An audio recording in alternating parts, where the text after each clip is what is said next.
Chapter 1. You have died. Again. The end of the world was a peaceful place. Calm gray rocks lounged next to pools of clear water that reflected the silvery halo of stormless sky. Towering walls hemmed in a crowd of corpses, throwing shade on ash-filled sarcophagi, gently resting along with crumbling tombstones. The owners hadn't quite gotten the memo that it was past their final bedtime. But alas, a corpse was a corpse, and belonged buried, even if the owner put in a post-mortem protest. Then Elia broke that silence. Quietly, slowly, with as little sound as she could make with her rusted plate mail, she snuck around a bend and climbed a pile of stone coffins to get a better eye on her goal. A building with a round dome, possibly a temple, rose so tantalizingly close beyond the maze she could make out details of the facade and a stone bird sitting atop its roof that seemed much larger from up close. The temple meant food, shelter, and safety. It was a goal, and the maze was fighting her for every inch made towards it. Currently, Elia was experimenting with a new, untried method of getting just that little bit closer. Namely, being quiet, taking it slow, and acting all stealthy-like. 2 militiamen slowly plodded towards her. She hid in a coffin thrown into a nearby growth of vines and brambles, eyes cracked open just the slightest bit. She didn't need to see them. They were hard to miss with their pauldrons rasping against tattered mail and their shambling gait. When they had nearly passed her, 2 clouded eyes fell upon hers like lifeless, fleshy marbles. Well, shit. She shot up, fumbled her footing, and took 2 staggering steps before a thorny vine caught on her armor, and she fell to the floor in a mess of plate and mail. "Mercy for a fellow undead?" The undead answered by bludgeoning her head a dozen times. Thanks to her helmet, only the 13th hit finally turned her insides into porridge. You have died. You have lost. Soul times 325. You have lost. Bone shard, common, times 2. The end of the world was a mostly peaceful place. Cold mud clung to soggy boots. Slippery stones betrayed the steps of the mostly innocent, and at every opportunity a gravestone seemed to pop up out of nowhere for Elia to stub her toe on. There were so many gravestones, all a variety of shapes, but hewn from the same gray rock that everything here seemed to be carved of. You'd think someone who bothers making an endless maze would have a sense of taste, of variety. I mean, I don't blame you two for your choice of employer, you know. Life's tough when the economy's down in the gutters. I mean, look at me. I don't even have a job and I look 200. I didn't even get a pension. Elia turned to look at the 2 corpses of the undead militiamen beneath her. 2-on-1 wasn't fair, but neither was dying, reviving, and tracking your murderer for half a mile, only to fillet him and his buddy from behind. She poked the first one, whose face gave her the impression of a pickle. "Hey, you guys listening?" You have regained. Soul times 325. You have regained. Bone shard, common, times 2. You have gained.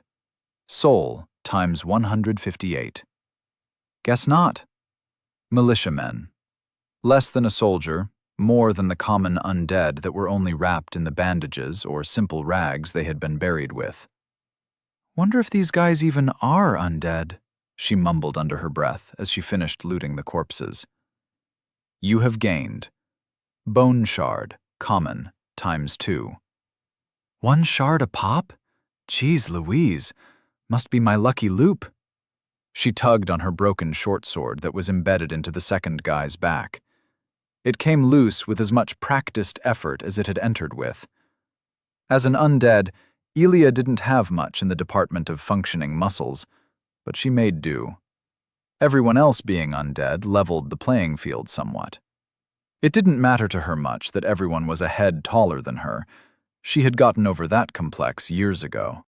As far as she was concerned, any obstacle could be overcome given practice, determination, and good old-fashioned awesomeness. Like everything in this grey-on-grey world. She took one step forward, and a crossbow bolt embedded itself into the side of her neck. Blurg. You have died. You have lost. Soul times 483. You have lost. Bone shard, common, times 4. The end of the world could go screw itself sideways, with its stacked old walls, brown plants determinedly clinging to craggy peaks, and wind blowing up her face. The air had no business being this crisp, especially not for someone who ostensibly shouldn't be able to feel it, for lack of a functioning nervous system. Her body protested, gaslighting itself into believing everything was all right, while smelling like a mixture of old shoe and expired milk.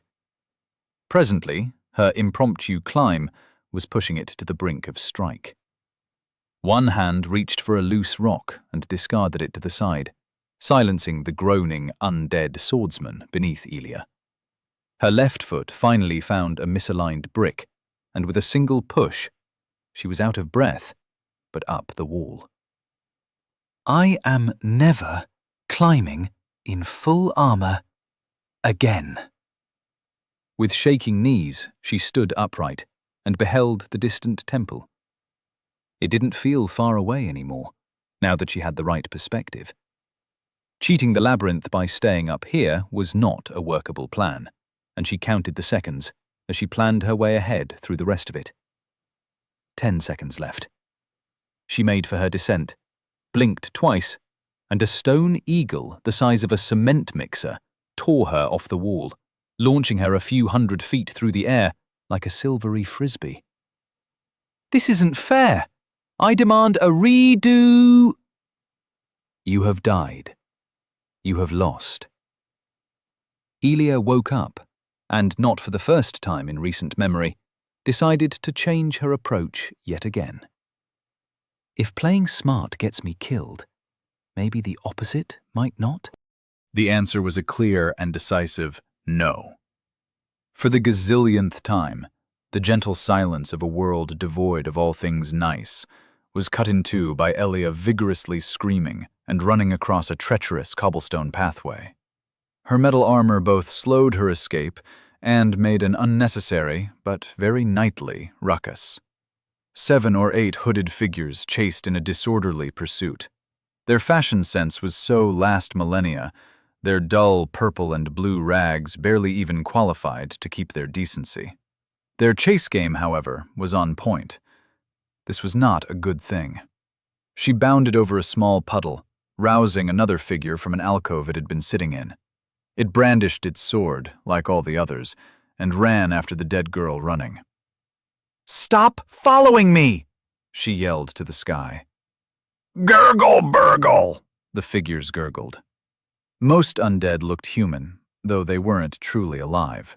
She'd seen them up close often enough during her short scuffles and exchanges of polite stabbings.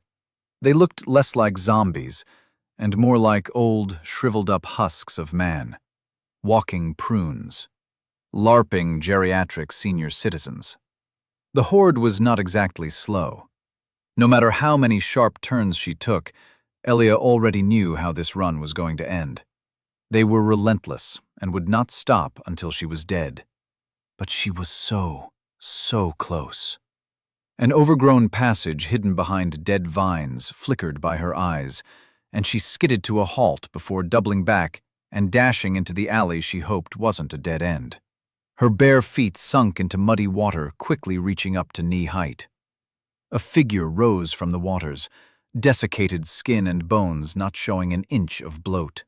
She rammed her sword into its gut, twisted her ankle, and promptly fell onto the already dying foe. She clattered to the ground in a tumble, coughed up a mouthful of water, and pulled her sword from the undead's guts. You have gained Soul times 63. The notification hung in the air like smoky vapor, but it wasn't important. A perfectly round mote of light, barely larger than a firefly, rose from the lifeless corpse, settling on its chest. Elia snatched it quicker than she had thought possible and wrenched herself onto her feet just as the horde came pouring around the corner. You have gained Bone Shard, common, ×1. Yes! The shard went into her pouch. Ho, you're all royally shafted now.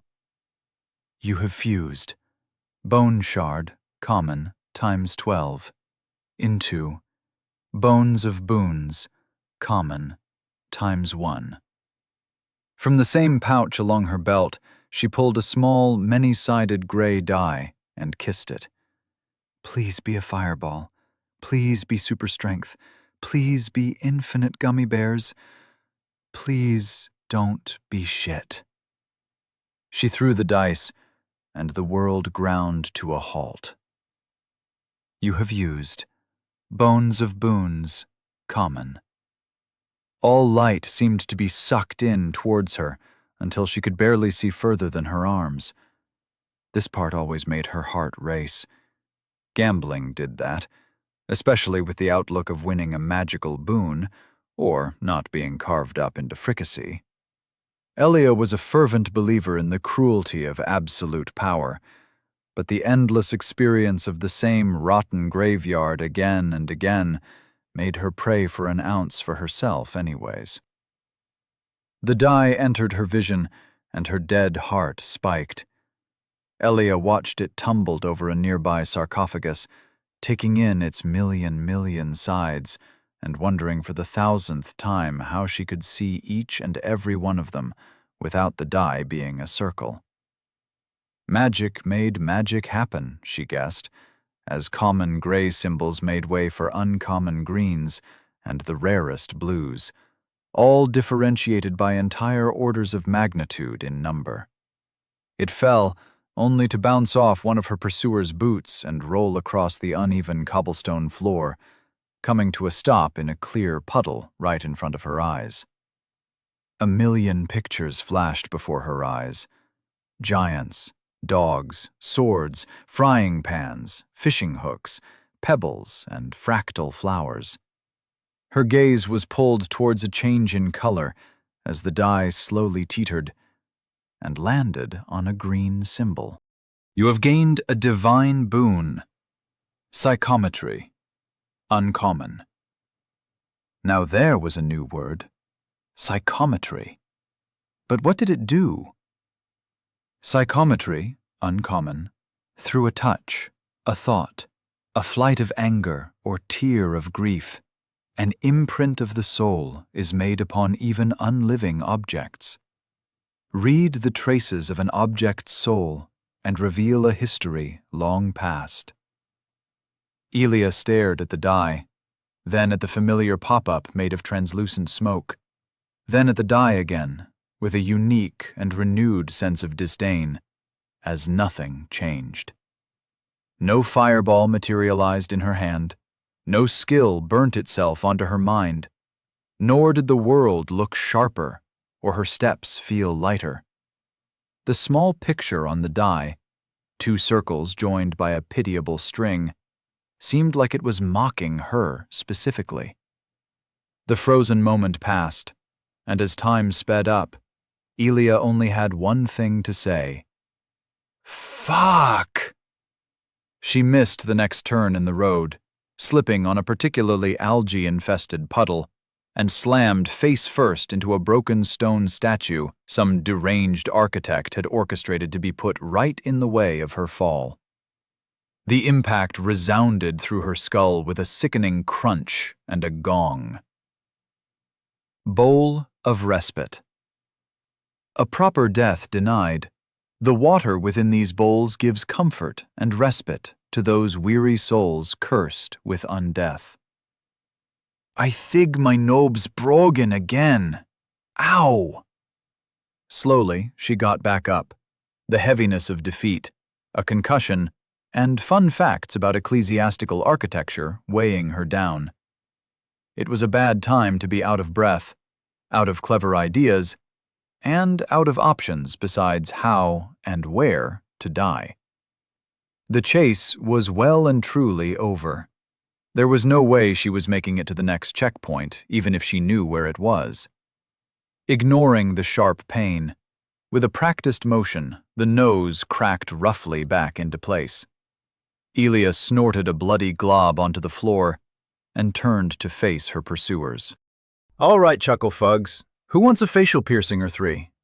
Steady, with her back against the statue and blood running down her face, she would have struck an imposing figure brandishing a sword of her own and ready to die in a last stand for the ages.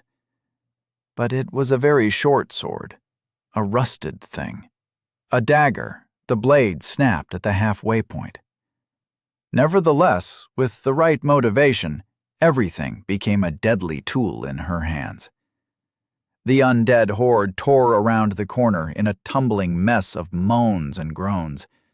Through a combination of predictable movements and lack of object permanence, the first one impaled itself on her blade. You have gained soul times 54. Cha-ching! 1 customer served. All skill, all me. A strike deflected off her chest plate. Next! The second one nearly batted the sword from her shaking hands, her short arms just about as weak as the desiccated undead's, making the ensuing duel all the more pitiful to behold, like 2 toddlers wrestling over a stick. Can't touch this, she ducked. You suck! She nearly failed to bob. Your balls have fleas and your mother's a horse.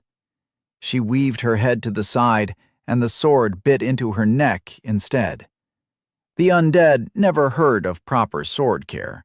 Apply seed oil once a month, or once every week when in heavy use, else she might have lost her head. Instead, she eked out a win against the second undead, before the third one threw itself at her face. She failed to disembowel it as it cracked her head against the wall. Then came a fourth, a fifth, and the rest of the horde, all piling onto her in a press of limbs and bad breath. Swords sunk into cracks between her armor, a spear caught her in the neck, and a feathered bolt to her armpit made her convulse over. She'd had worse, but it still hurt. No matter how many times it happened, Elia never could completely ignore the pain of dying. I'll be back, she gurgled, and with a defiant one-finger salute drowned in the raving mass of bodies, the white smoke mocking her with a much-needed notification. You have died. The matte blue sky filled with nothing, nothing, and nothing again, greeted Elia as she blinked back awake. It was a vista she was used to seeing. The most common position for coming back from the dead was lying on her back next to a large stone bowl. It was a checkpoint, a place where she always returned after death. Every checkpoint was like it, carved of an old rock, weathered to the point of having lost all ornamentation, and filled with crystal-clear water that soothed the body and soul. You have lost soul times 1,507. You have lost bone shard, common, times 0. Even when she was just trying to settle her thoughts, the damnable smoke wouldn't leave her unnotified. Not even closing her eyes gave her an escape, though there, the background at least provided a clean contrast. Time until lost items and souls dissipate. 15 minutes. She breathed in once, heavily, then reached into her pocket and pulled out a squat green toad, her only friend in this world. All right, Cribbles, which route do we try next? Ribbit? Yeah, keeping right is a bust. God has conspired against us, made a maze that leads us in circles when we only choose right. Totally unfair, I know, but it's what we're working with here. God must die. Croak. Oh, I agree, we're not going the tower route. I've had enough of giant spiders for a few hundred more runs. Ribbit? Go back? Quibbles, are you insane? We'd have to go through the mulcher, past the prickle fiend of infinite prickling, and through the bridge of doom all over again. The doom is in the name. Would you want to return to a place called the Lake of Drowning, the Road of Roadkill, or the Sepulchre of Dentists?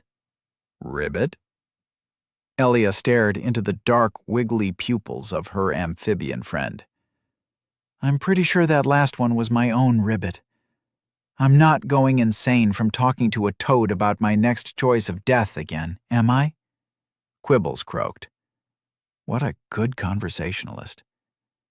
No, you're right. I did hit my head pretty hard.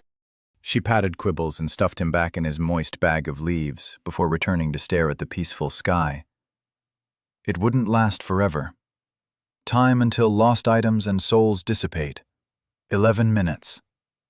With an idle breath, she materialized a window of white on gray smoke. Whatever a psychometry was, it didn't help her out mid-combat. All it did was tell her a fun fact about some random architecture the moment it obliterated her nose. The memory of how she did it was slightly hazy, but as she held out her trusty sword, a focus of will reformed smoke that normally told her so little into a novel shape. Broken short sword. The broken remnants of a once trusty weapon. Only a fool or the insane would consider using this. Huh.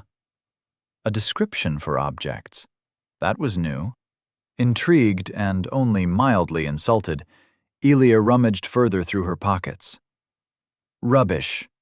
A useless collection of pebbles, bark, and fleece.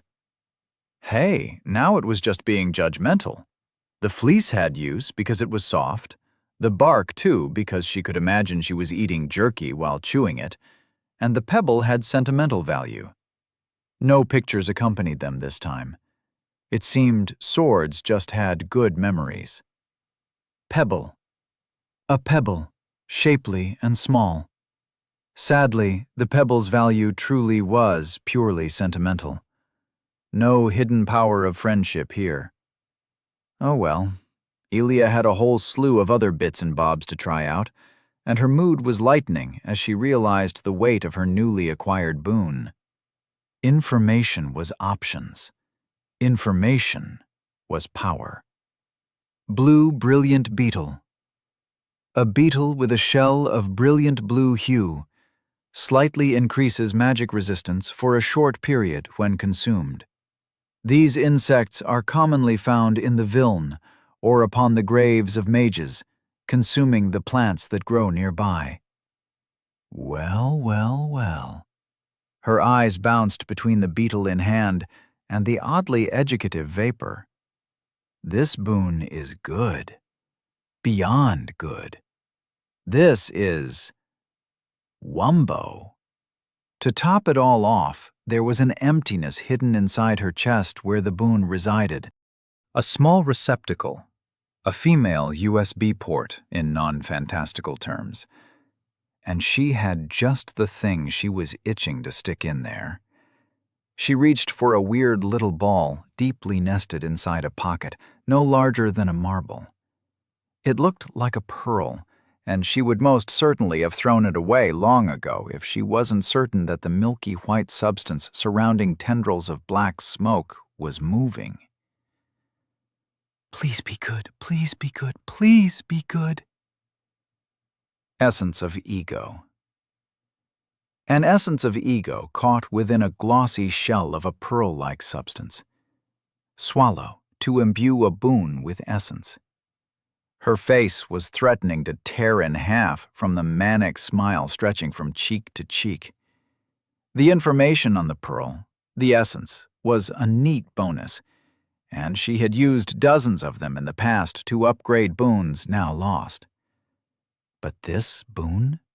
This loot encyclopedia? Psychometry was not a word, but it could be her ticket out. Maybe. A long pink tongue zipped up, and with one smack, the pearl was gone.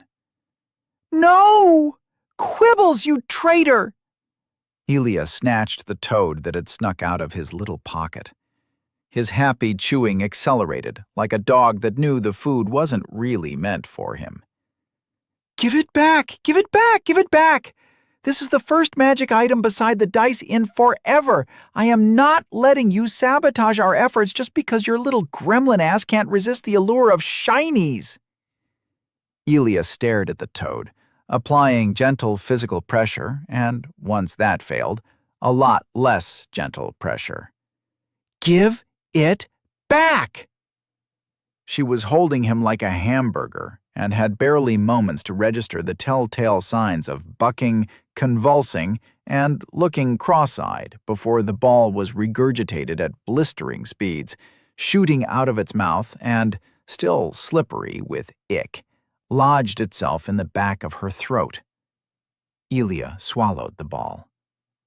It tasted faintly like heartburn. "Oh no." Then it tasted like someone encased her heart in natrium and dropped it into a generously chlorinated swimming pool. Like boiling alive, except everywhere and all at once. Agony was another word for it, but the flash that burned through nerves up her arms disappeared as quickly as it had come. Ilya was on her side, heaving and hacking, but with the presence of mind to take actual breaths in between. It went by, like all pain did, and Ilya didn't have the time to pry the amphibious traitor out from the bag he had already crawled back into. Something changed with her only boon, her magic, and she summoned up the smoke to tell her what was new in town. Psychometry, uncommon. Through a touch, a thought, a flight of anger or tear of grief, an imprint of the soul is made upon even unliving objects. Read the traces of an object's soul or your own, and reveal a history long past. Huh, so it can affect myself now? She coughed up a lungful of nothing, the blistering of nerves fading like ash in the wind. How does that even work? It was a stupid question, because seconds later she was already touching herself. Magically.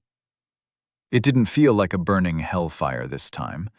It didn't make the world go purple and sideways. It didn't give her a notification like the games she used to play, or make her die and restart for having the audacity to try something new. Nothing happened. Nothing but a tired yawn that did not belong to her, echoing as it rang inside her head. "Mom? 5 more minutes. The sun isn't even out. Oh gods, where am I?" Ilya ummed. The ethereal voice in her head echoed, moderately more distressed. "Oh, great," Ilya sighed. "My new superpower is a multiple personality disorder." Chapter 2. Room for Two. "I'm not a disorder. Who are you? Where am I? What's going on?" The voice in Ilya's head was real, small, and becoming increasingly distressed. Ilya, Ohio. A 2 girls, 1 cranium bargain. What does that even mean? It means time until lost items and souls dissipate. 8 minutes. Ack, what was that? She sighed. My alarm clock. Ilya wasn't getting up, not after that last fuck-up. There was not a shred of doubt that she would regret it later, but such was the price for mental health. Some days, you just needed a break. So, what's your deal, oh voice of my mind? You got a name? The vague image of a mousy girl with blonde hair standing half in the shadows formed in her mind. But the moment she tried to focus, the picture hushed back into the darkness. I'm Rye. I don't know how I got here, or what here even means. What's an Ohio? An in-joke. She stared forward emptily, before swatting another notification smokescreen away. Don't worry, you're not in Ohio. This place is barely half as bad. Oh, that's good? Yep, it's the end of the world. The medieval post-apocalypse, baby. Undead and loot boxes dominate the land, while the battle pass lords and fickle developers rule from towers of green bills and the tears of addicted broke teenagers. Welcome to Limbo, where God has decreed that life is a maze and the only way forward is 10 steps back. Welcome to gamified suffering. Welcome to hell. The ensuing silence hung awkwardly, like unaired laundry. Eventually, Elia found it within her unending benevolence to say something to her new roommate. Not out of any sense of selflessness, but because the girl was hyperventilating, and the sound of her breathing made forming any single thought a chore. Look, girl. Rye, was it? Make yourself at home in my head, but if you don't stop filling it with your mind breathing, I will put Last Christmas and Feliz Navidad on repeat until your ears start bleeding chocolate frosting and marzipan. What does any of that even mean? You've barely given me an answer. Everything feels wrong, and all I can see is whatever you're looking at. I can't be here. I need to help Mum make breakfast, clean out the grug stalls, and I'm in your head, aren't I? Oh, gods. Oh, gods, oh, gods, oh, gods. I'm gonna stop you right there, my little sentient panic attack. You're in my head, yes, but look on the bright side. There's a bright side to all this? Yes, this is all a mighty coincidence that is technically not my fault at all. She shot a glare to the bulging pocket at her side. Quibbles could sleep remarkably well on a bad conscience. Your mother's a frog, and your dad shags goldfish. Excuse me? Oh, not you. Talking to the toad in my tote bag. Everything's gonna be all right, because, say it with me, class, I'm a Wessam. Elia flung her arms to the sky in a grand gesture, and finally got a laugh out of her companion. Gods, you're insane. No, I'm Elia. Need a demonstration? I'm convinced already. In all seriousness, where even are we? Good, because I'm fairly busy at the moment.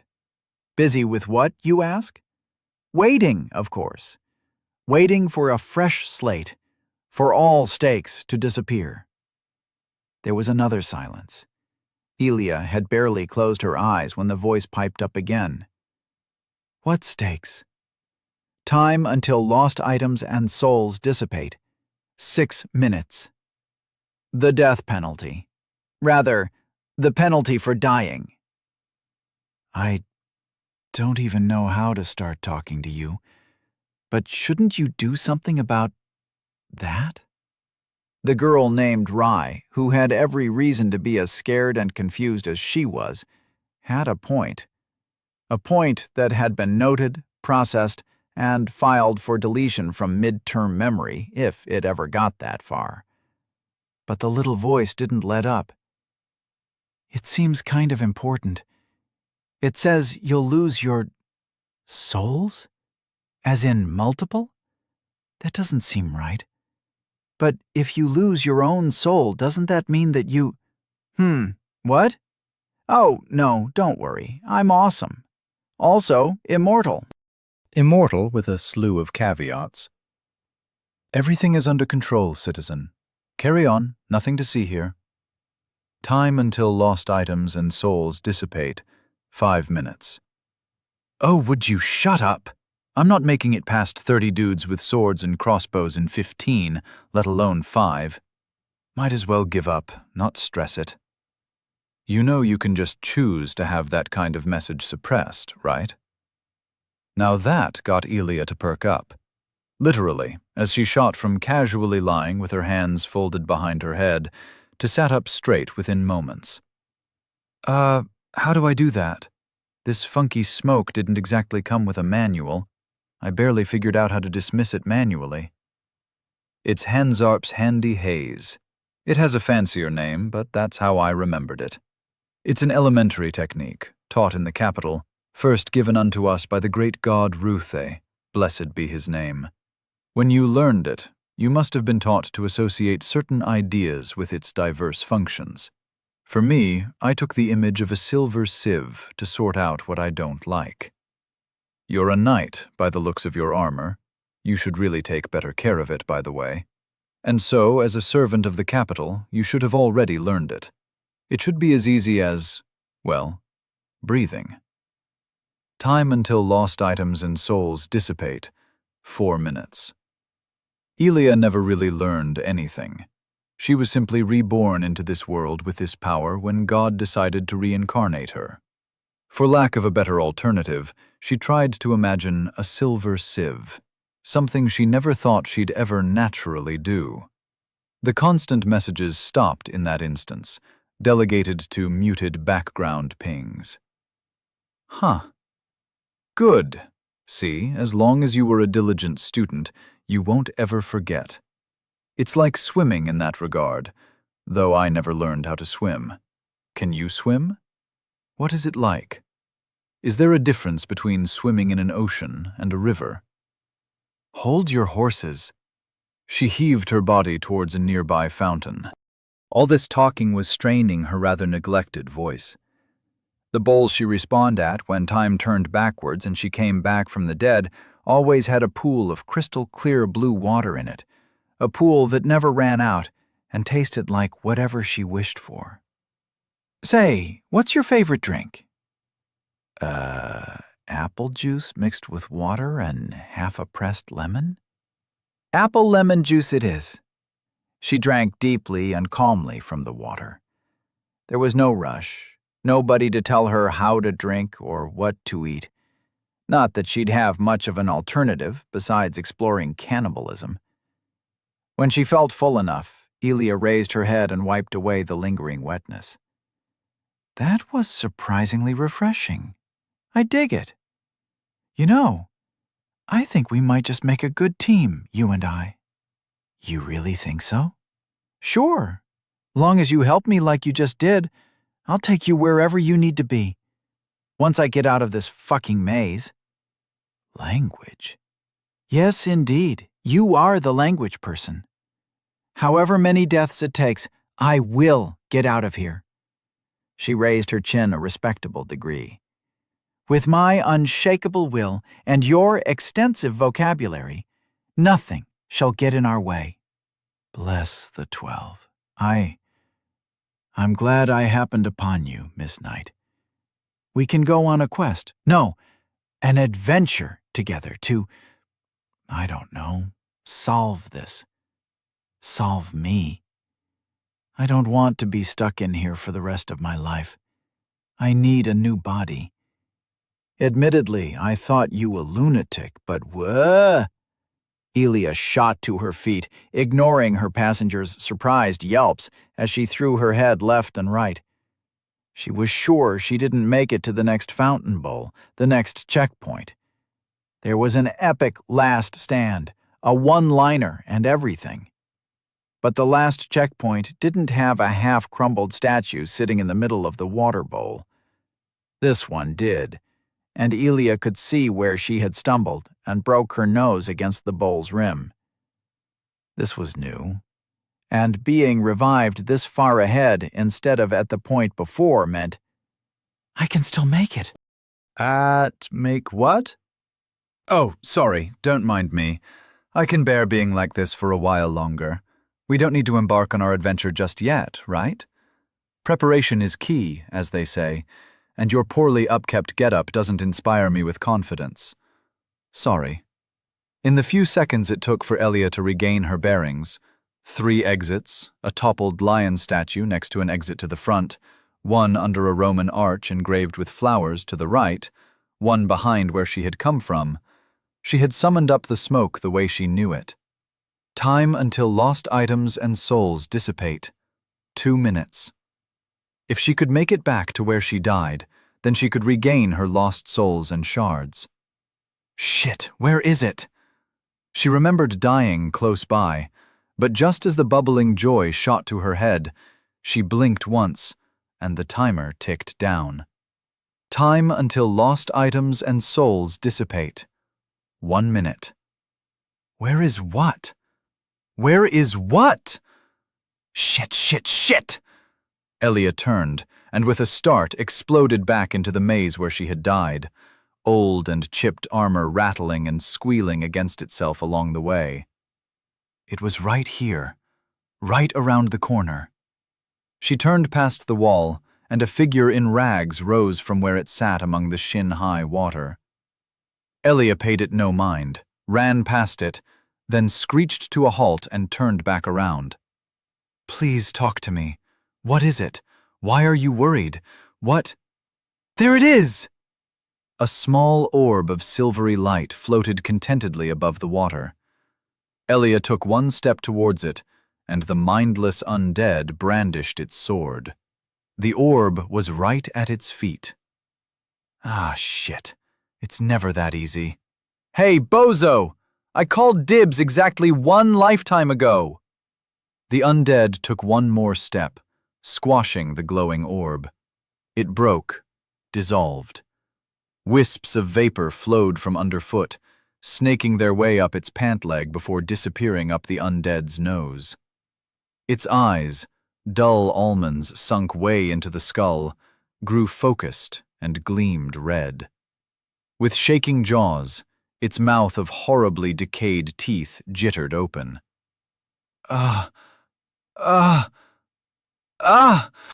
Time until lost items and souls dissipate. 45 seconds. Yeah, no. Elia stabbed it through the chest, where the heart ought to be. The voice in her head, meanwhile, did not like that. What are you doing? You're killing him. Help! Murder! I've been murder-napped! Someone!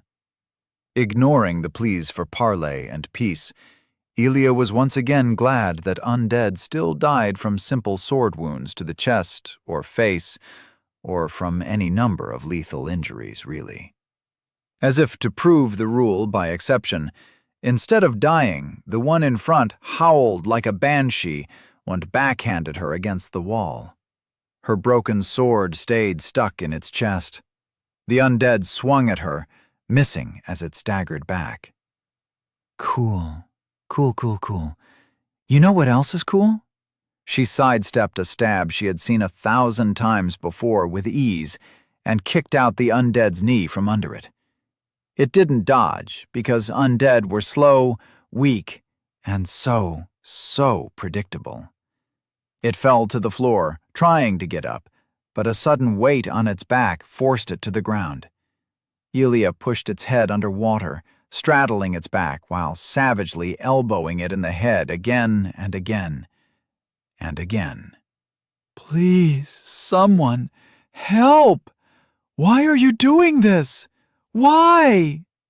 Only after the water had turned entirely crimson did she use the undead's own short sword to finish it off. Time until lost items and souls dissipate. 2 seconds. You have regained soul times 1,507. You have gained soul times 49. The vapor lingered for an uncomfortable minute in front of her eyes. Bloodied and tired, Elia got up and stood above the lifeless corpse, dripping, wet, and a little bit satisfied with herself. That was a close one. Reminds me of the time with the bristle fiend, eh, Quibbles? Quibbles remained pointedly silent because he was a toad. Not like we really know what souls do anyways, but can't have anything go to waste. Isn't that right, Quibbles? A hesitant croak crept from her pocket, and then it was silent, all but the dripping of water and blood. It's okay. In my benevolence, I have chosen to forgive you, she said with a fake, haughty voice, as if she hadn't just stabbed someone. Elia casually plucked a desiccated tooth that had embedded itself in her fist before noting a splotch of blood in her reflection and leaning down to clean it. So, Rai, you said something about getting you a body? You... I... You... That was cold-blooded murder. You're not a good person. You're a killer. Elia brushed aside a strand of blonde hair, entirely unperturbed. She could feel those blue eyes in the water, burning a hole in her face. Her borrowed face, rather. It would have been a bit unreasonable to expect an involuntary transit in between worlds or universes to work with her original body intact. Or maybe it wouldn't have? She was new to reincarnation, though that lay long in the past. Even after decades, she still didn't feel at home. Not in this world, nor in her body. That's... Oh. Oh no. Oh no, oh no, no, no. You! Him? Elia pointed at the corpse. No, you! Those are my eyes, my hair, my shriveled up face? Oh gods, is that what happens to sinners? Is that what you did to me? To my body? Well, that certainly unraveled one mystery, though the armor was a pretty sure giveaway already. As best she could remember, she was a hoodie and jogging pants person on Earth. Pauldrons and spalders didn't really fit into her wardrobe. Clearly, this was God's fault. There was no other power that could make this happen while being so indifferent to her taste in clothing. Oh, and that he put her into someone else's body was also fairly problematic, now that that someone could actually complain to her about it. Annoying. If it had to be this way, then maybe the body of someone more than a handspan above 5 foot would have been better. Or someone with boots. How the hell did they even let you become a knight in the first place? You're barely taller than most teenagers. Shut up! You don't get to say that, you murderer! Oh, my bad. With that non-apology, Elia immediately went to rummaging through the undead's remains, netting her a new, unbroken short sword. Bronze short sword. A short sword sharpened on both edges of the blade and with a tip for stabbing. A common sword used often as a sidearm by town militias. This one is made of bronze. A wild flash of images and impressions danced across her mind. Some were of stabbing, some of cutting, slicing, and chopping. The sword enjoyed stabbing. Or maybe Elia enjoyed stabbing. Yeah, she was definitely projecting. Better than the last one, at least. An electric fuzz crawled up her nerves and down her arm. A moment later, the hand holding her sword shot to Elia's neck as if possessed. Elia couldn't budge it on her own, and she knew of one very evident suspect with sufficient motive, means, and opportunity. Give my body back. You really want to do this, sweet cake? With a calm voice and face almost approaching a sneer, she exposed her neck with a tilt of her head. Go on. You wanted to, what, blackmail me into giving up my body? That's a problem. I kinda need a healthy one. Lacking that, this one has been enough so far. It's my body. Mine. If she was trying to be threatening, Rai should have played better cards. The blade wasn't even touching her skin. Uh-huh. And when you slit our throat, then what? Are you going to float on to the next person like some vengeful ghost and have them give up their body for you? A last heavy drop fell into the water with a plip. Elia's right hand was trembling, giving all kinds of weird sensory feedback as Rai slowly relinquished control. Another variable. Something to look out for in the future. A potential for unwanted accidents. That's what I thought. The blade of her foe, rusted and marked with frequent nicks, was a welcome distraction. She hefted it towards the sky, clear blue ringed by an impenetrable storm front in the distance. Now stuff it. Today isn't a day for drama, but for celebration. To progress. To finding the next checkpoint in this broke-ass world, this medieval zombie apocalypse. To my froggy friend. Ribbit.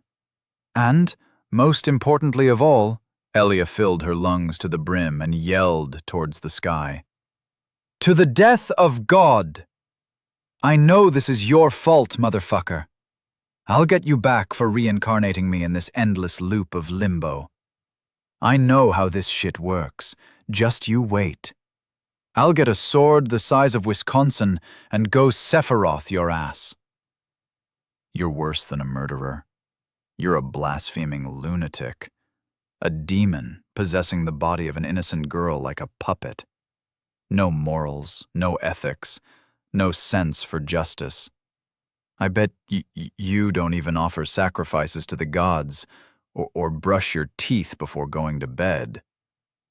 What can I say? Elia shrugged, rolling her shoulders until they popped. I'm a true anti-Gnostic. Don't worry.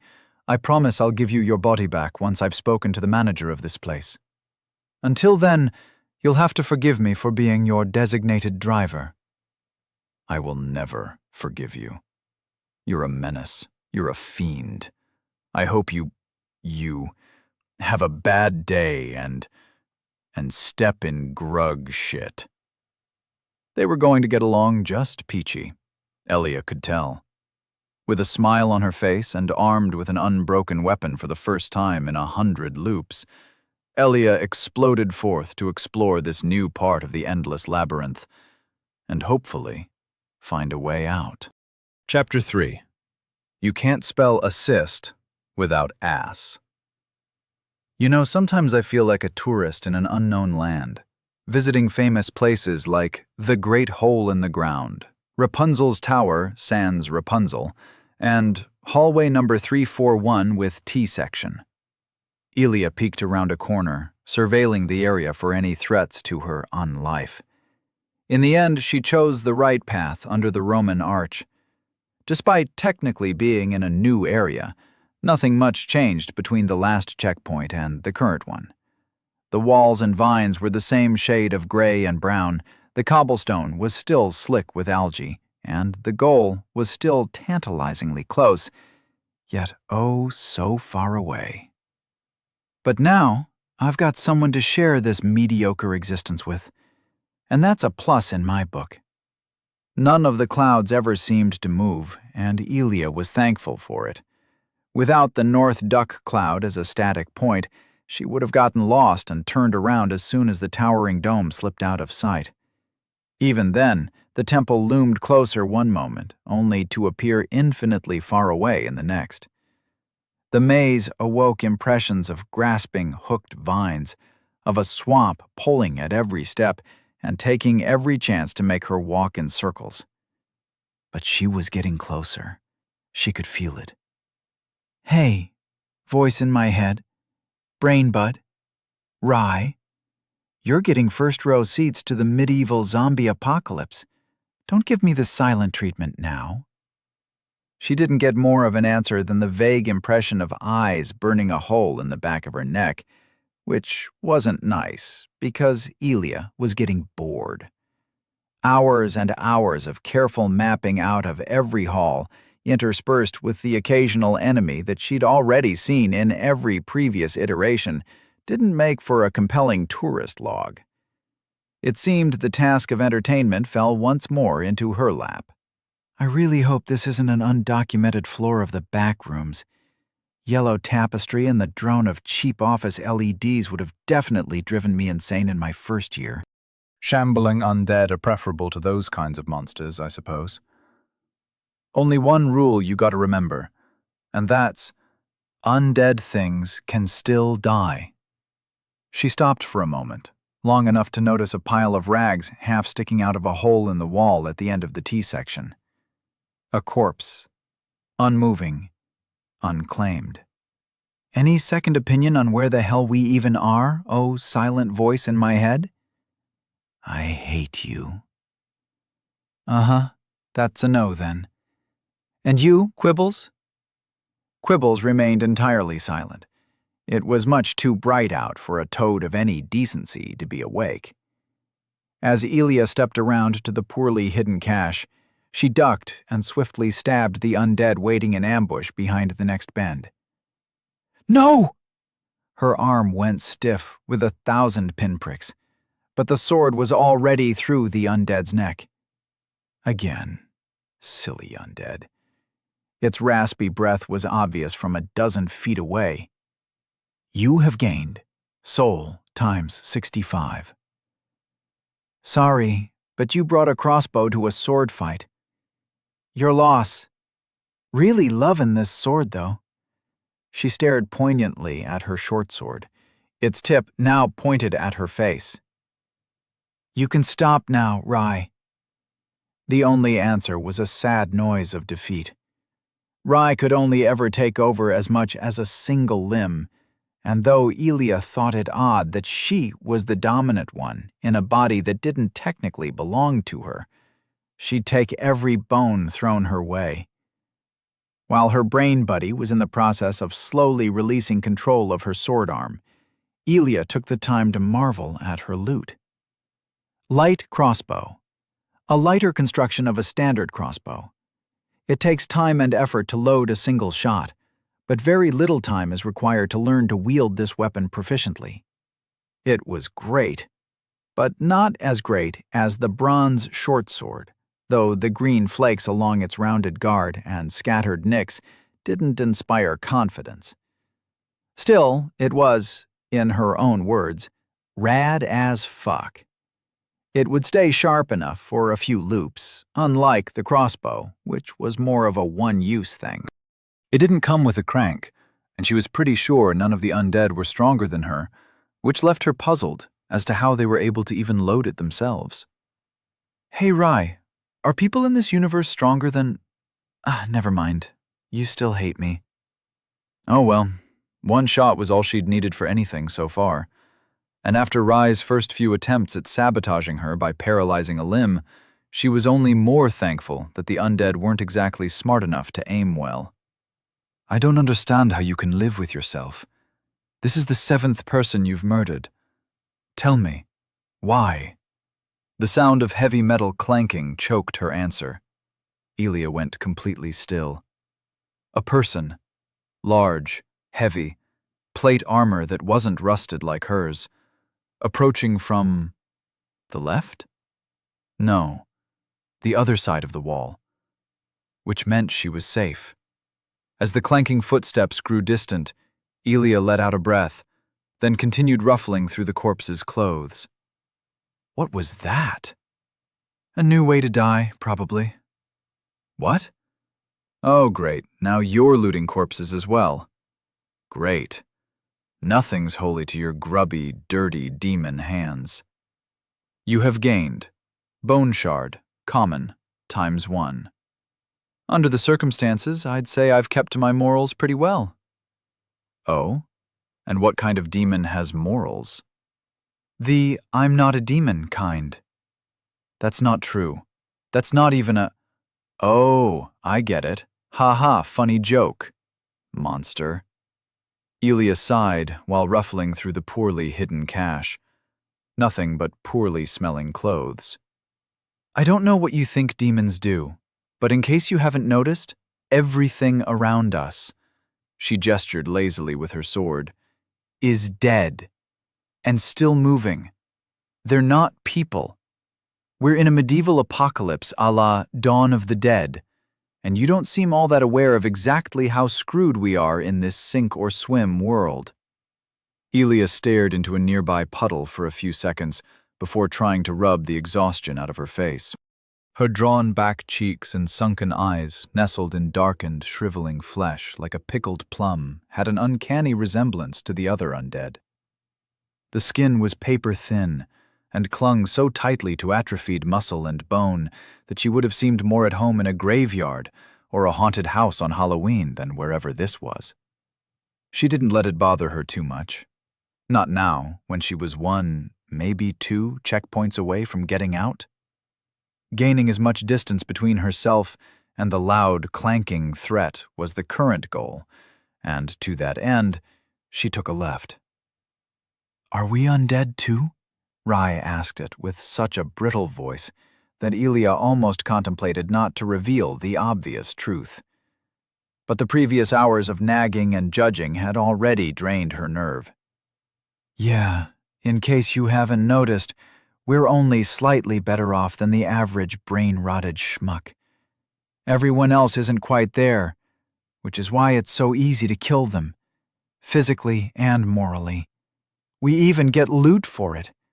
So don't go all, 'Oh, poor people, wah, don't kill the undead,' and 'they're innocents, they only tried to stab you 20 fucking times' on me.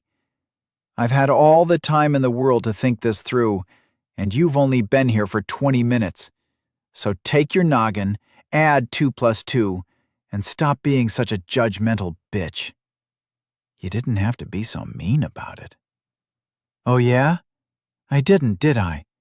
Not 5 minutes ago you were trying to get me killed. Get us killed. Sorry if I'm a tiny bit annoyed." Seeing as that answer only gained her a small, sad sniffle, Elia chose the most reliable way to end this conversation. She ignored it and moved on. As it happened, another small glowing orb fell off the undead's corpse. Bone shard, common, ×1. The shard of a divine soul, undefined and undeveloped. Once a common possession, now even a handful can make up a closely guarded treasure of an entire family. Combine 12 for a bone die of appropriate rarity. Elia's eyebrows perked up an inch as she held the shard in her hands. History lessons were nice and all, but she'd much prefer more practical information. Is that a boon?" "It's pretty neat." She summoned the inscription with a short exhalation. "Psychometry, uncommon, essence of ego. Through a touch, a thought, a flight of anger or tear of grief, an imprint of the soul is made upon even unliving objects. Read the traces of your own or an object's soul, and reveal a history long past." Pretty neat. I know people who would kill for having an examinant boon, and it's uncommon. That's rare? There was a derisive mind snort. No, silly, it's uncommon.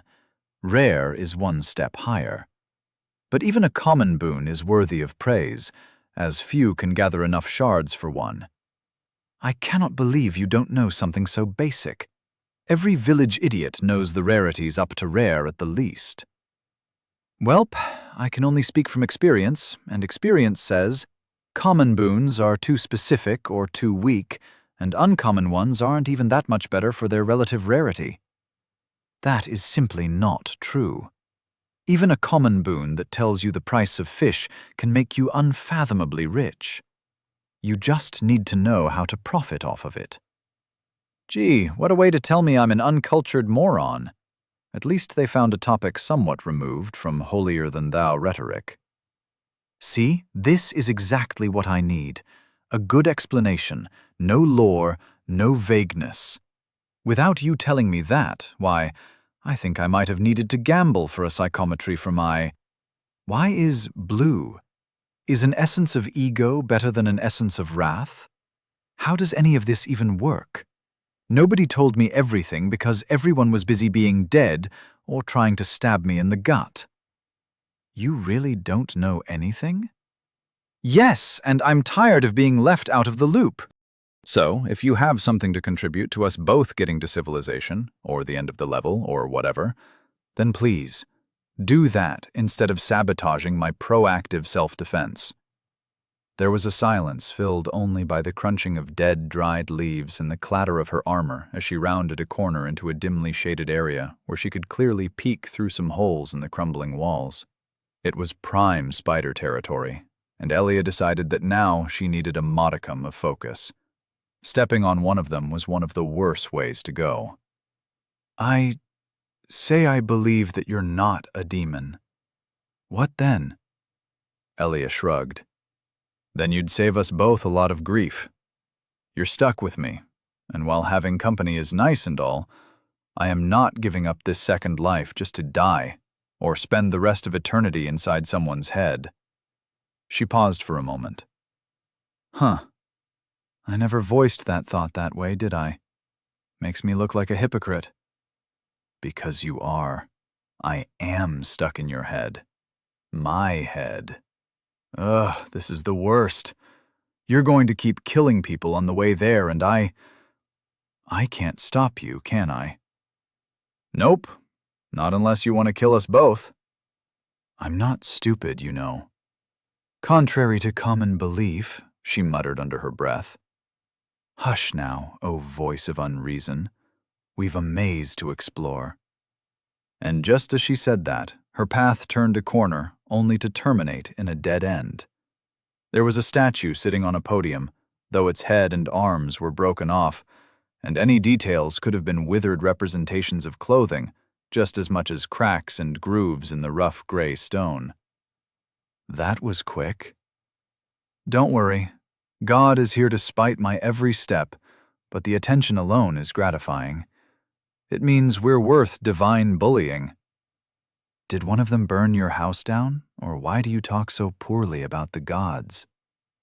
Elia turned on her heel, but stopped as she realized how little she actually knew about this new world. There's more than one god? Oh yes, plenty. You should be careful, only to stick out in a positive sense, lest you gain their ire. And always remember to give due sacrifice on a day of celebration, especially on wargs days. Always remember to bribe the gods, noted. By the way she talked, Rai was a native, and even casual conversation could reveal nuggets of knowledge worth their weight in gold. Not that concepts had weight, but the point stood. Knowledge is my strongest stat. What was that? Nothing. Elia started on the path to retrace her steps. Take a left, down 2 hallways, then go straight at the T section. If I ever have to do a Google Earth challenge, I'd absolutely smash it. She stopped straight in her tracks, staring past a waterfall of shriveled ivy. The hallway went on for quite a while to both the right and left, straight ahead and backwards in this case. But at the end of the hall stood a figure, staring at the ground. It was clad in complete plate mail armor, reflecting brightly where the sunlight leaked through a crack in the wall at just the right angle. It looked so small. An illusion of distance. They were both 100 feet away from the corridor back to the familiar part of the labyrinth. It was still too close for Elia. For all her casual outmaneuvering of the undead dregs and militiamen, she had never learned how to properly fight with a sword, even if she was damn good at it. That skill melted when faced with someone covered head to toe in steel plates. No better time to learn than the present. She sighed audibly, catching the attention of her companion. Huh? What's up? Oh, nothing. I think I'm about to receive a lesson in my imminent mortality is all. Why? Wait, that's a Knight of Lofton. Oh, we're saved! Saved? She took a step forward, squinting at the familiar figure. If she could get a few feet on it, then maybe she could take the fight to the T section, where she wouldn't be stuck with her back against a wall again. They're the Knights of Lofton. Our capital. Defenders of mortal lands, saviors of lone maidens and the poor, loyal and honorable examples to us all. Even you should know about them. You do know about Lofton, right? 90 feet. Yeah, of course. Sorry, but as a citizen of the glorious US&A, I am legally permitted to only know the names of the nearest 51 states, the length of a football field in washing machines, and the location of the nearest Wendy's. In case you haven't noticed, I'm not exactly from around here. Rai sighed, but couldn't keep the elation in her voice from spilling over. They can help us. Help me. They are devout to the point that they may even be granted an audience before a servant of the gods. An audience. We can ask them for help, get you sorted out, and go our merry ways. 80 feet. You're phrasing that in a way that makes me think you just want me out of your life. Is this you filing a divorce? Are you tearing us apart? Because I'm allergic to exorcisms. 70 feet. Now that she was closer, the details on the armor appeared clearer. The cloth that should have held the coat of arms was washed of all color, and though the shield was metal, it was bent and had clearly seen better days, much like the singular enlarged pauldron draped over the left shoulder. The longsword, held tightly in the knight's left, looked mighty sharp, as did the helm, which menaced with a visor reminiscent of a snowplow or a duckbill. A familiar duckbill. Elia stopped in her tracks, frozen. Oh no. In that moment, Rye wormed her way into their body's face and throat, all the way down to the vocal cords, hijacking expressions, gaze, and voice. Hey, Mr. Knight, sir, or Mrs. I'm a citizen of the Empire. I need help, she yelled. The knight didn't say anything. It simply lifted its head, instantly zeroing in on the source of the noise. And then, it charged.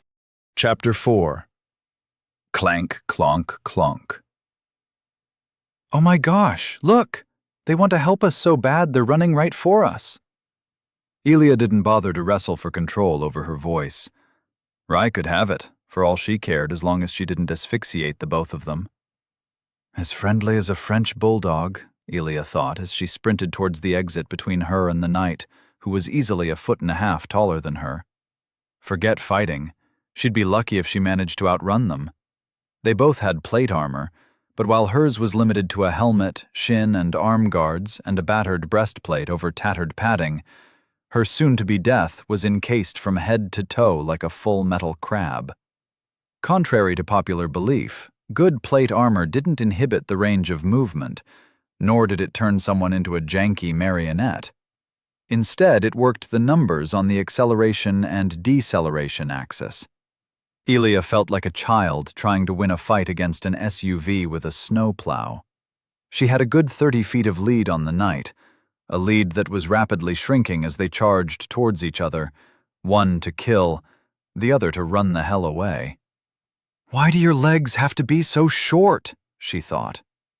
It occurred to Elia that in the weird and logically impossible interaction between herself and the former owner of her body, thoughts were not transmitted, only willing speech, which meant Rye couldn't hear her, and Elia didn't have time to warn her of the danger via hand signs or interpretative dance, as her face was duly occupied. Rye, of course, was ignoring every sign of both their imminent demise as she frantically tried to win this world's version of the Darwin Award, making both of them the happiest-sounding target for miles. "Hello! We come in peace! We're friend—" Elia tripped. It was not the time to be tripping on things, especially not 20 feet in front of the exit. Her cranial companion had the time to register the shock before biting down on her tongue hard. Ow! Hey! The pain is gone. Elia, now in control of both face and voice, really wanted to strangle someone. Sadly, the only options were herself and a 300-pound raging martial maniac. As she rolled to a stop, the knight now stood within stabbing distance and proceeded to do just that, vigorously. She threw her head to the side, an ear-rending screech accompanying the sharp metal biting her helmet's side. She pulled her light crossbow up and pressed the trigger. The thin bolt bounced harmlessly off the beaked visor, and the knight, still towering above her, growled in that way all mindless undead did, as it crushed her crossbow with a smash of its shield. "We're citizens of the Empire! Why are you attacking us?" Ilya was too busy scooting out of the way of sword strikes and shield smashes to drum up enough snark for an answer. She rolled and scrambled backwards, looking for an opening the knight just wouldn't give. Her back hit a wall. With a heavy thrust that whiffed just inches above Elia's head, she took the chance and crawled under the knight. It gave her just enough time to stumble to a stand and make sure she was still holding her sword before breaking into a sprint. A sprint that lasted for precisely 1 moment before she heard the ominous whooshing of the longsword and a sharp pain erupted up her leg. She bit through it and ran through the maze and past a hole in the ground, around a corner, and over a toppled wall. The sounds of heavy metal bootsteps never failed to stay on her heels, and the further she ran, the more the anxiety grew that she was going to run into another dead end. A chance presented itself. A hole in the wall to her right, barely hidden by a desiccated curtain of ivy. She made a snap decision and dove for it. It was barely large enough for a child, and her chest plate got stuck at the narrowest part. Oh, beans. Not now. Shit, fuck. Ilya turned right, then left. The heavy footsteps approached fast. Too fast. She turned right harder, and finally, her armor dislodged itself. But just as she popped through, an armored glove grasped her ankle and pulled her half a foot back to send her sprawling again. The floor hit her head hard, but she turned around and kicked out in desperation, again and again. Let go! Let go! Let go! When the gauntleted hand finally let go, she scrambled backwards until her back hit the other wall. The knight's hand searched the area around the hole like a dejected centipede, but eventually it gave up. It took minutes before the undead knight's footsteps disappeared back into the distance, and the air was filled with silence and Ilya's ragged breath. Yeah, you better run. An out-of-breath and sweating Ilya leaned against the wall, air swimming with squiggly lines, breaths coming short, and everything tasting like blood. The wraps around her left leg were soaked red. Worst of all was the emotional damage. The knight tried to kill us. But knights are good. They're the good guys. Fuck! A skull went flying as Ilya took her anger out on a skeletonized corpse. It hit the stone with a sickening crack, and she took out some old bandages, cursing as she tightened them around her calf. Why the fuck are you here? Me? She cupped her face in her hands, moaning in exasperation. The Old Maiden. Capital T-O-M. The Old Maiden? Is that a title or a name or... Those rags of yours don't look clean. They're going to make your wounds feverish, you know. If you're going to steal my body, could you at least take care of it a little better? It's the knight's name. And that was that. No reason to elaborate further. Her lips parted, and before she realized, words poured forth like from cracks in a dam. I knew her once. A friend. Oh, that makes sense. You do look knightly yourself. Somewhat. Were you on bad terms? Are you perhaps a runaway hedge knight, or perhaps an exile? No. No. Why was she even talking about this to herself? To Rai? Nothing would come of this, and staying in place was a certain suicide by night. The Old Maiden was a tenacious sort, and not the kind to be deterred by something as trivial as a wall for long. A diversion seemed prudent. Don't worry about the bandages. We'll be dead before the infection sets in. Excuse me? Yeah, we're not making it back to the healing fountain. Bowl, tub, whatever. If the Old Maiden is still back there. Far as I've seen, this place isn't exactly known for its revolutionary medical practices. Besides the one that turns everyone into semi-immortal undead. Weird how that came before penicillin. You're not making sense again, but please don't give up. I don't want to die. Once more, Elia was faced with the conundrum of shutting her mouth or saying something that would make her brain bud cry. So she decided to compromise. Don't worry, if we get a good one, we won't even see it coming. As far as compromises went, it wasn't a very good one. Rai started crying. A lot. Since the sound came from every angle inside her head, Elia was certain that if this went on, she really would go insane. Perhaps she underestimated the mental fortitude of someone willing to almost kill them both multiple times. It was probably an accident. You're new here, after all. What does that even mean? This was turning into a fiasco. A fiasco that was making her eye a reset. Elia hated those, because nothing in her possession remained sharp for long, and the undead were famously clumsy in their execution of executions. Oh, and she'd rather do it in a place where her souls remained easily retrievable. Rai still hadn't said anything helpful about what they could possibly be used for, but that was fine with her. Elia was just using them to keep a score. There was still another way out.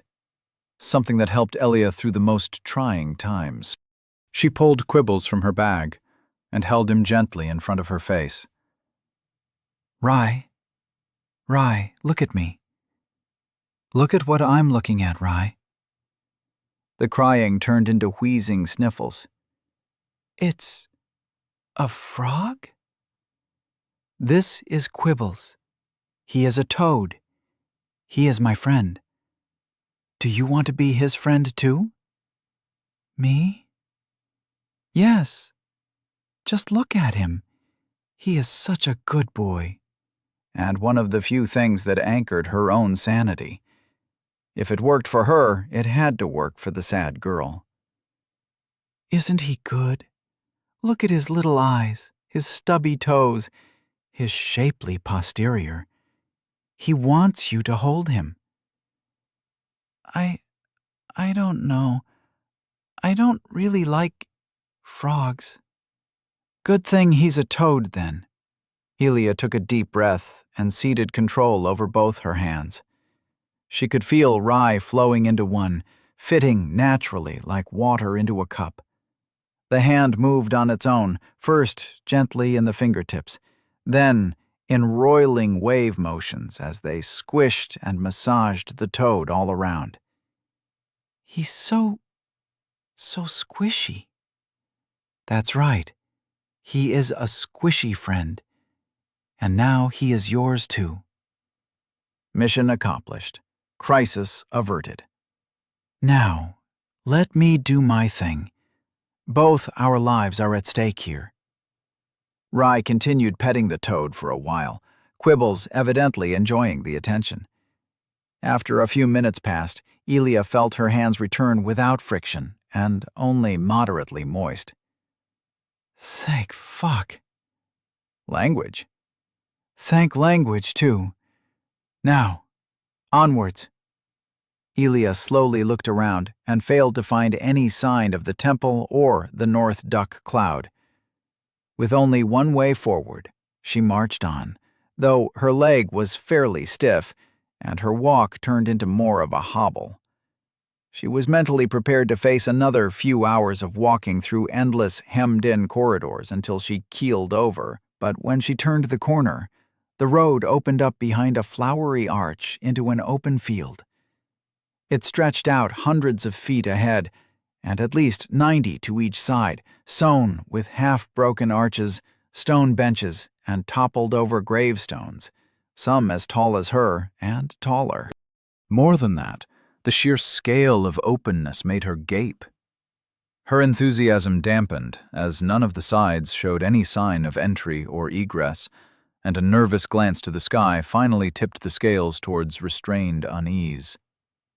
This place was new. To the left, the temple appeared so much closer now, almost as if she could touch it. Maybe if she crossed to the end of the field and climbed over a few walls, she would be able to, shortly before being pasted by the inevitable rock bird all across the maze again. This place was special. Finally, It's all paying off. However, the area didn't purely inspire confidence. An eviscerated corpse of a warrior in faded leathers and chainmail sat casually at the entrance. Skittering dozens of black shapes betrayed the true danger hidden between the tombstones. Their outlines appeared fuzzy, and like sea urchins, they were covered over and over in thin, hair-like needles. Spiders. Elia watched grimly as one the size of her head crawled across the wall close to her face. My arch-nemesis. Looting the corpse next to her was a welcome distraction, though something had turned its chest into a sieve, dozens of holes torn through layers of gambeson. You have gained. Bone shard, common, ×1. Ooh, lucky me. That makes 4. 8 to go. The field was anything but empty, and though Elia would have liked to complain about the redundant set pieces, she couldn't help but feel awe at the sheer scale of open space. It felt like a luxury, only having one side hemmed in by sarcophagi stacked 2 stories high like dockyard containers. Few plants grew here and there in the muck, and from between the cobblestone roads crisscrossing through the area. Most of them were shriveled and dead, but a few groups showed hints of yellow and lighter browns, and even a splotch of green. New place, new plants, new loot, new horrible ways to die. Elia carefully tiptoed around a cluster of spiders, doing spider things, climbed over an empty sarcophagus, and landed in muddy grass. She shuddered, almost letting out a moan, as she felt something other than stone and sharp rocks between her toes. I think I'm in love with this place. I thought you'd hate it, because of the spiders. Careful, they're tranquil critters, but just as poisonous. And there was Rye, finally sounding like she had something to contribute besides insults and pesky emotions. It's a difficult relationship. I can feel it in my toes. This place is special. A tingle went down her feet, and Elia found herself rooted in place. I don't know. All I feel is mud. And apparently she found her sense of humor as well. Good for her. And since there was nothing much to gain by standing in the mud, she even released control without Elia prompting her. How polite. Taking the muddiest path, Elia soon arrived at a podium, an altar or something of the sort. It wasn't more than a rough stone slab sitting on an elevated platform, but there were corpses aplenty for her to peruse nearby. You have gained Bone Shard, common, ×3. You have gained Blue Brilliant Beetle, ×1.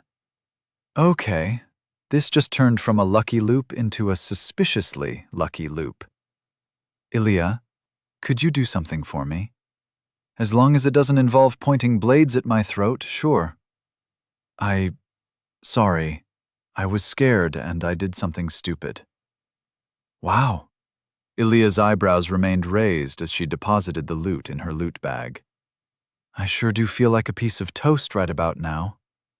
Like a what? You know, dry and flavorless, but all buttered up. Are you being weird on purpose again? Beats me. I'm just very lubricated in various animal fats, because you're laying it on thick, and oh boy is it making me feel tasty.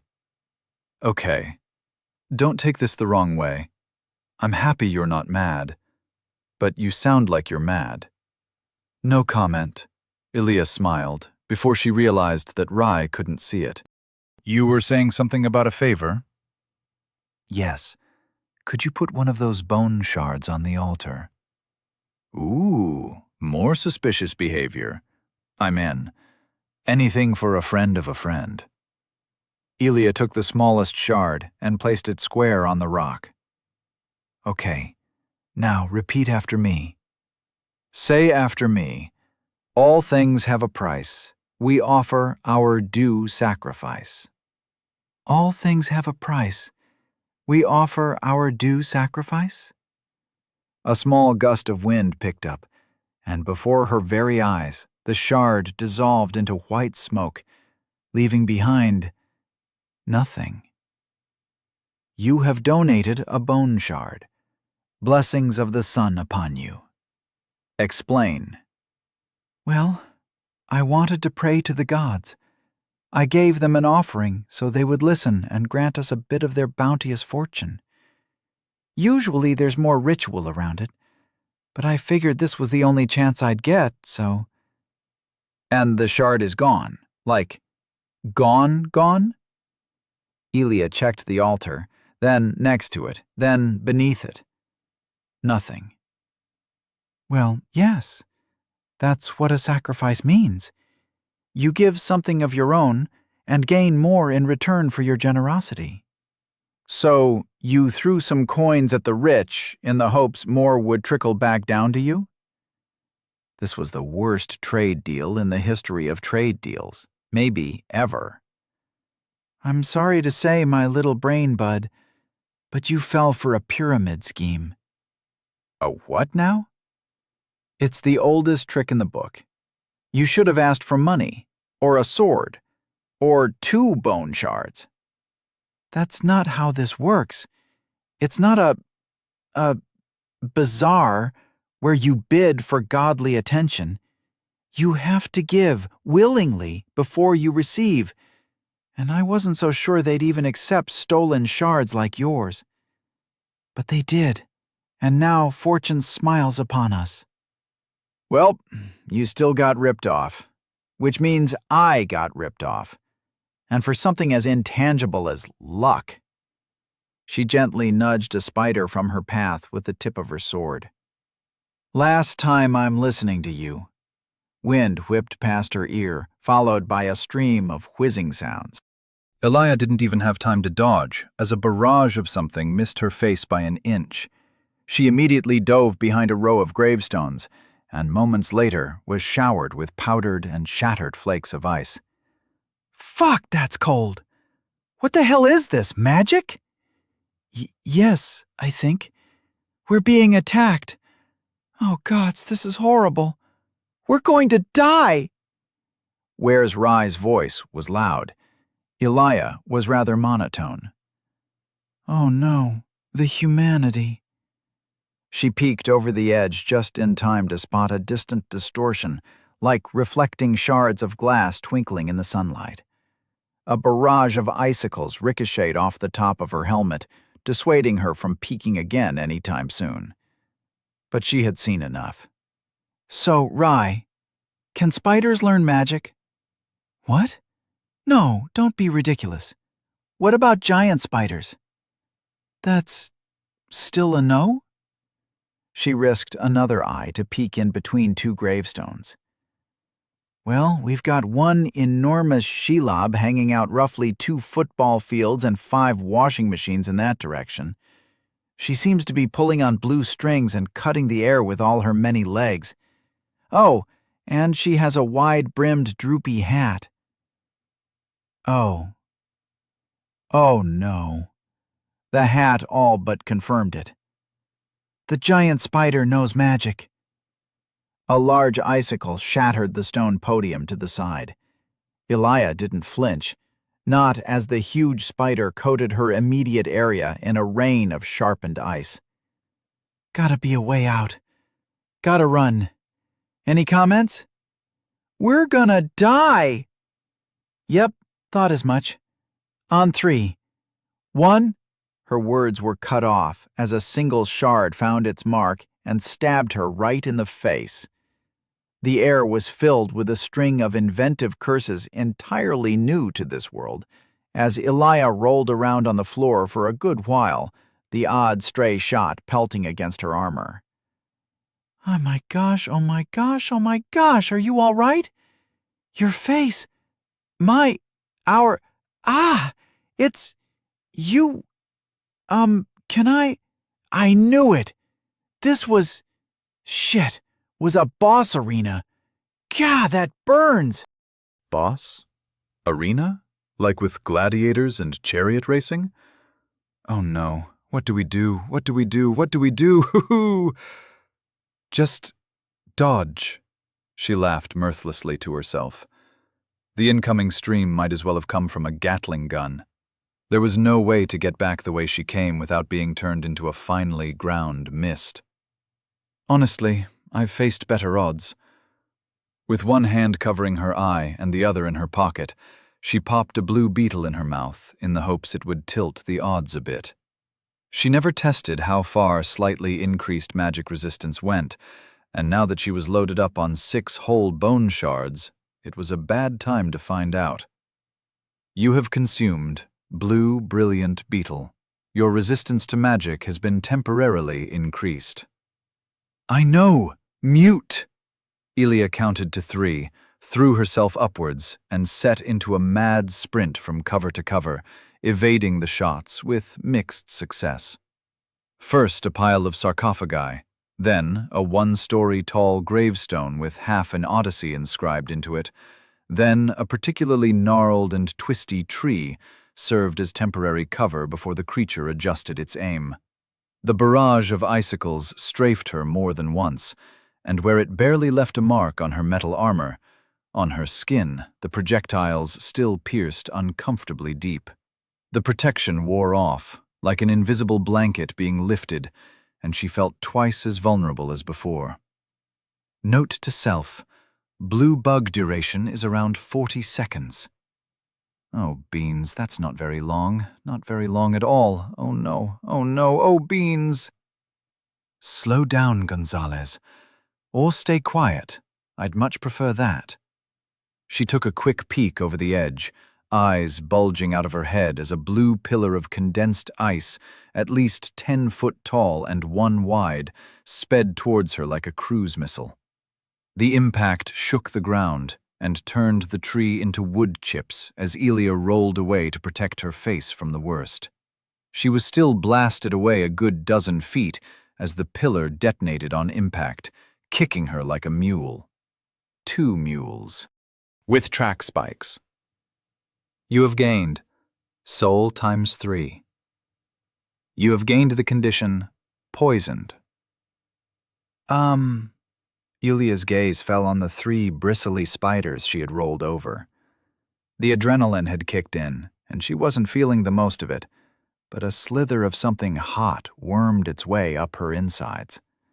Rye was screaming, as always, and in that moment, Elia wondered whether this loop could get much worse.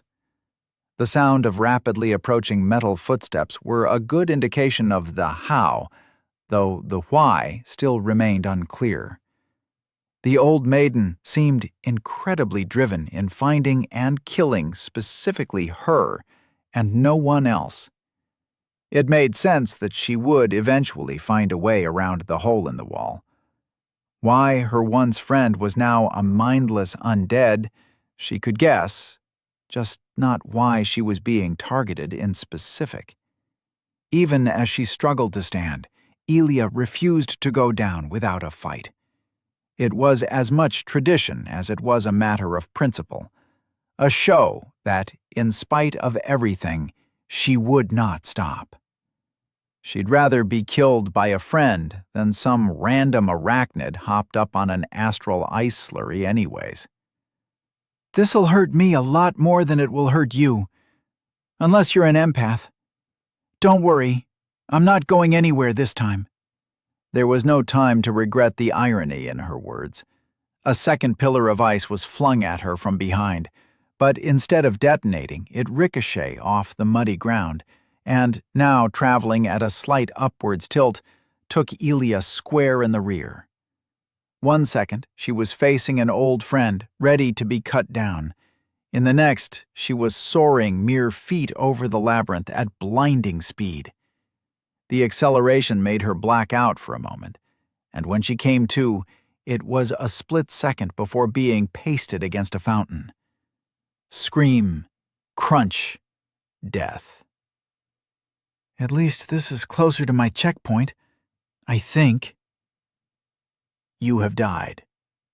You have lost. Soul times 1,624. You have lost.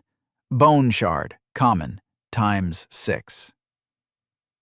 This story is only accessible on Royal Road at https://www.royalroad.com/68755/hour-little-dark-age-souls-like-time loop, or on my Patreon.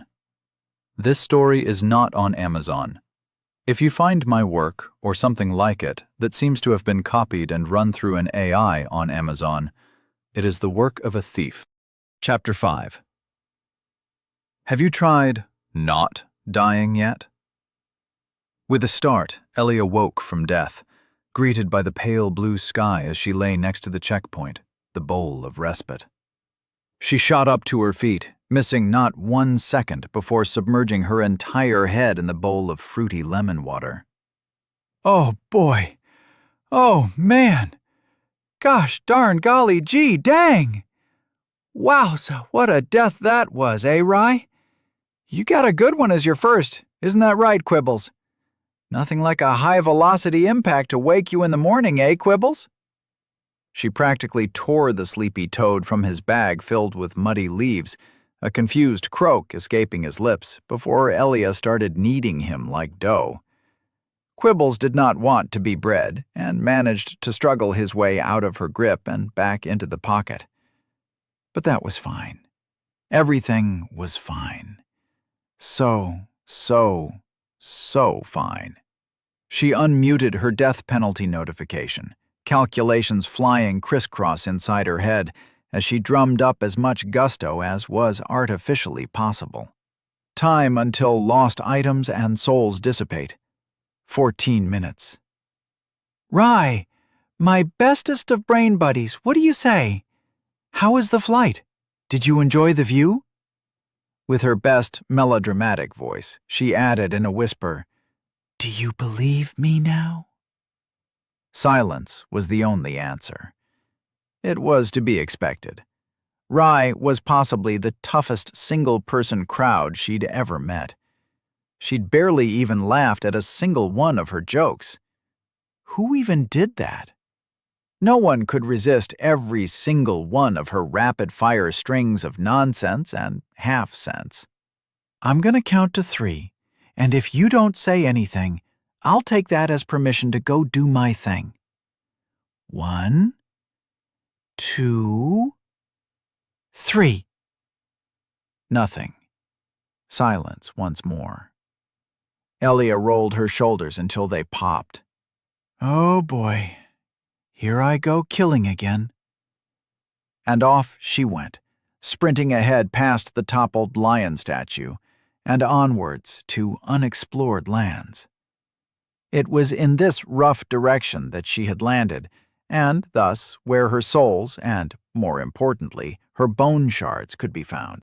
The emphasis leaned heavily on that could, as it still was quite the distance, and she'd have to navigate her way there. Actually, now that she thought about it, landing this close by was oddly convenient, almost like something meddled with the chances for this exact line of events. Could it be that the sacrifice of one precious bone shard to whatever force accepted it really had a tangible benefit? Nah. Elia would rather believe in coincidences than benevolent omnipotence. I wonder if I could replicate it. If I found a way to aim my zone of impact, I'd get a free deposit of all my stuff right next to my checkpoint. If I survived it, that would basically be my ticket out of here. I wonder if the effect of the beetles stacks. She casually stabbed an undead in the back, mostly because it had the poor fortune of looking exactly the wrong way at exactly the right time. Thoughts for later. For now, Rye, don't think that giving me the silent treatment again is going to win you any brownie points. I meant it when I threatened you with Christmas jingles. I'll fucking do it. Elia stalked over a line of very uneven ground, fallen bricks and stones making every step a possible ankle-bender, when she realized that she was being an idiot.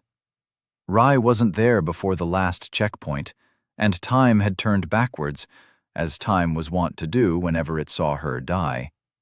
It was flattering, or would have been, had there not been a growing pit sinking deeper into her stomach. You have used psychometry, uncommon, essence of ego. The moment she dared to use one hand on herself to activate the boon, an undead with a kettle hat stabbed her in the chest from around a corner. The attack glanced off her armor, but the suddenness made her misstep and tumble over, grabbing onto her attacker and pulling them onto her in the same motion. When she was face to face with a decaying, dried-up militiaman, a recognizable scream filled her head.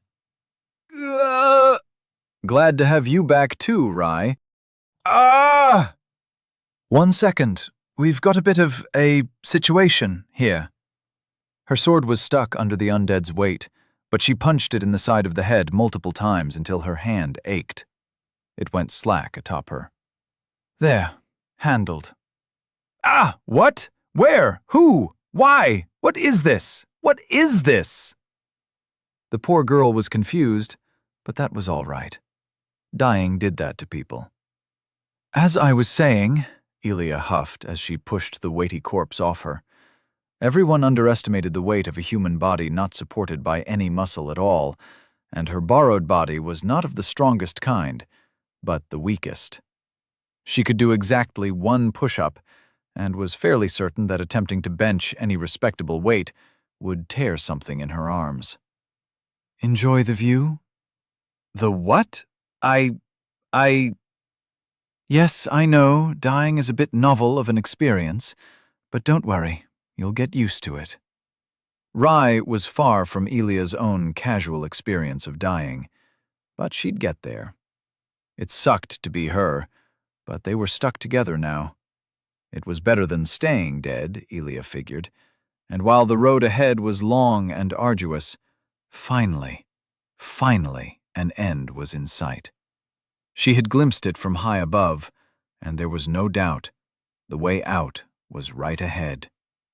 I should climb walls more often, even if it kills me. Why? Stone eagles say no to taking shortcuts. Also, these walls are quite high up. I died from a fall once, you know. Wasn't pretty either. Absolutely ruined my afternoon.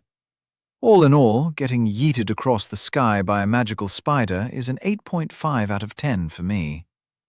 Time until lost items and souls dissipate. 12 minutes.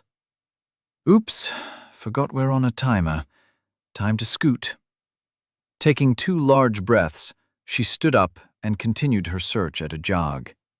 After less than a minute, another open area presented itself, though much, much smaller than the last one. Roman-style arches stood arrayed in a circle, in what must once have been a garden, though little more than withered stalks peeked from an assortment of wide and tall clay pots. A 3-storied fountain stood in the middle, thick carpets of dirty brown algae and duckweed hugging the tepid water's surface. Broken remnants of walls crisscrossed the scene, and the air was filled with the quiet moans of at least 9 undead, variably sitting or lying on the cold stone floor. Elia stopped at the entrance, crouching low as her eyes fell on a glowing orb sitting atop the fountain, like a crowning star of gold on a Christmas tree. A Christmas tree that smelled like the worst parts of the worst harbor. Not losing her bone shards was a gift she was looking forward to, as was expanding her collection from the pockets of the idol figures all around. Preferably they'd be dead by then, though time was not on her side. 11 minutes, 10 undead. This is going to be a marathon and the puzzle. You like puzzles, Rai? Uh-huh. Good. I hate puzzles. Rai sounded, against all expectation, as calm and collected as she'd ever been, having shaken off her confusion. Delightful. Maybe now they could have a conversation and clear this room. Together. Ooh, maybe Rai could give quick-witted combat commentary, point out weaknesses and stuff. Actually, since she didn't appear to enjoy violence, just narrating the scenery would be fine. Like a post-apocalyptic nature documentary. How good is your David Attenborough impression? Before you continue talking nonsense, I'm going to have to stop you right there. I have questions. Many, many questions. Go on. First, where the heck is this? It's the endless maze, you know. Calm gray rocks lounging next to pools of clear water, reflecting the silvery halo of stormless sky. Elia stopped as a group of 3 individuals stepped out from one of the 3 exits in the room. A crossbowman, 2 militiamen with short swords, one of them carrying a shield, and a surprise 4th thing slinking out behind them. A dog. Mostly colorless skin and patches of fur draped over hollow bones. Things just got a lot more complicated. No, okay, yes, thank you. Next question. What are you doing here? Trying to get out. We already went over my motivation for existence, didn't we? She adjusted her weight, watching the 4 patrol around the fountain once, past another lion statue, marking the path forwards, and then disappear into the left entrance. But I finally found it. The maze ends after just 100 yards that way. After that, we can say goodbye to this recursive hell. I can finally eat a hamburger again, and not just bugs and flavored water. There will be a soft bed, maybe even a roof over our heads. That sounds oddly modest. A microwave meal would be a luxury, or just a pack of noodles, uncooked. She eyed the other undead lying about. Not a sign of life out of them. Not until she got close. Honestly, I'd go for some sidewalk chewing gum. The patrol returned after exactly 1 minute of silence, walking left to right this time. That was not a lot of time at all, however. If she worked her way from right to left, she could fight them one after the other. Time until lost items and souls dissipate. 10 minutes. That's our cue. It's nerf or nothing now. Wait! I've got so many more questions. Shut. It's action time. Call out if you notice anything off. Well, for one, that person to the right is looking this way. Elia had indeed overlooked one undead lying right around the corner as she broke cover. The undead met her eyes. It stood up, brandishing a broken sword, but by her experience, she knew how sharp a broken sword could be. Elia had just enough time to block the incoming stab with her arm guards. The stab she gave, in turn, pierced the unarmored undead right through faded blue rags. With a twist of the blade, the body fell to the floor. The scuffle didn't go unnoticed as 2 more undead stood and turned on Elia. They stabbed and slashed, or variably slashed and then stabbed, and after a split-second decision, she narrowly took one of the slashes on her armor, dodged the other, and closed into her preferred range. 1 undead fell, and, though the next proved more tenacious, it too toppled over after a slash cut its wrists.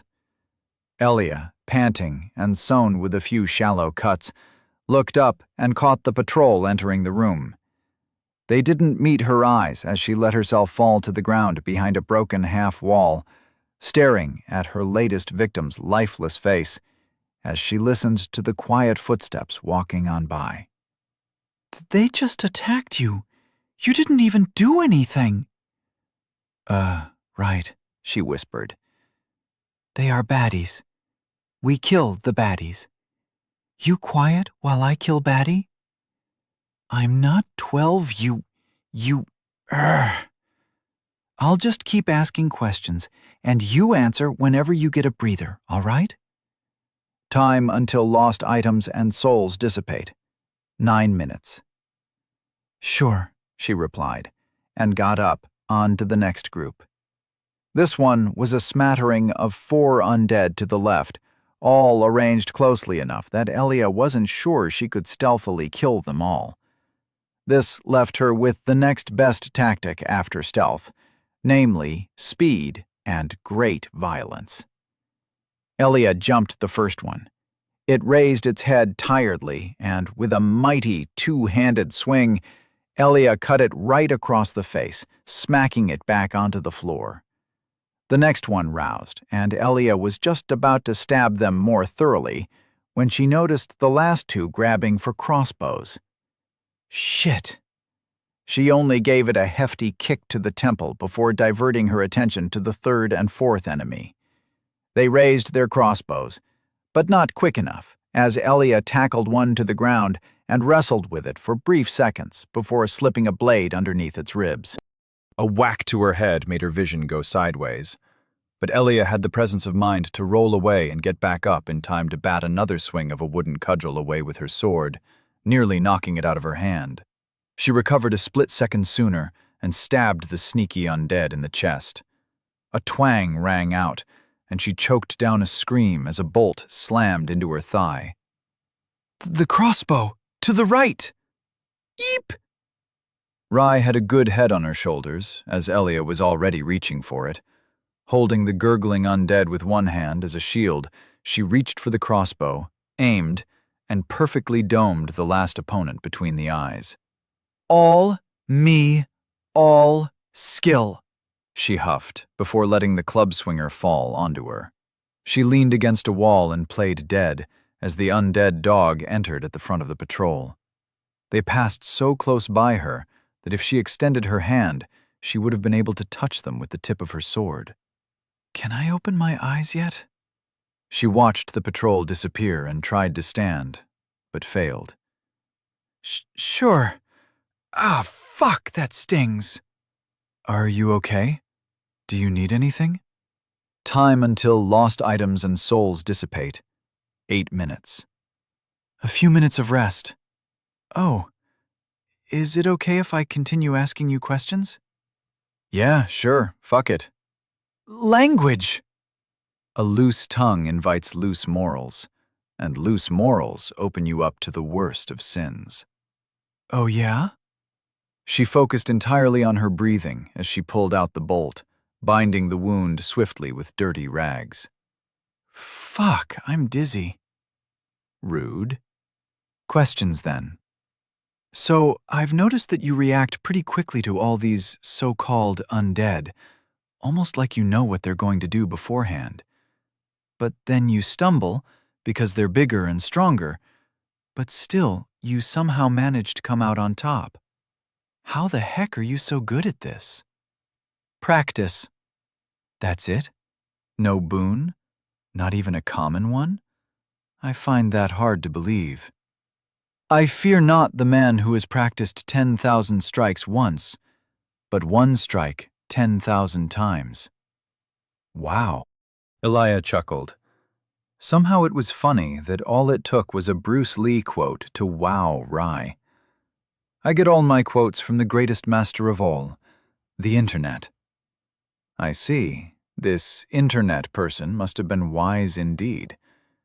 I sure wonder why I never heard of them. Were they a saint? Perhaps a divine servant or minor god? You could say something like that, in my world. The patrol came by once again, and Elia let them. For all her swagger and confidence, being an undead was limiting. She didn't have it as bad as the others, but that was like saying an amoeba had more situational awareness than a rock. Her stamina, strength, and just about every part of her body was lacking, and she only vaguely remembered that it was and wasn't always like this. I had to learn everything from the ground up, all the stabs and slashes and whatnot. It was difficult, you know. I wasn't the most physically active person on Earth, more of a shut-in. On dirt? So you're a barbarian, then, from the land of dirt. Fitting. Yeah, sure, let's go with that. Next question. What is with your accent? It's so weird. Time until lost items and souls dissipate. 5 minutes. With a sigh, Elia fastened a wrap of cloth around her leg and shoved the corpse off of her. Would you say it is out of this world? Well, if you put it like that, then yes. Yes, I would. 1 + 1. You do the math. With that, Elia carefully walked on over to the remaining 4.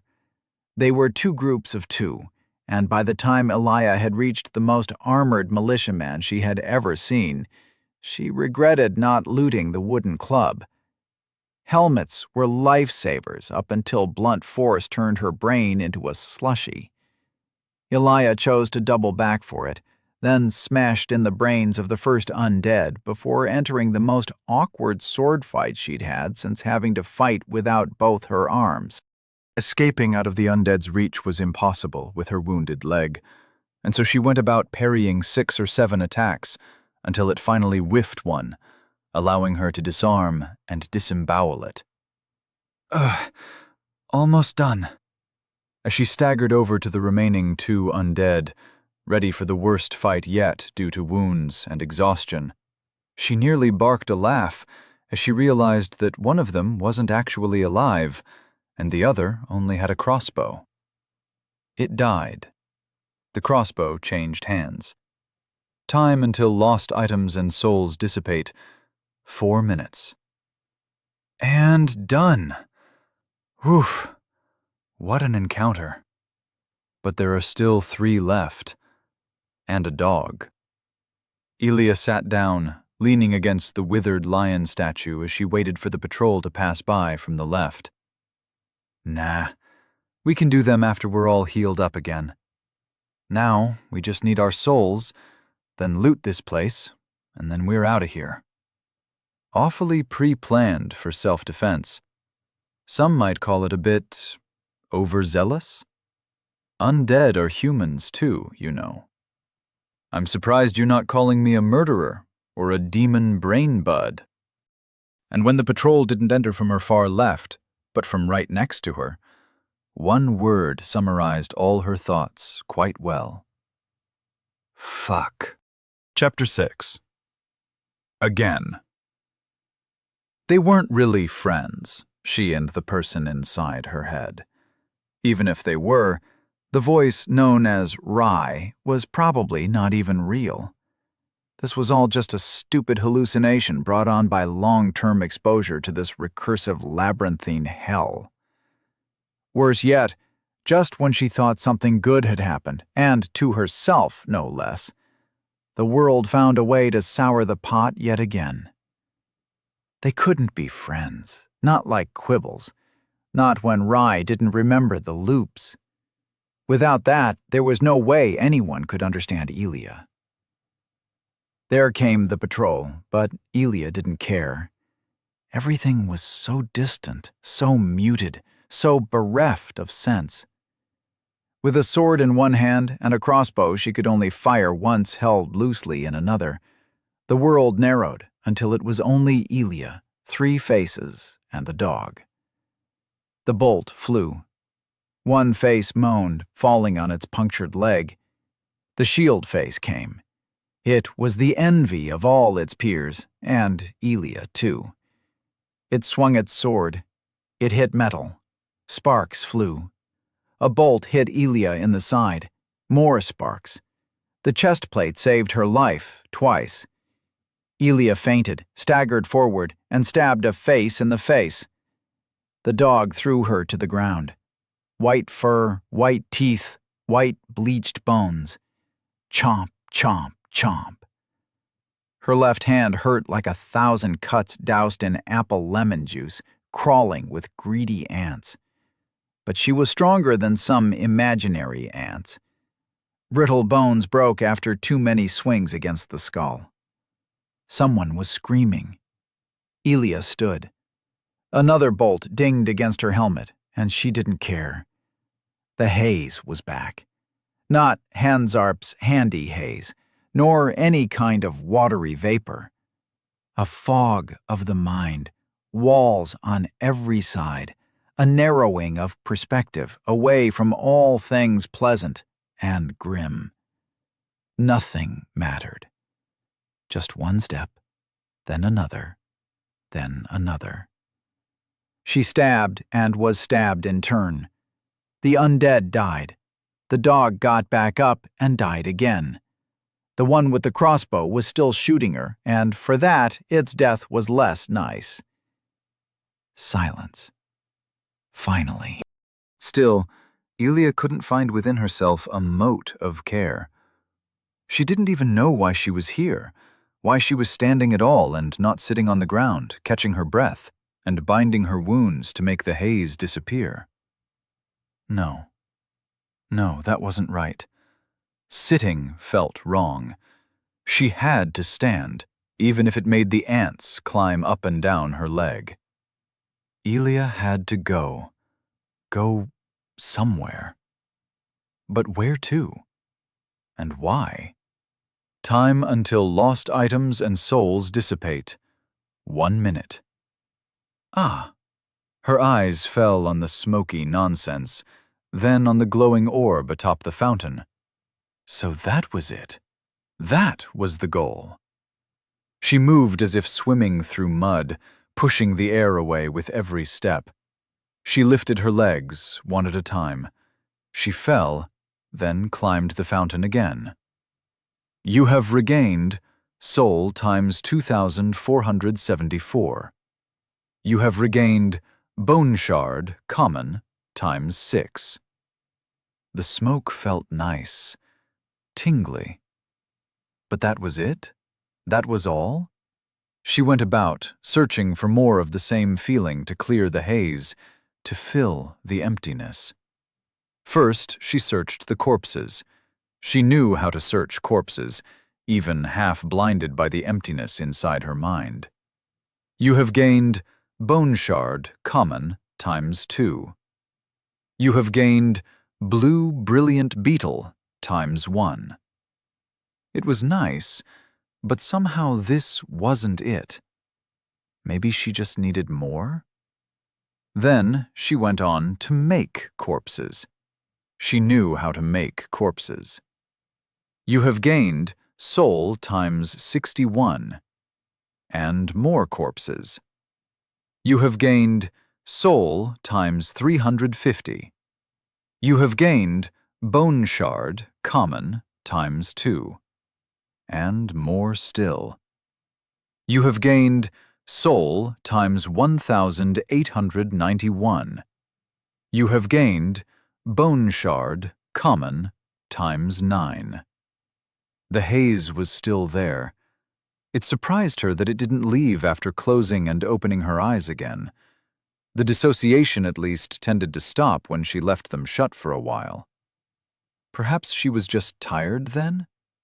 But being tired meant lying on the ground, and if sitting felt uncomfortable, then lying must feel even worse. But if she couldn't sit, and couldn't lie, and had to stand but didn't know why, what was the point? What was the point of it all?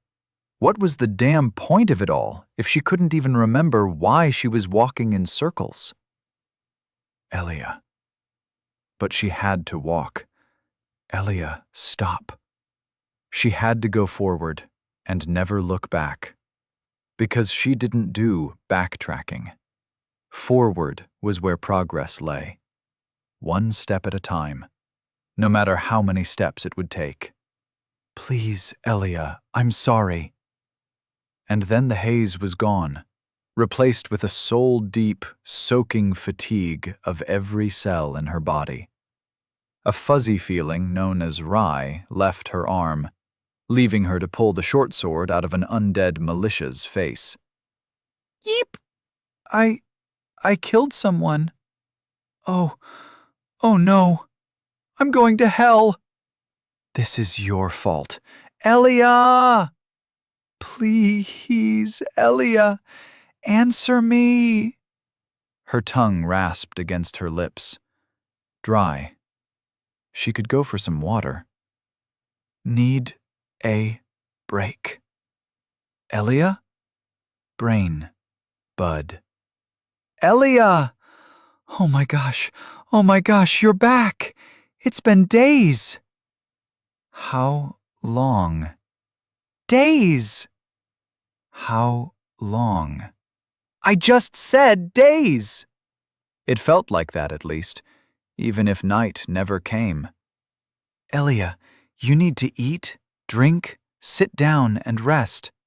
You've been staggering around, muttering about spiders and shoving them up the gods' unspeakables for so long, I thought that was it.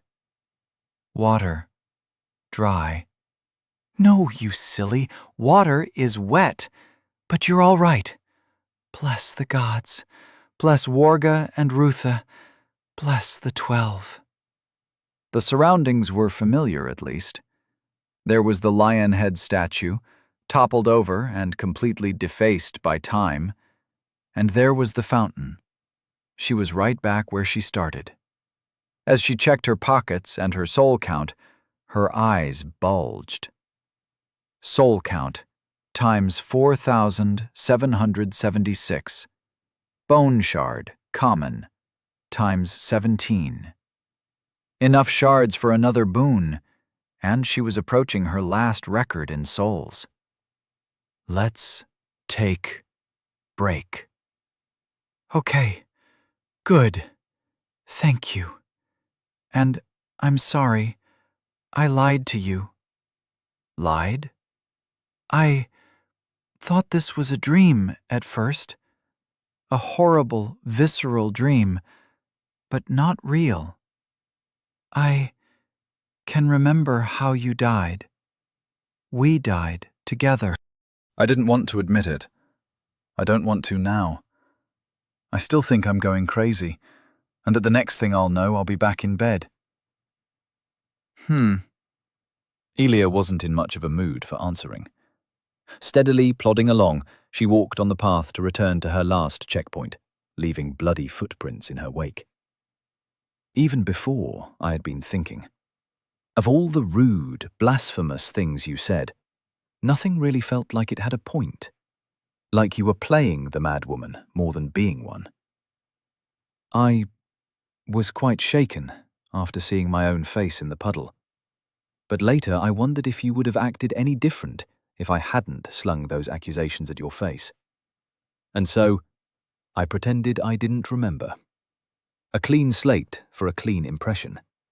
A feeling of indignity and righteous anger warred against the relief she felt that her brain bud, that Rye, wasn't just a manifestation of her magical boon, that she wasn't just like the other undead that didn't change from loop to loop.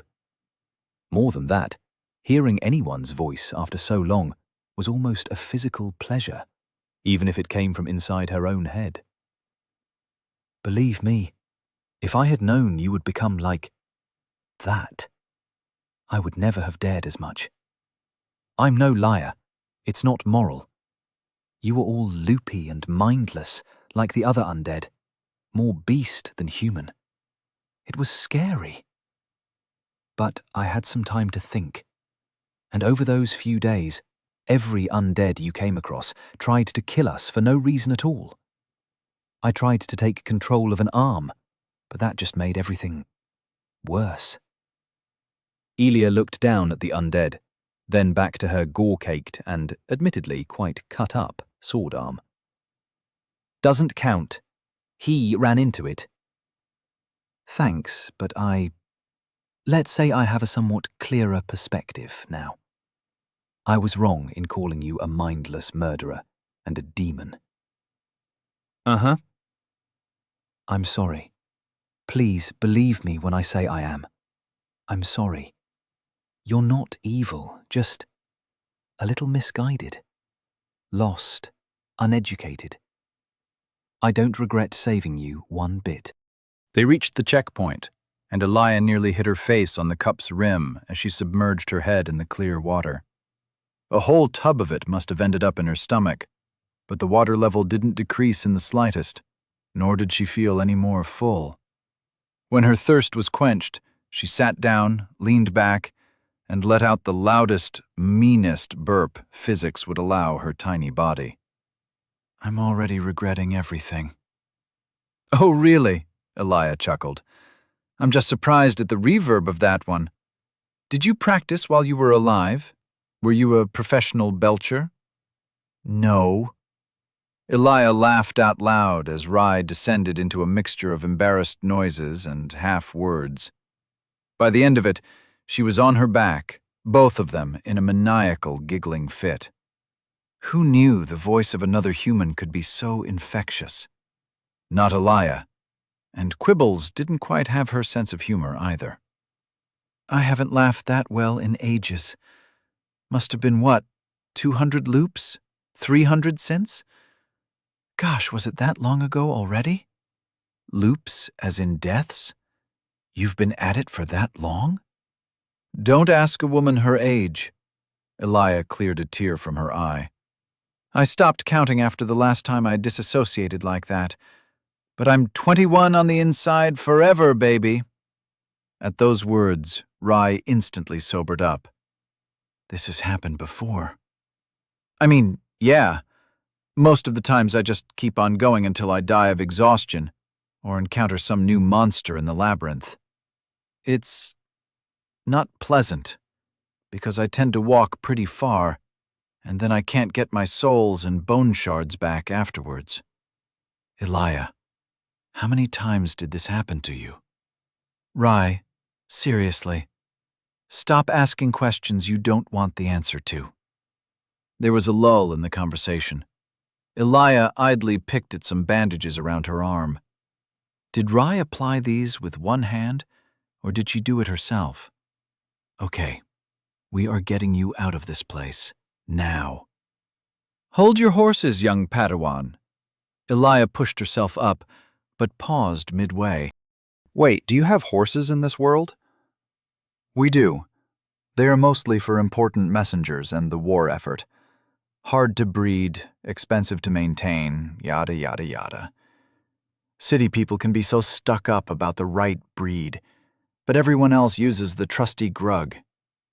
And a grug is 4 legs, 2 eyes, scales, a stubby tail, lays eggs and provides hardy leather as well as some meat good for stewing.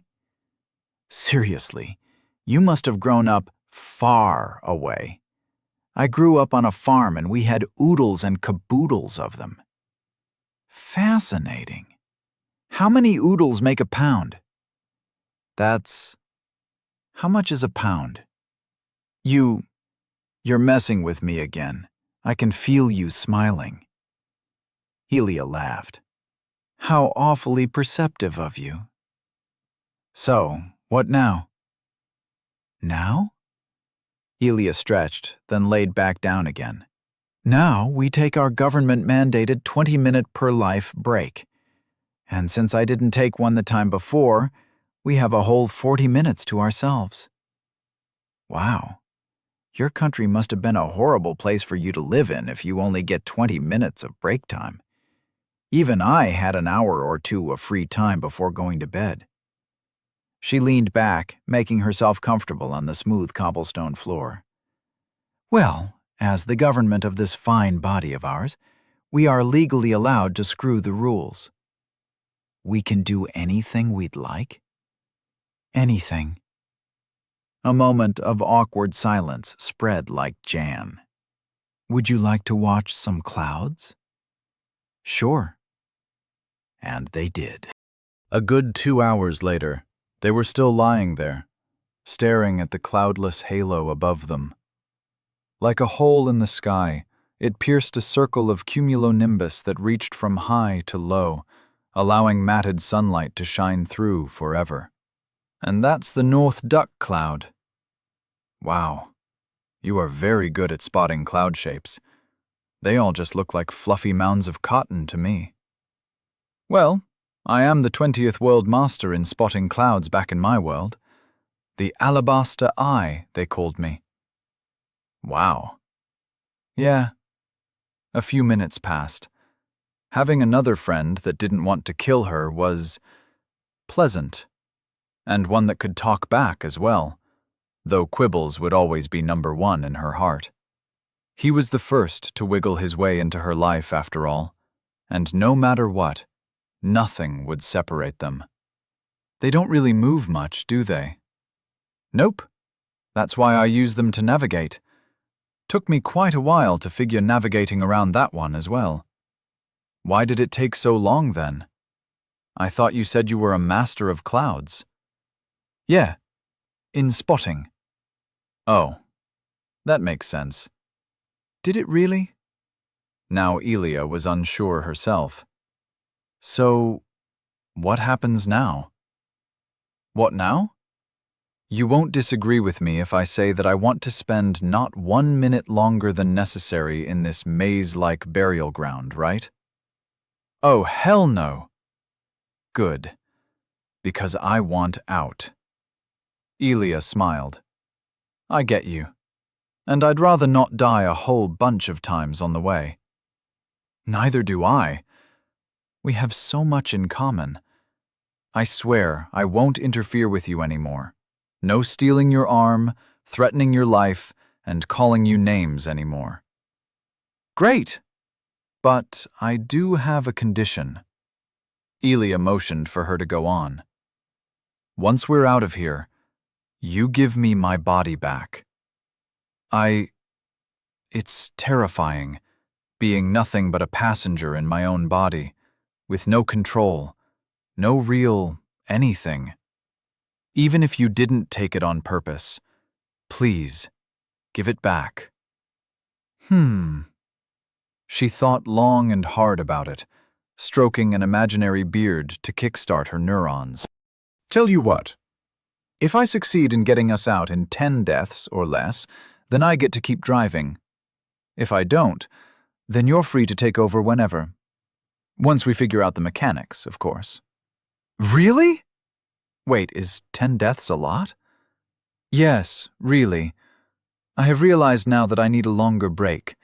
A vacation, if you will. She put her hand on her heart and looked dramatically to the sky. For both our sanity's sake. I shall honor this pinky promise in its entirety. And if I lie or cheat, so shall lightning strike me dead. I feel like you're pulling a fast one on me. I don't have a reference for your average time to die yet. Oh gods, it sounds so horribly morbid and cold when I say it like that. Am I a bad person? A quiet yet pronounced croak crept from her pocket.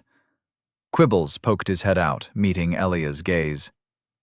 Quibbles, she started, do you perchance have something to tell us? Ribbit. Ah, I see. She leaned away and half whispered to her reflection in the water. A matter of grave importance. Croak. Oh, of course. You little rascal, you. Just say that in the first place. Ribbit. Are you talking to a toad? Yes, and he told me that he is a prince under a terrible curse, and he can only be turned back with the kiss of a fair maiden. A what now? A virgin in modern terms. And since I, of course, am quite the experienced woman, a femme fatale of fallacious skill, you must do it. Do it now.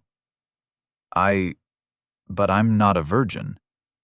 Elia paused, already having ceded control over her lips as she held Quibbles ready for a kiss. Wait, really? Shit, that means... Fuck, damn it, how old are you? 22, last I remember. I came of age last year, if that still applies to what you called the end of the world. Also, language. You have filthy habits. Elia was already ignoring her, one ear perched against the toad's mouth. Oh, what's that, Quibbles? Ribbit. Oh, he says you'll do as well. Oh, if I can help, then I will. Should I just kiss him on the mouth? Yes, now, quick. Time is of the essence. Rye flowed into their shared face, kissed Quibbles, and immediately released control again. Ew, he tastes like swamp. Wait, where's the prince? Where? Oh. Oh, you lying little... Elia, meanwhile, was buckled over, cackling like a mad witch. I can't believe I fell for that. That was the oldest trick in the book. I should have known better than to trust someone who confers with amphibians. You even made half those ribbits yourself. Force of habit. Wiping tears from her eyes, Elia stood up straight and drank a cupped hand of fresh, strawberry-flavored water. So, we can start on busting out right now. I know where the exit is. Really? How? Remember when we got launched through the air by magic? I'd rather not think about it, but yes, I do. Well, the labyrinth isn't as endless as it would like to seem. I've been at this for years, but now, with a bit of exploring, I think we can find a path to the edge within a few hours. Most of the undead nearby are cleared out anyways, so we should have smooth sailing for most of it. That sounds great. Oh, what about your bone shards? What about them? Well, the word bone shards is very similar to boon shards. And back home, boon shards were just what people colloquially referred to shards of a soul. And enough shards of a soul make a boon. Right, I get it. Quite the deduction, Holmes. And indeed, look at what I have in my pocket. You have fused bone shard, common, times 12, into bones of boons, common, times 1. Elia pulled out the bone die, letting it appear and disappear between blinding flourishes of her hand. Oh, I don't know what that is, but it sure has a lot of sides. This little girl here is our ticket to greatness. It's a boon die. Imagine, fireballs, gummy bears. Infinite peaches? Infinite peaches, I guess, too. Just roll the dice and boom, magic boon got. Wow, that's so simple. You see, where I come from, we don't have little pieces and physical boon dice thingies. The soul shards, bone shards, whatever, are part of your soul, and the number needed to form a boon is a bit wishy-washy. We need priests and all to commune at an altar to even find out that we had a soul shard in us. It was quite the celebration when a kid gained their first, and that one was always given as an offering to the gods, so they would bless us with a long, healthy life. Sounds like a scam. Elia watched the million shapes flash across the die's surface. Someday, she would get a good boon again. Were your boons entirely random as well? I mean, not always. I know of 2 ways to gain a boon, and one is by collecting souls shards through great deeds in your life yourself. Gathering enough for a whole boon yourself is beyond rare, but they tend to take inspiration from your true inner self. Not a single philosopher, alchemist, or magus managed to pin down what that exactly entails. Only the gods and their immortal servants have the power to look so deeply into a soul, which is how they find promising mortals, who they then direct where their talents are required. Rye took a breath, the sound tickling at the inside of Elia's eyelids. The other, and much more frequent way, is to simply buy shards from another. For a fee, temples grant an exchange of shards, though the fee was predictably steep for both sides. And thus, the rich could eat the poor in a completely new context. But those are just random shards, not the ones cultivated in your own body. Which means that the results are a lot more fickle. What that means, well, I know of a handful of people who ever got a boon, endorsed by the wealthy or the divinities themselves, and even then, half of them left the temple in tears. A fisher could get a boon for finding fish, but if he got one that allowed him to run as fast as a horse, well, he would be smart not to be a fisher for much longer. And they just popped up inside your body. If you managed a great deed, or showed enough dedication to a craft or art, you were rewarded. Killing someone to just take their shards was not an option. It was simply unheard of, downright impossible. It didn't work. Huh. Well, I guess someone loosened a few restrictions since then. Would explain why everything is so random. Elia cupped her hand, tempered expectations flaring up at the weight upon it. Maybe this time it really would be a fireball, or, no, best to suffocate all hope. The system was rigged, the die weighted, and psychometry, the exception confirming the rule. Why she still got excited for these piddly liar's dice, she didn't know. It was possibly an addiction, or maybe an, "I want to throw." You sure? Yes. Yes, I never got a boon in my life, not that I can remember. My family was well off enough, I think, but not rich in soul shards and certainly more invested in the well-being of our lands.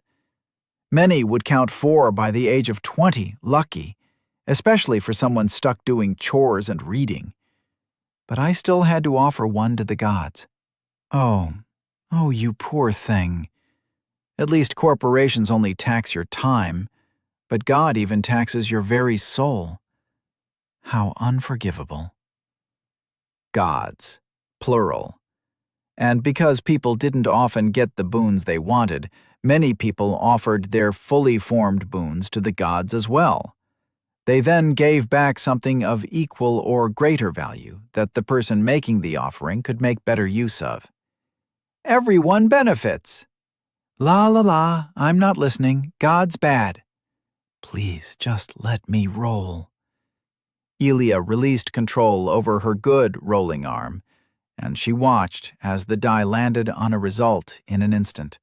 No sign of the stopping of time or encroaching darkness that made every previous roll so unnecessarily atmospheric and suspenseful. You have gained a divine boon. Alternating Ruther's Day vigor, common. Wow. It's like magic, except better. Don't worry, that's just the precursor of a gambling addiction talking. Elia looked for the boon, but couldn't find it anywhere in the smoke. Hey, any clue where my boon is? I think it's in a downloads folder somewhere, and I can't seem to find it. That's weird. Oh no. I thought you knew. You can't collect an unlimited number of boons. Not all souls are born equal, and as a normal human, we are born with a limit between 0 and 3. 0 and 3 are both very rare, unheard of outside of legends and myths. I'm sorry, but I was born with 1. Well, that sucks. Assuming I have more than 1, where would I check that? Well, with Hansarp's handy haze. Right. Smoke stuff. Don't call it that. It's a very holy technique. I practiced it so much that apparently my body knows how to do it even when I'm not the one holding the reins. Have some respect, please. Respect schmispect. Boons. Psychometry. Uncommon. Essence of ego. Empty. Oh, hey, look. Smoke stuff says I've got 2 more slots. I hate you. Still no idea where the boon went, but I guess that means I gotta have a legendary title to go with my legendary slot number. Please stop. Deathslayer Elia. Elia the Darkstalker. Elia of the Broken Short Sword. Ah! Chapter 7. If at first you don't succeed, die again. Blessed by the good grace of Ruthie for your devotion to a back-breaking craft, you find yourself invigorated on alternating Ruther's days. On these days, your abilities are increased 2-fold. Elia and Rai stared at the smoke, having finally figured out that it would show itself if Rai was the one summoning the smoke, which had some interesting implications. Sorry. I am so sorry. I didn't know I'd steal your boon. It wasn't on purpose. Elia stared up at the sky that never moved. She didn't feel particularly different, besides a small tingle in her chest where there was previously nothing. It wasn't a Ruther's Day then, and it never would be. In her experience, the useless boons made up the bulk of the million. She wasn't even mad, just disappointed. It's fine, you can keep it. Shame it's no fireball, or super strength, or infinite peaches. She shrugged, massaging her shoulders as the last of her rampage's fatigue bled through and passed to tingling nothingness. The miracle water lived up to its name once more. Welp, time to play the cards we were dealt. Shame about the boon, though. I don't think you understand how significant this is, but I have a boon. A boon! It's my first— Elia held her short sword against the sky. This is worth 1,000 times more. Your weird green sword is not important at all. Every shard of a soul can only manifest within a person because the gods sacrificed a part of their power to create us. And even then, most people's lives aren't even worthy of 12 common shards. You're holding a life in your hands. No, more than that. You even have an uncommon boon. That is about 10 lives, or maybe one special one. Very, very special. Would it hurt to show a little bit of thankfulness and appreciation? Thank you, RN Jesus, Elia yelled to the sky. Then she continued through the exit with the lion statue, making sure to double-check every single corpse on the way for signs of unlife and loot. Is that the name of your patron god? Patron? Is that like a sugar daddy? You know what? Forget I asked. Barbarian from the land of dirt indeed. They walked for a while, happening on not much besides 3 paths that looped back to the beginning. He's the god of video games and random number generation. So, a god of luck. Yep. That seems a prudent choice of patron then, given your circumstances. Then I'm sure you're happy to see my sacrifice to the altar pay off. Without it, I'm sure none of this would have happened like it did. Elia entered the open area where she had fought over a dozen undead. All was the same as she left it. The fountain, which still exuded a pungent smell of algae, though now it was mixed with a distinct tang of copper. I don't believe in determinism, or that anybody with absolute power is not absolutely corrupt. Well, I will be glad to prove you wrong. There are so many nice gods, too. There's Ruth, Ru, Warga. You have gained Bone Shard, common, ×1. Oh, hey, I overlooked one. Philia, Orana, Milia. You have gained Wyk-Wax, ×1. Oh, look, it's the wax stuff. Wick-Wax, ×1. A dollop of brown cream, made of a variety of blessed loams and used to stitch together corpses disfigured beyond death. Smear over wounds to prevent blood loss and infection. Amani, Rococo. Did I already mention Ru? He's my favorite, even if I don't officially belong to one of his cults. He's the god of friendship, niceties, and— All right, I get it. You're a polytheist with a good memory. Let's focus on the way forward, shall we? They walked in silence past the second lion statue, happening across 3 more corpses that were already liberated of all belongings of import. Elia still double-checked each pocket, just to be absolutely certain. A vague sense of familiarity was stuck in the back of her mind. She must have come through here during the haze. So, you said you saw the way out? In the brief moment of clarity imbued upon me during a short-lived, high-velocity flight, I have come to find 3 ways out. 3? Yes, the first one. We go past the sorceress spider. Spiders oughtn't learn magics. Yeah, they oughtn't, but they don'tn't. That aside, the maze doesn't extend beyond the hillock it was guarding. However, without a shield that blocks magic or a lot more speed and stamina, we're not getting through there. Okay, so number 2? Number 2 is where we're headed, Elia said, retracing her mental map as she peeked around a corner. Ahead, the maze just stops at a big fuck-off gate and all, but that isn't the problem. A moment of tension lingered in the air as an undead shuffled past at the end of a shaded hallway. Elia followed only when she was sure it was gone, sneaking behind before stabbing it through the neck. The problem is that if you go through the door, you'll win the bet and puppeteer my body around for all eternity. As Elia wiped her sword clean on the undead's rags, she took in a large green double door to the right that remained closed, almost as a warning to all would-be trespassers. Braziers balanced on thin sticks held sooty water from the last rain, floats of powdery incense dimpling upon the surface. Images of some dramatic scene were carved into the surrounding masonry, but time and weather had turned them into little more than faded impressions of human figures. The problem is, whatever's between us and there. There was no other way to the Great Gate except through here. One last challenge, I'd guess.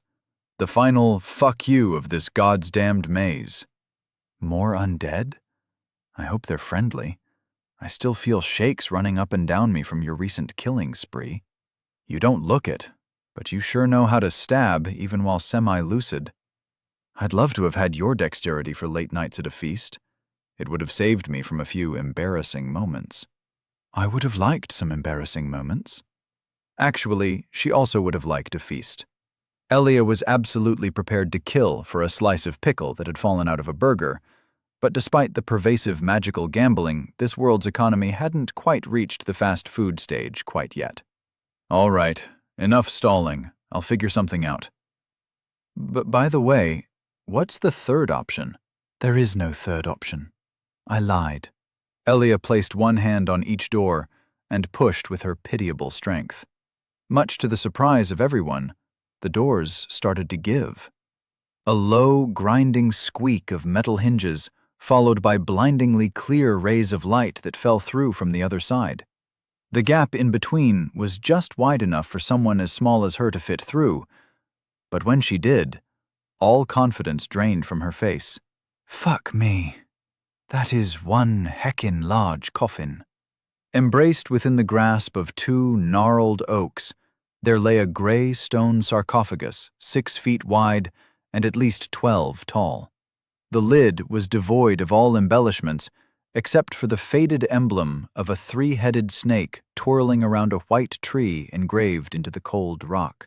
The open sky hung high above gravestones growing at the area's edge like stalagmites, the outer walls crumbling into an advanced level of entropy and decay, though they remained just whole enough to squash all hopes of an easy escape.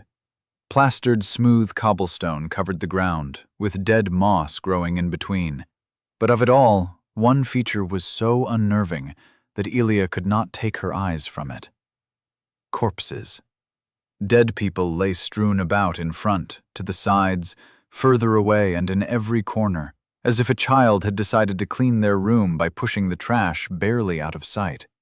Every kind of undead she had ever met in the entire maze could be found there.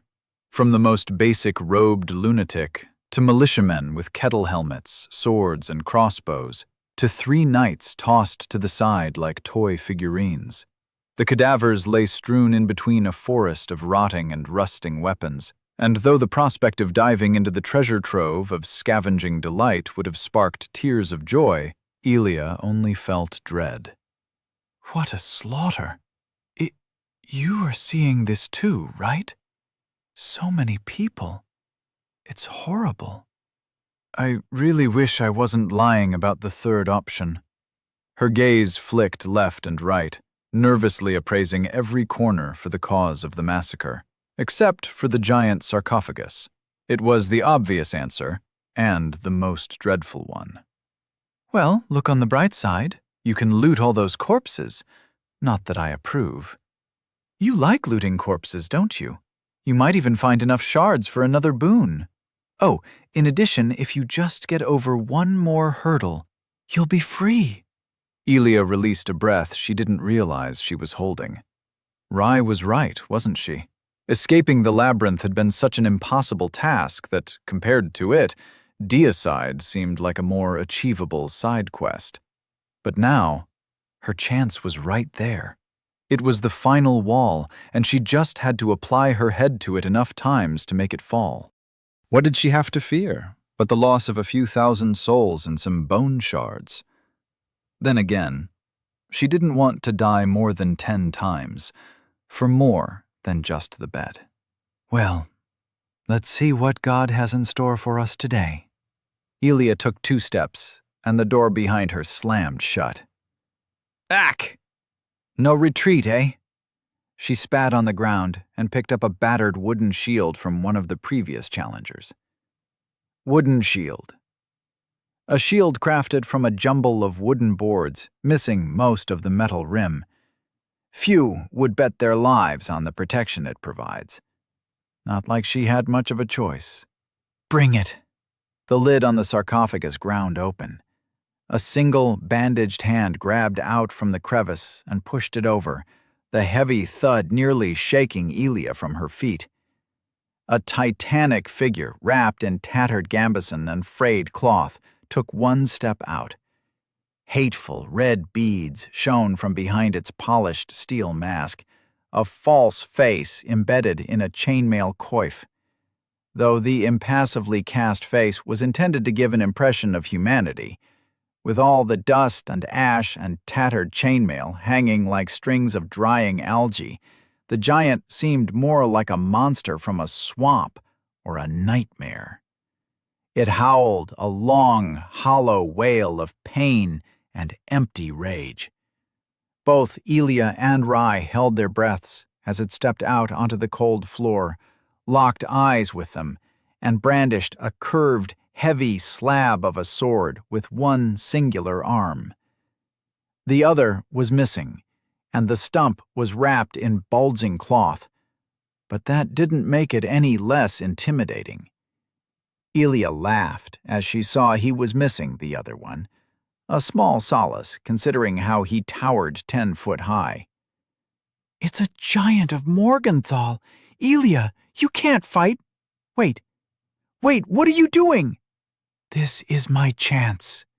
She took a step, as if she couldn't hear her heart pounding and her breaths weren't coming quick and frantic. It's 2-on-1. He's only twice my size. No pressure, no pressure. You have challenged Forlorn Giant. Oh, great, he's got a title, Elia muttered, suddenly very insecure about the Smoke's initiative and the comparatively pitiful length of her own short sword. It was decidedly not as long as her opponent was tall. Hey, Limp Dick, you compensating for something? Size isn't everything. It's about how deep your quips can cut, and I'm a master of banter foo. The giant did not quip. The giant charged. You have died. You have lost. Soul times 4,776.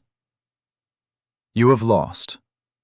Bone shard, common, times 4. Time until lost items and souls dissipate, 15 minutes. Elia woke up with the vague impression of weightlessness that followed being bisected at the hip. As far as deaths went, it was fairly novel.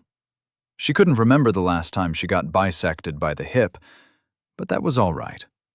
Dying was not conducive to long-term memory, and so she took a minute to reflect, drink some water, and use her psychometry to give Rai a voice again. Can I open my eyes yet? Yeah, it's over. We won. Wait, it is? As she realized that they were still stuck inside the maze, The cheer in her voice deflated until it was as small as a mouse. You lied. Yep. I don't understand why you keep doing that. It's unhealthy. For your friendships and your soul. You could go to hell if you ever died. Emphasis on if. With a derisive snort, Elia stood up and made her way back to the final boss of the maze. I'm pretty sure this is my personal hell. A world imitating a video game, except the pain is real, there are no friends, and every bit of progress is lost to unfair random bullshit. Where's the fun in that? I don't know what you're talking about again. I'm getting the feeling you're doing this on purpose. Elia picked up her toad. Shit. She's found us out. Run for it, Quibbles. I'll keep her busy. Anyways, maybe just try a different route? The conjuring spider, maybe? Elia laughed as an undead tried and failed to stab her. Don't worry, I got this. She reached the fountain room and watched just as the last piece of the patrol left. We're gonna have to speedrun this part every single time we die. Shit. At least we'll get some souls and bone shards from random drops. If you don't die to these folk. Yeah. If. Contrary to a certain someone's expectations, Elia made it to the dreaded fight against the giant within less than 15 minutes. Entirely contained within common expectation was the fact that a 2-inch thick oak shield only helped against 1 or 2 glancing strikes from a 6-foot curved greatsword until it was sundered into 1,000 splinters. The metal chest plate that was responsible for deflecting the rest of the force would have, were it not eons old, chipped in places and brittle with rusty spots. Elia didn't die, but she sure as hell screamed. While the giant could hit her from over 7 feet away with ease, she herself needed to close within 1 to even attempt stabbing past his layers of armor, turning the expected duel of the fates into a high-stakes game of chicken. As she rolled to dodge a stomp of the mighty feet thick as tree trunks, she drew second blood with a vindictive slash. Then her back hit a tombstone, and all she saw was the flash of a bronze blade before darkness took her once more. You have died. Fuck, shit, fuck, shit. Every jump backwards was accompanied with the minor dread of stepping on a rusting blade or stumbling over the hand of an unlucky previous challenger. Elia was getting the hang of the giant's range, at least, though what she didn't expect was the sheer speed with which he could swing his sword, in only one hand at that. A rapid series of strikes forced her back, reminding her in some ironic way of the basic undead launching into a flurry of flails only to fall over afterwards. On the contrary, the giant did not even stumble, weaving every slash elegantly into the other without pause. Lucky for her, she was starting to see a pattern. If only stretching out the fight wasn't so exhausting. Ah! Eek! Oh my gosh! Rye's commentary also left much to be desired, but that was fine. Elia had a good feeling about this one. As the giant made for an overhead swing, she stepped to the side and ducked under the follow-up backhand strike, which put her directly at the back of her foe. She grabbed her blade like a dagger, dropped her shield, and jumped in an attempt to cling to the giant's back and stab it dead. When the giant kicked her in the gut without even looking, her pride was hurt more than anything else. But the kick itself also hurt quite a lot. You have died. Oh, would you look at that? He launched us straight over the door. You have regained soul times 5,376. You have regained bone shard, common, times 5. At least I haven't lost my souls and shards yet, and we're getting more from fighting our way through the half-dozen or so undead on the way here every time. That's great! Yay! Woohoo! Rye sounded a bit seasick. She was a bit out of it, But there was no time to rest in between attempts because that would require giving up on all of her shards and souls. She was nearly at her high score, and losing them now would be her greatest defeat. Cheer up.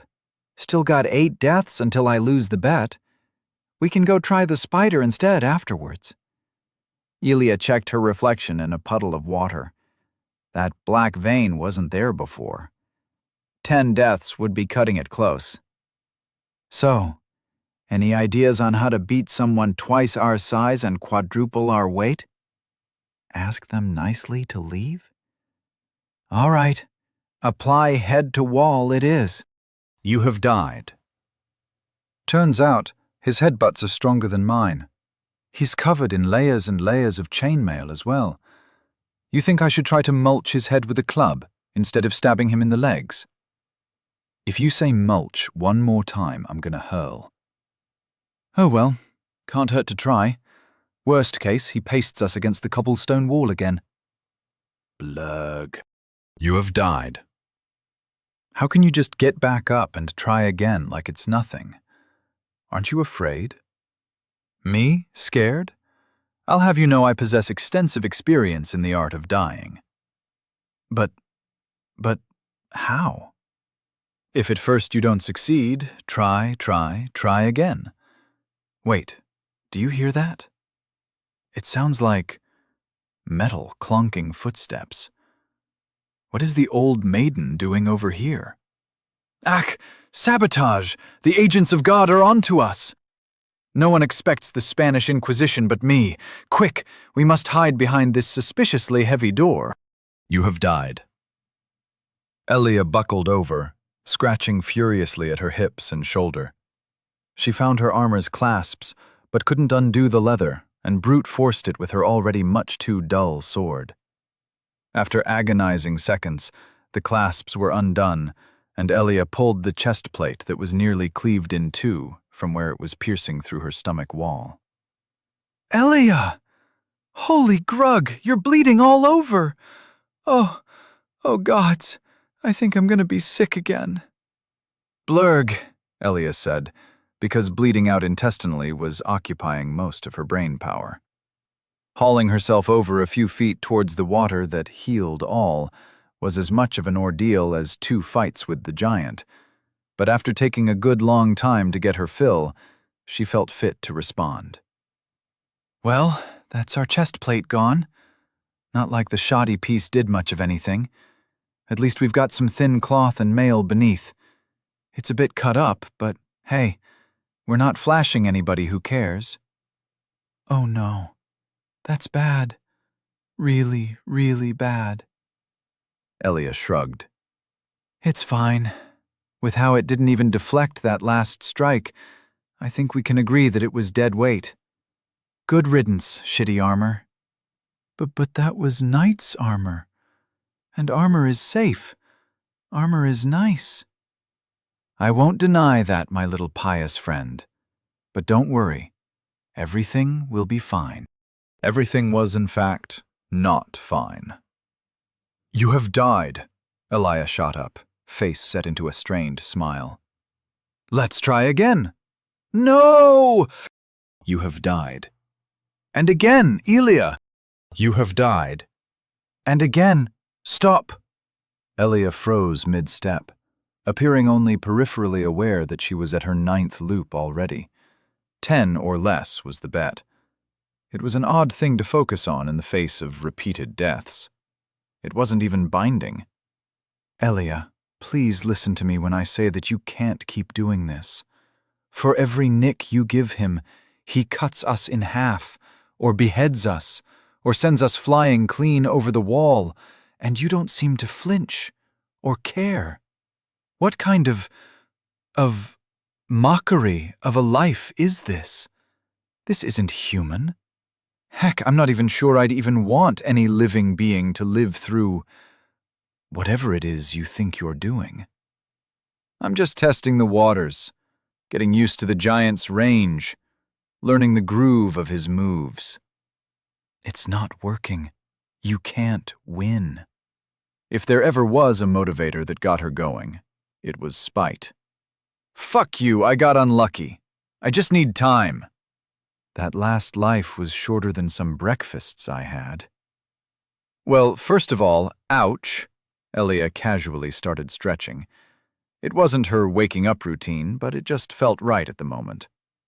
But Rai, you haven't factored in one atom-sized, mucho important detail. I'm listening. She turned to her reflection in the healing water and set her face into the most charming smile an undead girl could make. Have you ever thought that maybe, just maybe, I have a plan? Chapter 8.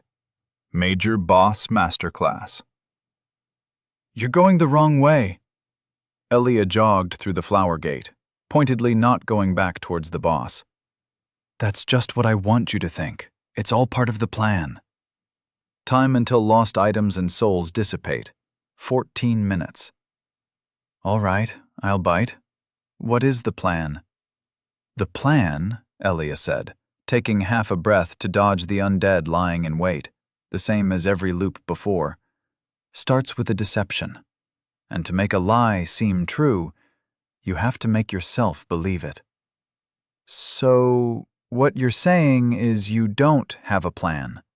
Of course I do. Now be quiet. I think the old maiden is attracted to the sound of my lovely voice. She set into a faster pace, rounded a corner, and squeezed her way through a familiar hole in the wall before the clonking footsteps could even get within earshot. Past the perforated corpse lay the wide-open field of spiders, magical and mundane. Elia was here for the mundane. Step 1. We need a different weapon. Time to bag some spiders. I can already see a hole in your scheme. Where do you intend on getting a bag from? Elia stopped mid-step, further emboldening Rai's suspicions. I knew you didn't have a plan. You're just making one up as you go. And I'm damn good at improv. Isn't that right, my little brain bean? Don't call me that. Elia returned to the corpse and looted its mostly intact pants. She twisted the pant legs into knots and wasted no time in returning to the field, gunning for the most isolated spiders. Except they kept on skittering away or wiggling their spikes threateningly like a porcupine when her hand approached them. Did you just hiss at me? Get in the bag! The spider hissed at her a second time. She didn't want to die of another poisoning, and these damn arachnids just weren't listening. It was all falling apart. Rai, you don't happen to be a secret spider whisperer? An ethereal snort rang in her mind as her left hand tingled and scratched the ground in skitter-scatter patterns. It was a rhythm, Elia realized, and one that made the spiders lower their needles, almost like they were deflating. Within moments, they were as tame as a sleepy kitten, and Rai started filling the improvised bag with prickly, fist-sized spiders. I have no idea what the hell I just witnessed. Was that a boon? Language. And no, it was not. Spiders are quite smart enough to listen to a few garbled words of Aramaic. I'm not afraid of these little ones. I've had to deal with worse pests where I came from, like frogs and snakes. I hate snakes, even though they eat frogs. They're too smart. Elia blinked. Maybe this world wasn't as boring as she thought. Maybe it was simply too interesting, and she didn't get a tenth of it. All right, that's enough. We're out of here. I can scarcely believe what I'm saying, but why aren't you checking the corpses all around?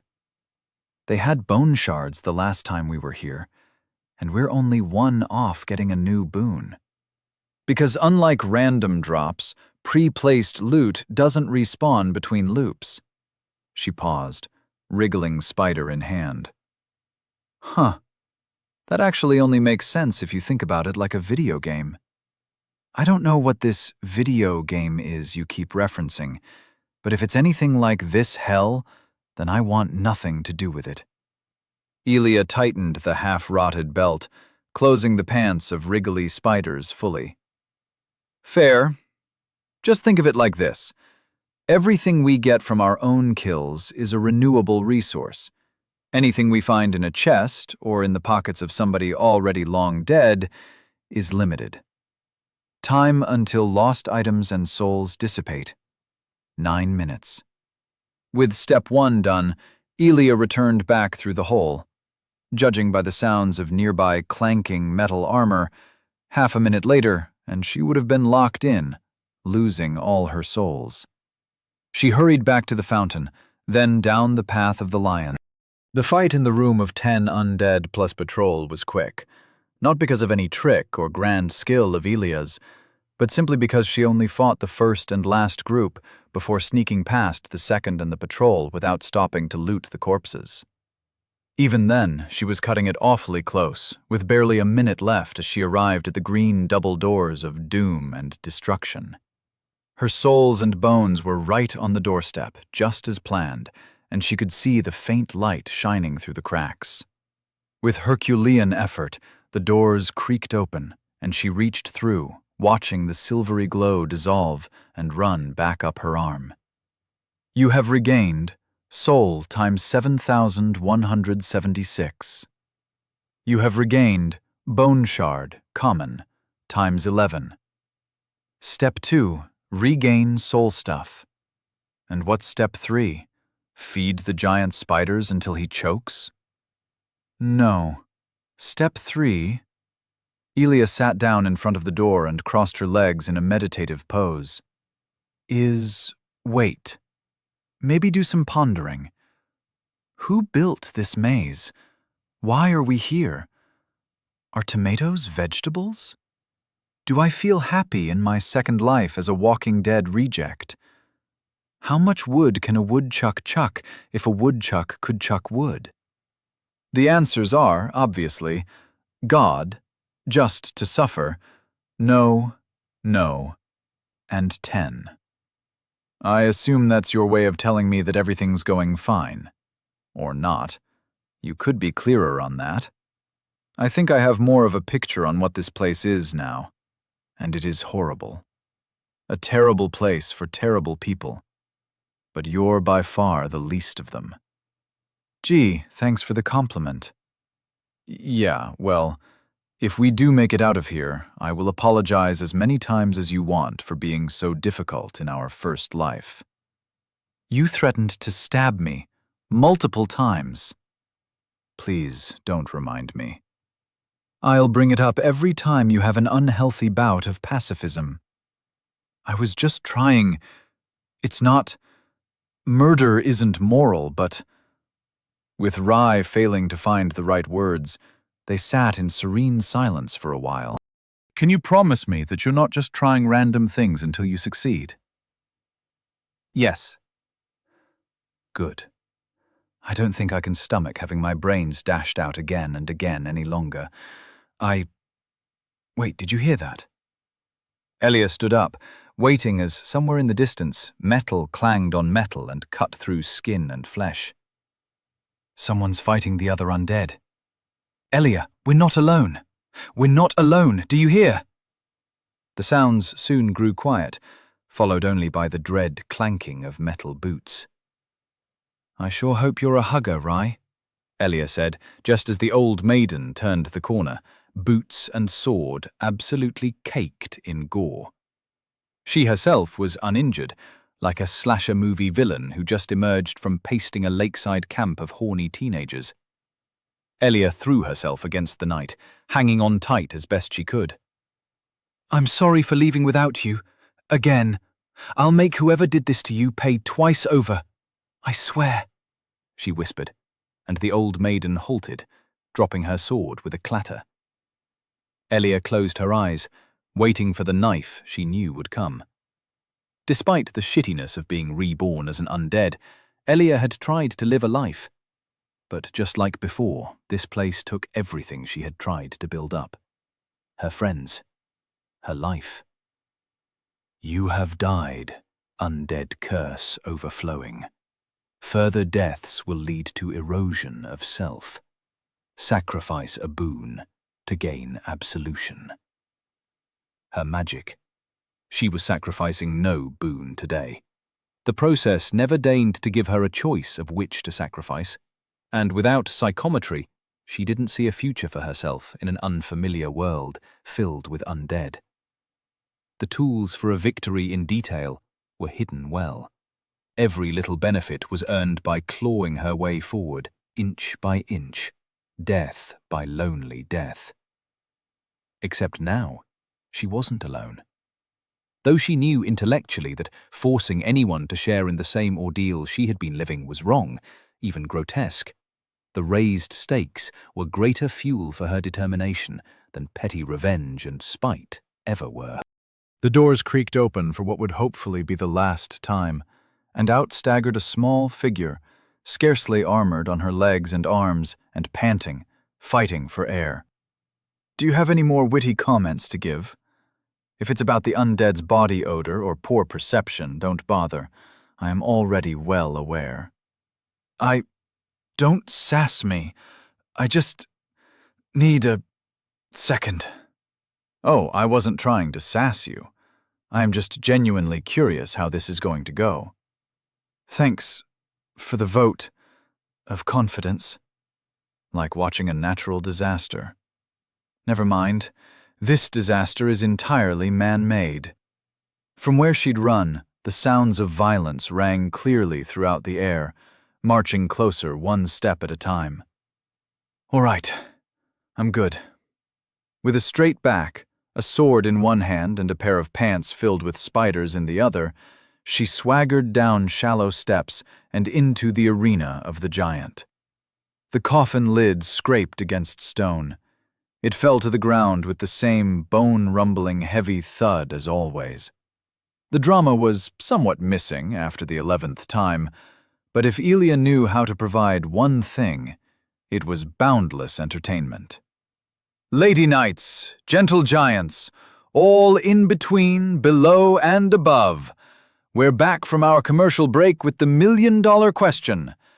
How are you going to die today? Is it A. Stabbed in the dick by a pint-sized girl? B. Asphyxiation via poisonous spider bag? Is it C. Falling on your own blade? Or is it D. A decapitated head shattered against the floor next to Elia, exploding like an overripe watermelon? The closed bronze doors creaked ominously behind her as gauntleted fingers pried them open, revealing a figure with eyes glowing a brilliant white like 1,000 souls through the visor of its sharp helmet. Like 7,176 souls, to be precise. "Aw, you ruined the surprise. Couldn't you have waited like half a second?" She brushed herself down and pointed at the giant, still slowly making his way out of his oversized stone sarcophagus. "This man called me short. Kill him, please." "In," the old maiden gurgled in a tinny shriek. In." With a howl that would kill a banshee, the old maiden practically flew down the steps and swung her longsword in a wide semi-crescent arc. Elia ducked, but only because she was paying close attention to both the giant and her former friend, juiced up on thousands of souls. She really preferred keeping her head this life. "Kill him, not me." The giant took this as his cue to finish his 11th dramatic entry, and he too stormed forward, gunning straight for Elia. This was precisely the opposite of what was supposed to happen, and for lack of any options, Elia charged straight at him. "Eep!" The heavy, curved sword cracked smooth cobblestone and shook her off her feet. With no time to get in any strikes of opportunity, she rolled out of the way of a stomping giant sandal and scooted through the gap between his legs, just in time to evade yet another wide-set slash of the old maiden. It hit the giant instead, the sword cutting furrows into his strips of padded armor. As she scrambled a safe distance away, she turned around to witness the giant tearing its raised sword earthwards, not towards Elia, but the old maiden. Her full metal kite shield deflected the hit as she failed to give one in return, forced to endure strike after leaden strike during her retreat until she was out of range. "Is this your glorious plan? Have the Knight of the old maiden, fight the giant for us?" "Uh-huh. We're not even on a timer, thanks to—" She checked her recent notifications until she found the relevant one. "Your souls and shards have been usurped by the old maiden. Slay your usurper to regain what is yours." "Oh, so you're not the only one who steals souls, then?" "Everyone does it, far as I know, though I only have every kind of undead as a reference." Elia breathed out, and once she was sure the fight would take place at an appreciable distance, she sat herself down onto a tuft of dried grass. "All I know is that they don't talk, they don't hesitate beyond their slow reactions, and all look more like mummies than rotted carcasses. I'll have to go up against whoever wins this fight, and it better be the giant. And if your knightly friend wins? Even then, I'll finish it. She is your friend, though, isn't she? Or did you perhaps part on poor terms? I hate how observant you are." Their parting was one of the many memories she had forgotten, lost and left behind in the maze, only a stinging pain left in the void. "If it comes to that, fingers crossed that the student can outrun the mentor.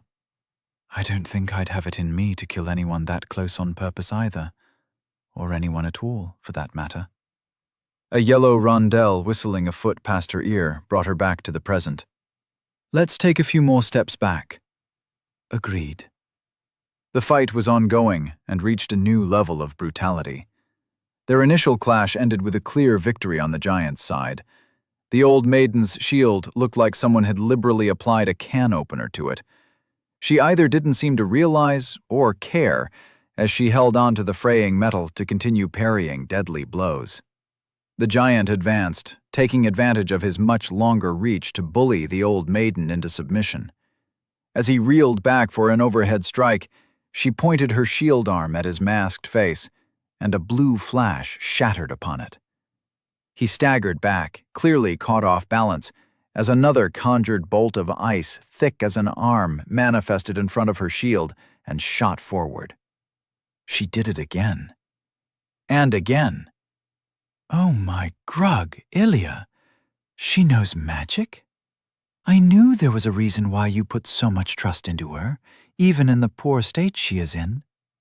Ilya gaped at the sight of the 9-foot-tall giant helplessly staggered by the barrage before catching herself. "Uh-huh. Yeah. Totally." She ducked under an errant shard, only peripherally aware that less than a minute had passed since the start of the battle. And yet it felt like eons as the tide ebbed back and forth, a dance of dodging, parrying, sidestepping, and spells throwing up mountains of dust. Both stood mesmerized at the sight of two great warriors locked in a duel of skill and fates. Both felt some sadness at knowing that no honor awaited the winner, only an execution. There was nothing to be done about it. They were undead, after all, and beyond any help. This feels cheap. The first signs of the fight coming to a close were subtle, such that Elia didn't even notice them at first. A nick to the leg, a pauldron knocked loose, dust clinging to the rapidly staining fabric of the giant's armor. They were at a distance that respected their opponent's range, yet close enough to jump in should they need to even the odds a little. Even then, everything happened too quickly to react. The old maiden half deflected a wide swing upwards, this time paying for it with every healthy bone in her left arm. She got the giant's heart in exchange, thick blood staining a cerulean spear of ice summoned mid-thrust in dark runoffs. The giant fell, and though the worst, a one-sided beatdown, had not happened, Elia was still hesitant to approach. The fight had turned from impossible odds against a one-armed giant to now uncertain odds against a wounded maiden on steroids and in full plate. "All right, it's showtime. Ready, Rai?" A white bolt burst out of the giant's chest and grabbed the maiden by her face, coiling around until with a wretched crunch, she stilled. Elia looked on in horror as a white thing, like a snake but with no eyes, no scales, no teeth, bared empty gums at her in a bloody faux smile. Where its long, slender body remained attached to the giant's torso, a barely audible drumbeat of his newly resuscitated heart echoed dully from within, the creature shuddering and undulating to the rhythm. "What the heck is that?" An ecologically sourced sentient prosthetic arm, Elia managed a weak chuckle, even as she nervously reassessed the increased range the giant could threaten her at. With the eyeless, scaleless snake, a quarter of the arena was within his range, maybe a third. The old maiden's corpse glowed briefly, before a glowing orb floated out to rest on top of her body. Shit, if he takes those souls and powers up, we're screwed. She maneuvered herself away from the souls, and the giant stomped on after her without a second glance. The area behind her was open, though not as open as she would have liked. Elia looked at her short sword, barely longer than a foot, then to her improvised bag filled with wriggling, pointy spiders. For a moment, she wondered if maybe collecting crossbows would have been the better plan. "Spiders, I know we had our differences, but it's time for your redemption arc." Then the giant leapt. "Oh gods, he's coming right for us!" It wasn't an earth-shattering superhero landing. He was neither a hero nor super in any category besides size and strength. In fact, the giant only half stuck the landing, slamming into the ground on one of his knees. Elia dodged the following sloppy strike with some level of ease, ducking around and gunning for center mass with a quick stab to the ribs. The white, not snake foiled her as it reached around the giant's back, catching her sword hand in its toothless jaw. Tiny spikes along the bony palate and tongue poked through her glove as she painfully pulled her arm out of the hold. A kick toppled her off her feet as she twisted away. If it had hit her while she was grappled, she would have lost an arm. Elia had no time to shudder, nor listen to the incoherent sounds of panic and displeasure echoing inside her head. She slammed the bag of spiders into the giant's side, but was surprised as the snake reflexively bit into it. Though the giant was saved, it jerked back with a mouth full of black spider spines, hissing angrily. The forlorn giant suffers from the affliction. Yes. Wait. What? The snake and the giant were one. Weird. With quick steps, she retreated out of the giant's range, deciding to wait and see what else he had in store. She circled the giant clockwise, keeping an eye both on his massive body and the angry, not snake. He can't walk. My girl, the old maiden, messed him up good. The giant's on his last knees in the most literal sense. A sudden lunge nearly skewered her, but she was quick to step aside. Her spider pants weren't so lucky, as a tear launched over a dozen spiky death traps all over the floor. She started into a run, still circling him as she aimed for his back, but the white creature harassed her the entire way, making an approach impossible. Shit! I can't get close. Snake! Elia dodged another attempt as it tried to wrap its body around her. A reddened puddle was forming at the giant's feet, and her eyes flicked between his wounds and the dark blood spilling from the lips of his impassive mask. But maybe we don't need to. Elia stepped back. As if on command, the giant immediately turned towards her, hefted his body into an unsteady stand, and pounced like a lion the size of an SUV. She dodged the first strike, stepping back, Then the second, ducking below.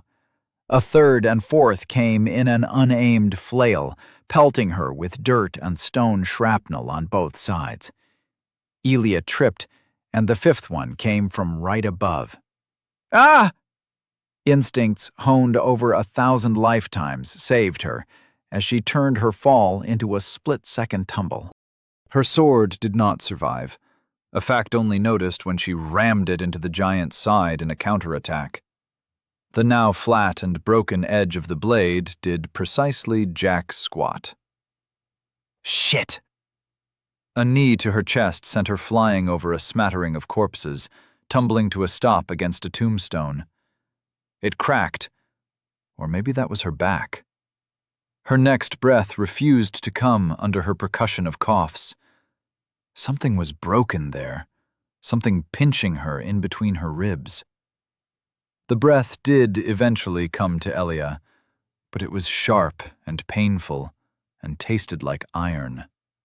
Sprawled out against the tombstone, she had only the finest commentary to enjoy as the giant sunk to his knees before her and the snake stilled a moment before its strike. We're gonna die. Again! But the strike never came. Ascender slain. You have gained. Soul times 4,000. You have gained. Bone shard, common, times 10. You have gained. Bone shard, uncommon, times 6. You have gained. Key to the undead garden. We're alive? We're alive! I won? You did it, Elia! I knew you would! She leaned back against the grave, trying not to think, to feel, just to breathe. Never did the air taste so sweet. I won. Yes! And now we can leave, right, Elia? Wait, why's our vision going all blurry? Are you crying? No, Elia lied, shivering as the weight of a mountain lifted from her shoulders. She won. And for the first time in forever, victory meant something. Chapter 9. Day 1. End. Is that a genuine human emotion I spot on your face? Don't call me out like this. I'll cope however I want. Elia wiped away a tear, bathing in the afterglow as she looked down to her pudgy toad, held gently in her hands like a stress relief ball. Squish, squish, squishy, squish. Never would she ever have to wake up in a maze again. It made her feel all fuzzy, but as she propped herself up against a cracked tombstone that wasn't hers, the still dripping corpse of the giant kneeling before her, she realized it was probably just the blood loss. With the way her chest creaked under every movement, she had a few broken ribs and what felt like a punctured lung as well. We're free, Quibbles. Finally free. I still cannot believe it. You fought a giant and won. Damn, I'm awesome. Ribbit. I fully agree, Quibbles. We'll kill God. Later. After a short nap. And we're off the deep end again. Where does all this hate for the gods come from? Because I cannot condone such blasphemous behavior. It goes against every tenet. Heck, it goes against every instinct of basic gratitude and decent human behavior. The gods created civilization by clearing the dark forest for us. They put the beasts in their place and made a region for us humans to prosper. It's not a paradise, but we are just guests here. Heck, they're the ones that judge our souls when we die and put them back into the cycle of life. Elia cleared her throat and spat a mouthful of blood to the side. Someone put me here. Someone will pay. Please don't tell me that you're dying again. Not now. She laughed, immediately regretting it as a piercing pain spread from her chest. Now? No. In an hour. Or 2. Maybe. We need to get you patched up. Back to the healing cup? Elia turned to the door where her old friend had made her sudden entrance. The metal was bent, but the mechanism had pushed the door shut again. The surviving spiders were having a good old time hanging out in front of it. No, never back. Forward. With a sigh that could have been mistaken for a death rattle, she pushed herself up one limb at a time and staggered to where her souls still lay on the ground. You have regained Bone Shard, common, times 11.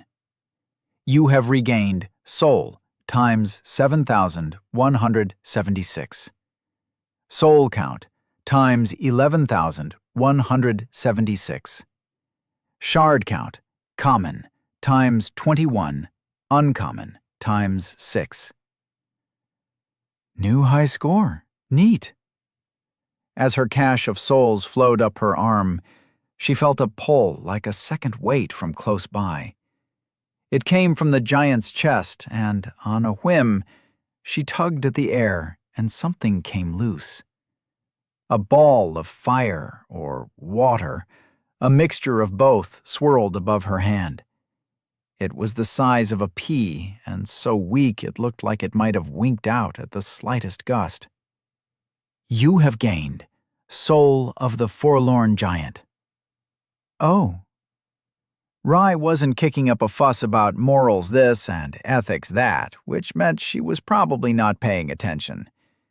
Elia was entirely fine to capitalize on that, as she dragged the soul orb into her pocket and gave it to Quibbles. Hold this. If you eat it, I will be very sad. Cowed by the need to not disappoint his friend, Quibbles accepted with a quiet grunt. As for the rest of the loot, her bone shards were enough for another common boon, except this time she was kind of hoping for a useless boon. She had to sacrifice one, or the next death would take more than just her time and sanity. It would take her strength, or her speed, maybe more of her sight or the ability to reason. Permanently. The problem was that she needed to do so at a checkpoint bowl. Need to find. Checkpoint. You have fused Bone Shard, common, times 12, into Bones of Boons, common, times 1. The die fell. The result failed to surprise. You have gained Sense, Weather Sense, common. Much like the aged and crippled, you feel the changing of weather as a painful sensation within your joints. Bless the gods for their gracious gift, Rye muttered in prayer. May the rivers flow and cities reach to golden skies. Rain's comin', Elia barked a laugh and spat some more blood. Arthritis boon, got. May the sun never set on Lofton, our blessed city. Was debating theology worth it if she drowned in her own blood as a result? Inwardly, she chuckled. At least this life was too important to waste on a joke. After checking the fallen bodies for useful weapons, there were none beside a round wooden shield with holes, which she took. She tried to lift the giant's sword, and when that failed, that of the maiden. She didn't have the strength left for either, or maybe she never had it in the first place. Round shield. A standard wooden round shield, heavily worn after weathering an overwhelming force. This shield is light, reliable, and protects surprisingly well against magic. Great. She could have used this before fighting the giant. Then she'd just have run past the magical spider. God, fuck you. La language. With ambling pace, she walked to a great gate that towered in the same green as the smaller one before. She looked for a keyhole, and after brushing away a patch of dried lichen, found a place for a key. The door ground open to the sound of an unseen mechanism. The key was the first to give her a name for this place. A garden. Out of a passing curiosity, She used her psychometry on the key. Key to the undead garden. Key to the undead garden, once known as the Great Maze during its construction. Made of wrought iron, yet held in pristine condition by the forlorn giant. Though meant as a jailer for the accursed and unwanted, he saw himself as a judge, and would have once granted the worthy passage both in and out. Huh. Elia watched curiously as the words formed in front of her, but dismissed them as soon as the door had opened wide enough to let her squeeze through. She didn't look back at the lifeless corpse of the old maiden. It hurt to simply think about it. She was part of the past, and now her eyes needed to focus on the future. The view was breathtaking. To her left, the world just seemed to end, a sudden cliff trailing for miles down until it terminated atop snow-covered mountain peaks. To her right, the path continued, and her heart beat painfully as she spotted her goal. A temple flanked by toppled towers, nestled under the overhang of a great mountain that she knew had always been to her right on her journey, but had never bothered to think much about. As she got closer, she noticed a giant bell resting where it had fallen upon the domed rooftop. The statue of a bird cresting it seemed much larger from this angle. Elia eyed it suspiciously for a moment before carrying on along the path. The exhaustion and her wounds made the trek uphill an ordeal, and not just a physical one. The dream of an outside without undead died as she spotted a desiccated body here, a broken cart there, and found the general vicinity heavily neglected. A single fight in her condition could undo all her progress, and so she snuck past all of them, past the moan of another undead coming from behind a bush, from around a corner, or down a dip in the mountain, swerving in between rocks more frequently than was to her liking. After over half an hour of slow, quiet ascent, she made it to the temple's doorstep. If God willed it, she would die of a heart attack a foot away from her goal. Luckily, she felt no sign of divine pettiness. Civilization at last. But I don't see any smoke, and everything is quiet. Don't care. Water, Elia said, conjuring up warm and fuzzy ideas. Bed, bath, hamburger. As she marched past a row of gravestones and took a moment to catch her breath near a shriveled tree, a dark figure peeled away from its shadow. What have we here? A late arrival. A low voice sounded out from an armored man squatting upon the tree. Not a dreg, but not truly alive either. Curious. Ack! Gah! His armor reached from toe to the top of his head, and his face was obscured by a great helm with two round cutouts for the eyes, black voids revealing no hint that there was a person on the other side. The drooping metal muzzle, shaped like a dog, was in perpetual displeasure and was blackened like all the rest. He rustled ever so slightly when he cocked his head, and neither of the two girls failed to notice the belt of curved knives, nor the twisted two-handed sword. Who the hell are you? Another obstacle, another creature God put in her way to mock her. There was a tinny chuckle, like she had just said the funniest joke in the world. I won't give you my name, not that it'd be any use. I came here to hunt demons, and you're not one of them. Move along. Not a demon? Wait, there are real demons here? Fire! Attack! Alarm! Actually, how does he know? Which order or lord or god does he serve? Does he have a boon? Maybe he can smell it.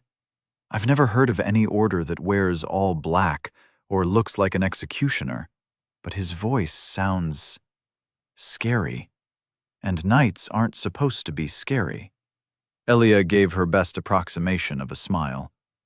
Good doggy. Now go. Leave. The man chuckled. On the other hand, you are an accursed undead, and still with your wits about you at that. How a frail little girl like you made it out of the maze, I have not the faintest. But you did. How much did it cost? Who had to die for you to live? Oh, I see.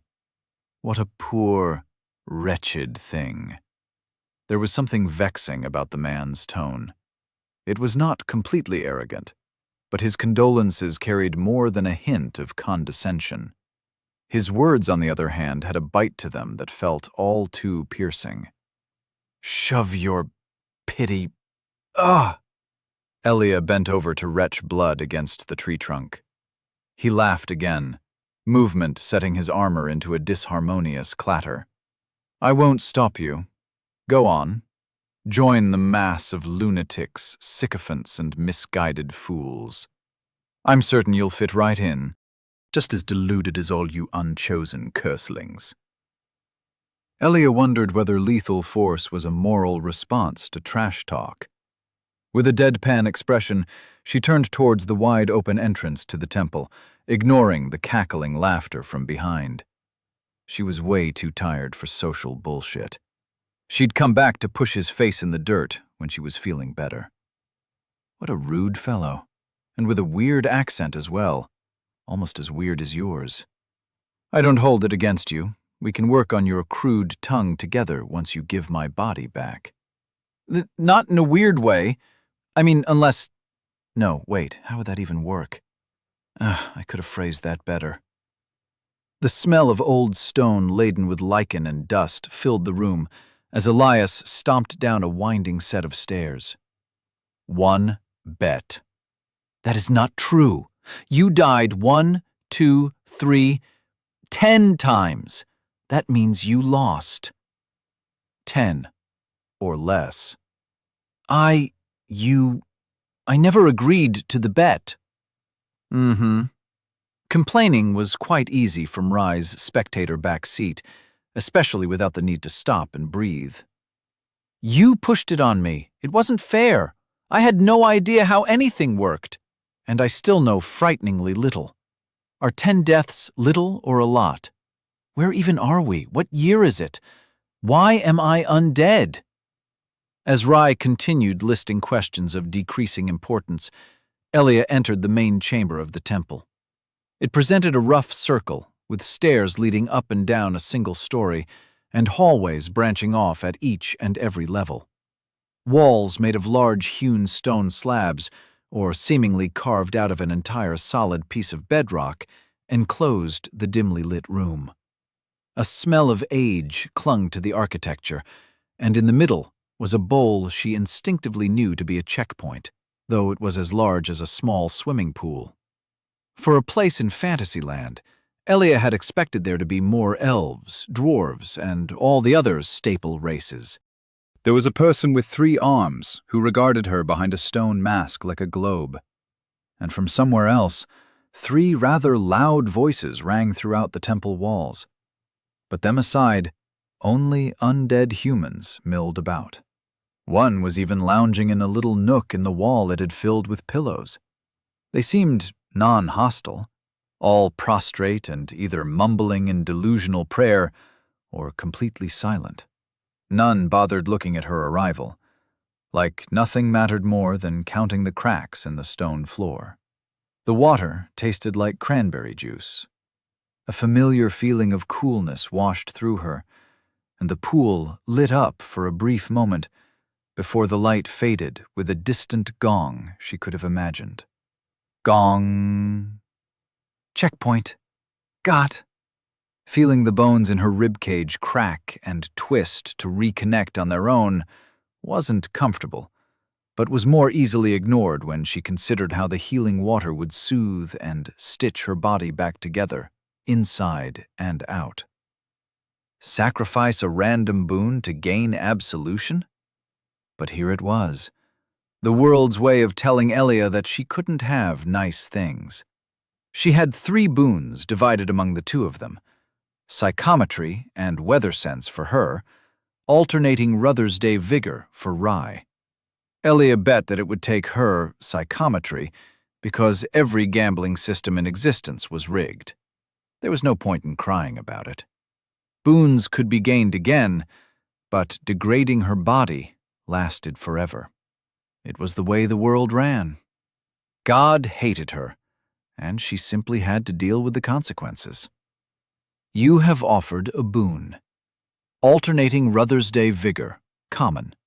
Undead curse, quelled. Elia stared at the message for way too long, water slowly dribbling from her mouth. What did you do? Oops, she gave a weak laugh. That was, unexpected. That was my boon! You just sacrificed my boon! Look on the bright side. She gulped a mouthful of unflavored water, mouth moving before her mind could sign off on the following words. At least we know this can happen for future reference. I had that boon for less than a day. It was mine. Mine. My first ever boon, and now it's gone. This is horrible. You're horrible. You owe me a boon now. Sure, but since you owed me a boon, that makes us even. Now, enough business.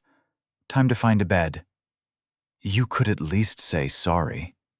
You're such a rude, inconsiderate— Greetings, lost undead, a gentle voice like honey said to her left. Welcome to Crossroad Temple.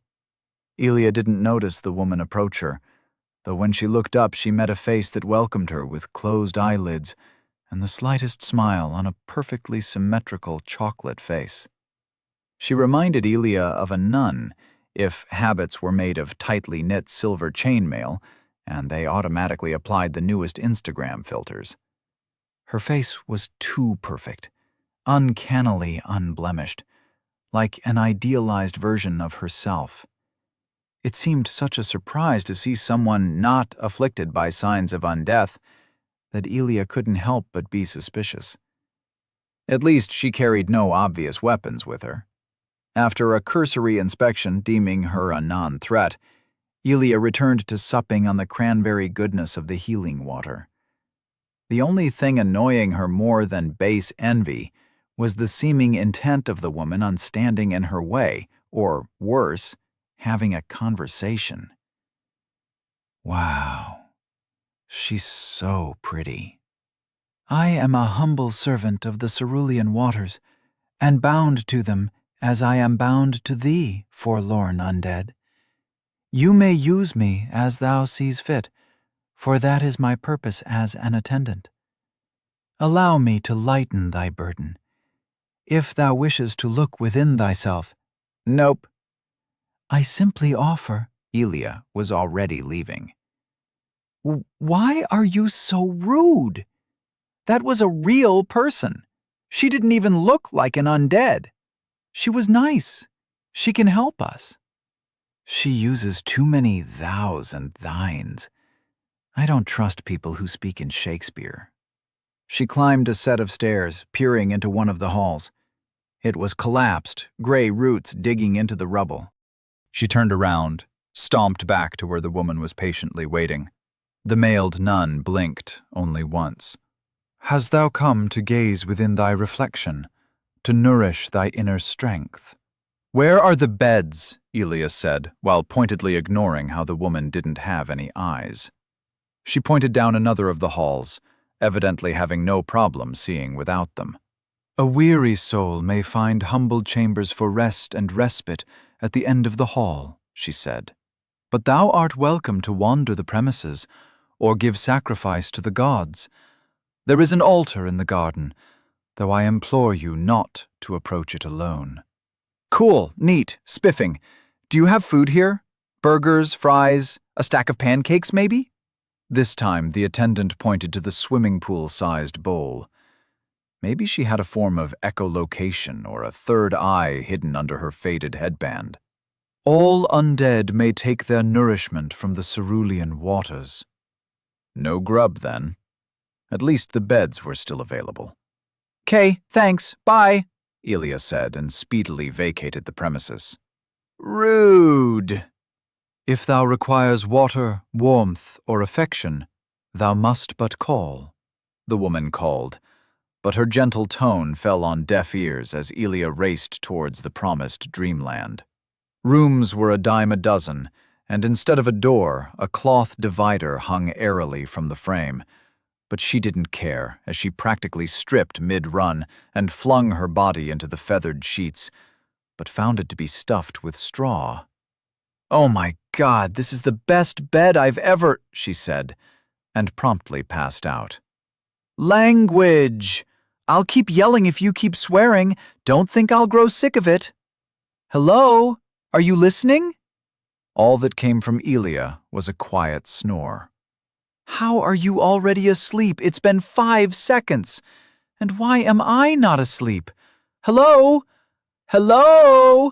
Can you hear me? Anyone? I didn't know that I snore this loud. Are you awake yet? Okay, no need to panic. This is fine." I should just offer a sacrifice to the gods for advice on how I can get out of here. She tried to move, but found herself still limited to a single limb at a time. All right, this is still fine. Elia's head hit the floor with a dull thud as Rai flopped her out of bed. "Oh, Beans, oh man, I am so sorry. Here, let me just fix this." Elia didn't wake up over the long time it took Rai to lift most of her back on her bunk. By the time she was finished, the ever-present snoring had taken on a soft, calming note, and for lack of anything to do, she let herself relax in turn. She never noticed when she nodded off, only that she felt herself drift off into an oddly angled dreamland as she grew smaller and smaller and smaller. The heat of summer burned down onto rubbery pavement. A nearby truck momentarily drowned out the laughter and cries of children before it disappeared into the distance. The playground was alive with pent-up little kid energy. They stuck to slides, seesaws, and the sandbox, and the sand responded in turn for the snottiest. A giant construction of twisted metal and blood-red lacquer towered as a challenge to all who dared approach. The monkey bars. The big kid version. A 6-foot fall onto dried rubber awaited as punishment for failure. But today was the day it would be conquered by Elia. Mighty Elia, great and beautiful. She put down her Robosaurus princess doll, scratched her head and wiped away her snot, distributing it liberally over her face. With practiced ease, she climbed up the ladder part until she was eye to eye with the 10-foot-long danger dangle. That's what they called it on TV anyways. She saw it on a show about ninjas and warriors, with real people and real ninjas once. She didn't know what a ninja was, or what it meant to be ninja, just that she wanted to be one herself. And this was the final test. After this, she would be ninja. The ninja-est. The most ninja-y. She pretended to spit into her hands. She saw that too in a cartoon, and actually spitting was icky, and grabbed for the first horizontal bar. Everything good so far. She grabbed the second, feeling very ninja. Then she swung forward, letting go with one arm and skipping an entire bar before grabbing the next. There was no time to scratch the itch on her head. She could feel her feet dangling under her, but didn't let that stop her progress, and only cried a little when she spared a peek downwards. The other end of the monkey bars was within reach, and she put all her little child ninja strength into throwing her feet forward and latching on to the other end. She dangled over the precipice, straining every muscle in her body, slowly pulling herself forward. And then, it was done. Success! Elia was now a ninja. She didn't feel much different, but let her cry of victory join the playground ambiance. Liberated, she climbed down, but noticed a group of giggling kids pointing fingers at her. "Monkey girl! Monkey girl! Come on down, we're playing tag! You're it, monkey girl! Monkey! Monkey!" Monkey Girl wasn't her name, but saying as much had only gotten her into a fight with this gaggle of goobers before. Elia pretended she didn't hear them. They didn't really want to be her friends, and they were only mean to her because they were too scared to become a ninja themselves.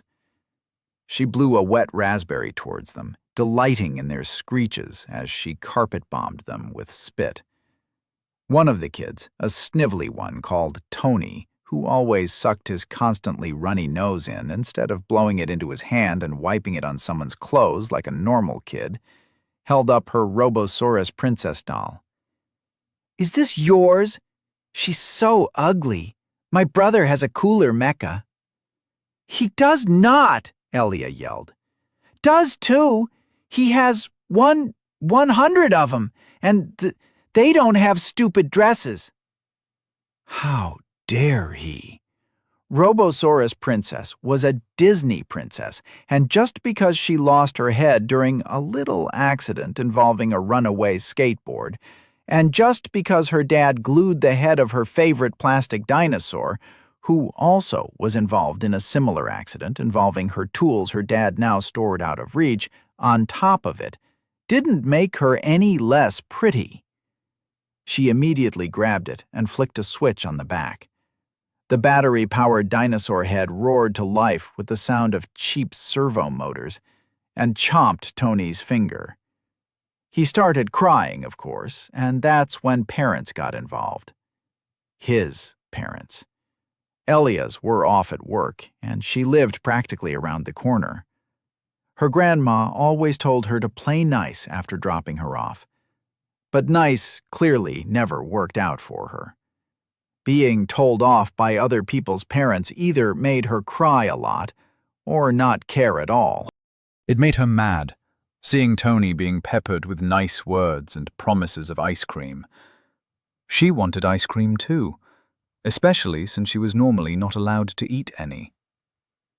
"Come on, let's get you home," Tony's mother said, and then added in a whisper, "You don't have to play with her if you don't want to, just because she's sick."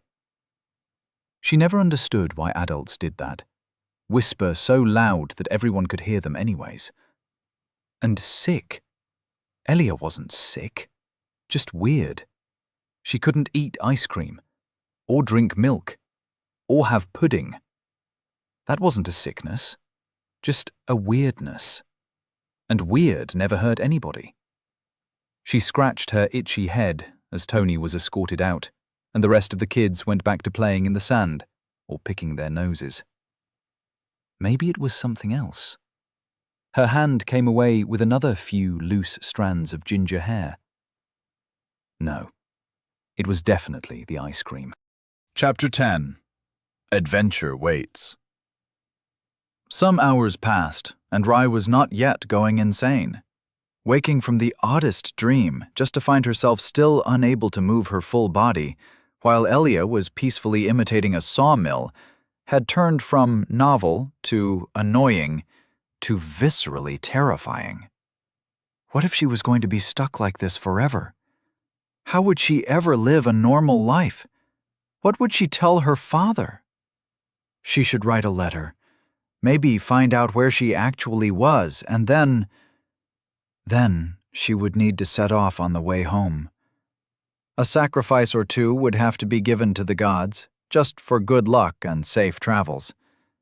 Yes, she would find a place to give sacrifice, find a map, and then head on out, back to Arvale, back home. After she was done pondering that, the only thing to do was distract herself from the existential horror of being trapped inside her own head. 2,683 grugs. 2,684 grugs. 2,686? Oh no, I lost count. Rai pushed open an eyelid, peeking around the room. Everything was quiet, No undead in sight. Time to start again. 1 grug. 2 grug. 3 grugs. 203. 204. I sure hope Elia wakes up soon. That was a weird dream. A shudder spread through her body, and for a moment, everything felt the way lightning tasted. The first thing she noticed was the sounds, echoes of murmuring voices filling the temple with much more clarity than before. As she marveled at the feeling of warm bedding hugging her tight, her arm stretched out, and she saw that she was still short-sighted beyond it. Elia! Oh my gosh, you're finally awake! Elia, I had the weirdest dream ever. There were metal carriages, the ground was made of a dark, hot stone. Everyone wore such colorful clothes, and there was glass all over the place, and ack! Rai massaged her throat, finding it dry and painfully raspy. Ugh. You should do something about my throat. It feels like sand on paper. Also, what's a ninja? A moment passed. I can talk? Rai sat up, opened her hand, closed it. It obeyed as if it had always belonged to her. I can move. I'm me again. I'm me again! A small, happy dance ensued, which is to say, Rai happily wiggled in her bed, leapt over the side, and promptly fell into the intimate embrace of the cold stone floor. Head buried in her hands, limbs entangled in her sheets, she tried to figure out what just happened. Her arms felt like they had sacks of grain tied to them, and she was feverish. When her finger brushed against her temple, it felt cold, clammy. Something's wrong with me. Very, very wrong. Could undead become sick? Possibly. Everyone knew that bandages needed to be cooked in hot water before they were applied. Everyone except one obvious culprit. Elia, she hissed. Elia, answer me. What did you do? Silence. Was Elia dead? With a sniff, she tried to dismiss the thought. Why should she care about the person who misappropriated her life? While she wasn't a demon, she lied and thieved and killed without blinking twice. But she also ferried the both of them out of that terrible labyrinth. She wasn't evil, but also not good. She was just uncivilized, from a faraway place, most likely outside of the Empire. Provincial. A barbarian. But then there was that weird dream. A weird dream where nothing fit quite together. And some dreams were just like that, but carried with them a weight of reality. Could an undead dream? What is she? Rai unclasped her overly tight arm guards, the skin beneath shriveled and sewn in a rainbow of bruises on purple flesh. What am I? One step back at a time, she set out to the last thing she remembered. A hot day in summer. Wind smelling of sweat, dirt, grass. Disjointed images, like pages from 10 different parts of a book glued after another. Home, city, home, road, bed, grug. Home, home, home. She had unclothed herself in the meantime, her body holding its own reins while she was busy pondering, when the realization of heavy amnesia truly set in, with the fact that she was undead, up and down. She pinched her skin, barely feeling a thing. I look like a prune. Tears were forming in her eyes as she tried very much not to fall into a spiral of abject terror and disgust. It didn't help how she was still dirty with the ick and grime of a dozen deaths. She had already made a lot of unnecessary work for someone in the future with the her-shaped, brownish-red imprint on the ruined bedding. But she didn't ruin the bedding. Elia did. But they shared the same body. Every action Elia took reflected on herself, and whatever she did on Elia. Elia could have at least taken a bath. Rye took an unladylike sniff under her armpit and recoiled. Elia could have taken 2 baths, 3, a dozen. Filthy, filthy barbarians. I hope your silence is an admission of guilt, she mumbled, as she sorted her clothes and armor into neat piles for washing. The only piece of clothing she had that was worth mentioning was a simple brown tunic reaching from shoulder to above her knee. It was of quite poor quality, rough, frayed, cut up, and inundated with icky liquids to such a degree that it felt more like cracked leather than cloth. And the smell! Ugh! This was a lost cause, and so was much of the rest. Forget armor. She had to find something to protect her decency. Her loincloth and wrappings that were meant as the last line of defense wouldn't have looked out of place on a mummy. We're burning these later. I'm burning these later. No, we. Just me. As for armor, at least her helmet was nice. A solid piece of metal that protected her entire head besides the eyes and mouth. It was quite banged up, well worn, so to say, but still able to be put to the good use of keeping her head in one piece. But the chainmail. The chainmail that she had worn under her now destroyed chestplate was torn to absolute shreds by the giant. She could trace the line where Elia had been bisected from hip to shoulder, chest to chest, head to groin. Rye threw it to the side. No piece could be salvaged, and it wasn't worth the bad memories. Her vambraces and greaves were still in one piece at least. The curved pieces of metal around her forearms and shins, while hard and reliable, didn't cover her most important bits.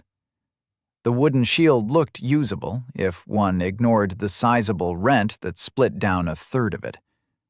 As for weapons, well, Da had always said that to keep away people with bad intentions, you didn't need the sharpest sword, just one that was sharp enough. Rye had half a sword, and nothing to trade for a real one. She was coinless, possibly lost in a foreign land with peoples she didn't know, and to top it all off, everyone was undead. This was a disaster. Where would she get food? What about clothes? How would she pay for a night in an inn? How could she even begin to fathom planning the way home? Home. Rye swallowed the encroaching anxiety and pushed her focus onto immediately necessary tasks. The roads were dangerous, and therefore she needed a new weapon. Armor wouldn't be as necessary unless the entire world somehow devolved into madness. It's the end of the world. The medieval post-apocalypse, baby, Elia's voice echoed in her mind. Distractions. Oh, distractions. What else was there to think about? Boots, sandals, shoes. Wherever this place was, it was hopefully not too far away from Arvale. If she could get to the largest city near her family's farmstead, she could navigate home from there by memory. It would take a lot of walking, which put boots at the top of the list. But first, she had to find a way to get out of her room without flashing the entire temple. After rummaging around under the bed, she found a second pair of cleaner bedsheets. They would have to do. She folded them this way and that around her body in a practiced ritual. The improvised toga was too tight around certain places and much too loose around others, but it would do. Now all I need is red rope, and I'd be set for penance day, she mumbled. But while her hands folded and fastened cloth along her chest, hips, and legs, it became harder to hold back hoarse sobs. I look so ugly. Oh, gods, why me? Why me? She kicked the helmet and immediately regretted it. After a short, impromptu, one-foot dance, ending once again with a sudden meeting with the floor, she sat back on the bed. Worries and what-ifs were pulling her mind apart. She needed to center herself, or else nothing would get done. I'm not afraid. I am an ocean, and oceans are calm, clear, focused. Rai shot to a wobbly stand and brushed aside the dividing cloth. I'm in control. If Elia comes back, I'll just tell her that it's my turn. My body. Yes, in fact, it should always be my turn. Sit back and see how you like being stuck in the nowhere box. Boo! Ack! Rai jumped in her place. Please don't hurt me! Sheesh, calm down. You're back! Regrettably, I see the turns have tabled. Whoa, I can see through your eyes and hear things while stuck in headspace.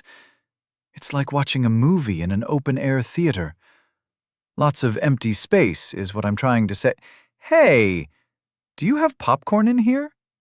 Holy shit, you do! As Rai's head was filled with crunching noises, some part of her would have preferred if Elia had just disappeared. Rude. You can be insane and all in your own corner. Meanwhile, I am going to get things done. Implying I didn't literally save our collective butts by martyring myself against a 10-foot dude with snakes for arms? For which I am endlessly grateful. Rai took one deep breath and mustered all her courage. The ocean was not enough, not the right mindset. She needed something harder, something unyielding like stone. Channel the disapproving Da.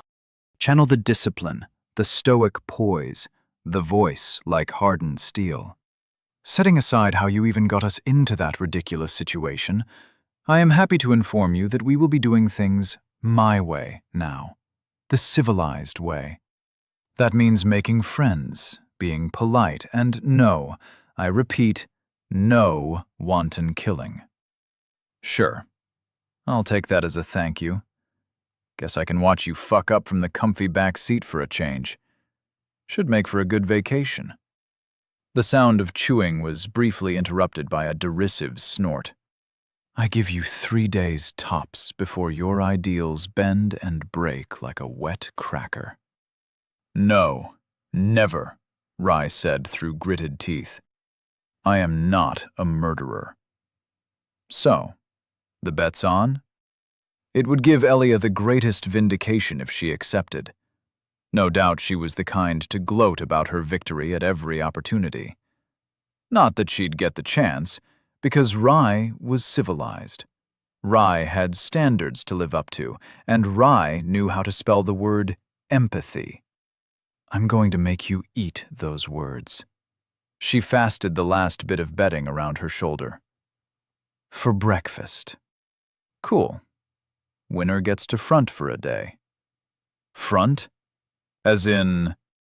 Rai walked out of her room, arms full with armor and clothes ready for a wash. Oh no, we are not setting a precedent for who gets to front my body, as you so nicely put it.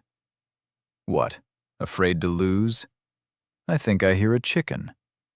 Bagawk! Cluck, cluck. Bagawk! Bagawk! I hope this somehow penetrates the cultural barrier, but in case it doesn't, I'm implying you're a coward. I know what a chicken is. Scales, bipedal, breathes fire. But just to prove a point, I accept. You'll see who's better at being me by the end of the day, for sure. And with that declaration ringing true, she missed a stare and sailed down the entire flight. So, the first step of doing business the not me way is taking a bath? I think I should feel offended, but I won't. Consider this graciousness a gift, oh my zealous pacifist. Rai stepped out of the bathing room, draped in her bedsheets and with a 1,000-yard stare. I'm undead, she muttered. Even the important bits. Hey, There are perks to being undead, mainly the not dying part. Though I think our little time loop business is a bit separate from that issue. Still, what's an immortal life without getting to live the life, if you get what I'm saying? I look like a shriveled prune, a pickled pickle, a slab of meat someone left in a hole in the ground and unburied a year later. Sounds about right. It is not right. She rushed over to the checkpoint bowl in the middle, disregarding the stares her tantrum was drawing. My skin, my beautiful bronze skin. Look at my face. I'm a monster. No one will ever love me like this. The gaunt, skull-like visage with drawn-back cheeks and muddled blue eyes was a face to frighten children and scare away dogs with. The allure of her blue eyes, her pride and the jealousy of so many was now a thing to frighten children with. Now everyone would laugh at the girl with a face like a shriveled fruit, if she ever found a way back home. She had no idea where this temple was, how to get home, or how to get that damn deathly face off of her, face. Why am I like this? She stared daggers at her reflection. What did you do, Elia? No comprendo, señorita. She wanted to scream, to rail against her ugly fate, to cry. Someone cleared their throat right next to her, and she didn't even have the energy to jump. The dark woman in mail and faded blue looked at her with the warmest, most understanding smile ever. Thou'rt undead. Thou'rt forlorn. It is blessing and curse. Thou'rt among the last of a great score of champions returned at the end of our age, called to take on a great pilgrimage. She spread an arm, gesturing across the assorted undead touting clothes from tattered rags to wildly outlandish. I arrived long ago with my flock, yet those too feeble or too afraid to carry are now but dregs. They are gentle, and I ask that you do not plunder them. Their souls are worth a pittance. Rai looked like someone had slapped her in the face. I would never! They can keep their souls, and I don't want their shards either. I mean, I ought not to take any. I ought to leave them all and keep only my own. She knew she had said the right thing, as the woman smiled thinly, as warm as apple pie. All undead crave souls, for it has always been that life seeks death, and death seeks life. It is not a crime to be undead. Not a man or woman may tell thee as much. Not a lord, not a god. A familiar mania spilled over from her cranial companion, making Rai feel ill at ease. Quest? Oh no. Rai, don't listen to this quest dispenser.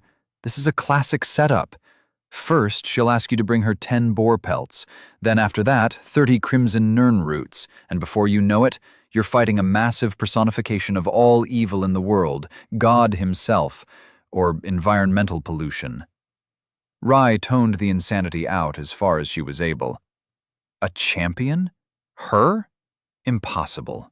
She was Rai, an undead with 2 minds and so many holes in her memory, she wasn't even sure she did grow up on a farm anymore. But one thing was true no matter how she turned it. It's true. This is me now. Undead Rai. Unalive. Not dead. She felt a little better. Thank you, Miss Attendant.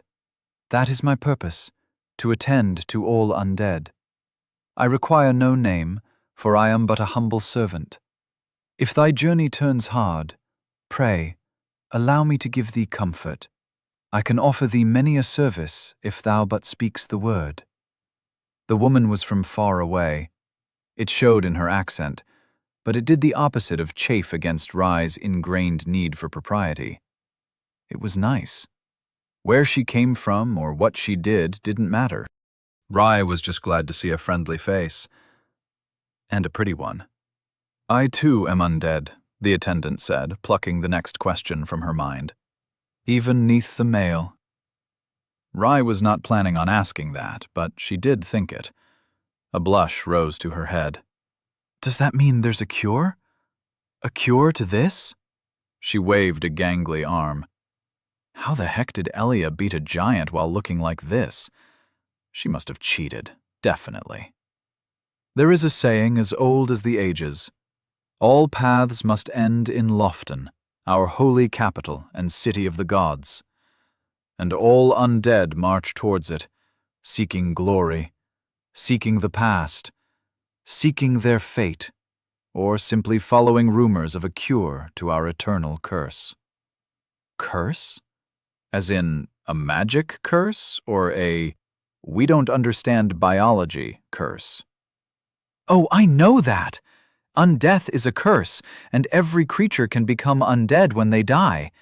It just happens, you know, and there's no way to stop or cure it. There are signs, of course. Cats cannot stand your presence, your bones cannot be burned, you start smelling like gone-off milk and old leather, you wake up in odd places, you have a black or white birthmark you can't remember. Rye trailed off as she realized it looked as if she was talking to empty air. Damn. Wait, you knew all this and didn't tell me? I shall never forgive thee, treacherous cur. I am not a cur, Rye hissed, shooting a glare at her reflection in the water. The attendant probably thought she was crazy now. Sorry, I, have a boon of invisible friends. Rye's smile looked the opposite of convincing. She was a terrible liar. Anyways, do you know a place where I can find some clothes? And armor? And a weapon for self-defense? The woman nodded gently. There was a man among my flock who has made his home among the pillows. He will sell thee what thou requires for a modest exchange in souls. I'm sorry. Rye cleared some water out of her ear. Did you say souls? Souls. The energy of life. All undead crave souls, and thou must have collected quite a few. Perhaps thou would offer some for my humble services. Oh, neat. Should have guessed souls are money. Rye guiltily summoned her handy haze, trying not to think about what kind of services she was implying. Soul count, times 11,176. They weren't even technically her souls. Elia stole them from the other undead. Souls were holy and part of a cycle. Everyone was supposed to have a single one, not 11,176. Maybe she could donate them, return them to the cycle of life and death, back on their journey to the mountain of gods. It was better than having them caged inside herself, doing nothing. But on the other hand, she really wanted some boots. Shopping spree, shopping spree! And there was the anti-conscience. It made the answer clear, because it was always the opposite of what Elia was pushing towards. Over her dead body would she barter in souls, in lives. Thanks, Mrs. Attendant, but I think I'll just stitch something out of this bedsheet. She twirled in place and immediately felt her improvised dress loosen dangerously in 3 places. The attendant kept on smiling. What did she offer in exchange for souls? The more she thought about it, the more her lidded stare became unbearable. I forgot to bathe my toad, so... Thank you very much. Bye! Rye wanted nothing to do with souls, or undead curses, or anything. She really just wanted to go home. Her family would accept her, even hideous as she was. Hopefully, she could say the same when she was on their doorstep. But one thing after another. First, she had to find out where the heck this place even was. And then, it would be time to plan out her journey. Chapter 11. Diplomacy and Other Ill-Fated Ploys. Excuse me, sir. May I have a minute of your time? Rye asked a man with a brimless, pointy hat. You, the man babbled, half curled up on the stone floor. His hat sloughed off the side, and he went to grab it with slow, jittery hands. Hello? Are you all right? The man was clearly not all right. He looked like a scholar, clad in flowy robes that ended above curled toenails and dirty feet. The way he shivered and his eyes rolled up and down, something was definitely the matter. Can you understand me? I am looking for a way to our vale. Stone, wand, beach, berry. Our vale, without an M.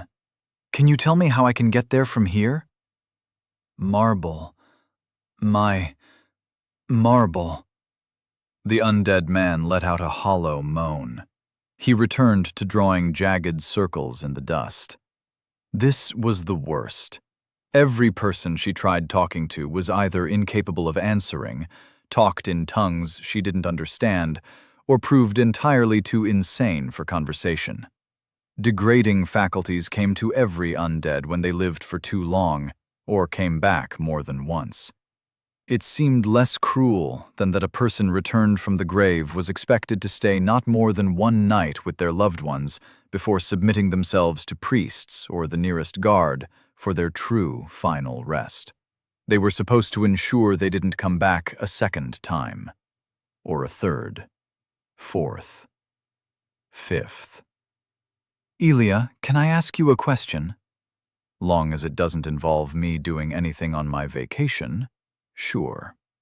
She took a deep breath, steadying her mind for what was to come. We're not like the other undead, are we? They don't wake up at the bowl thingies when they die.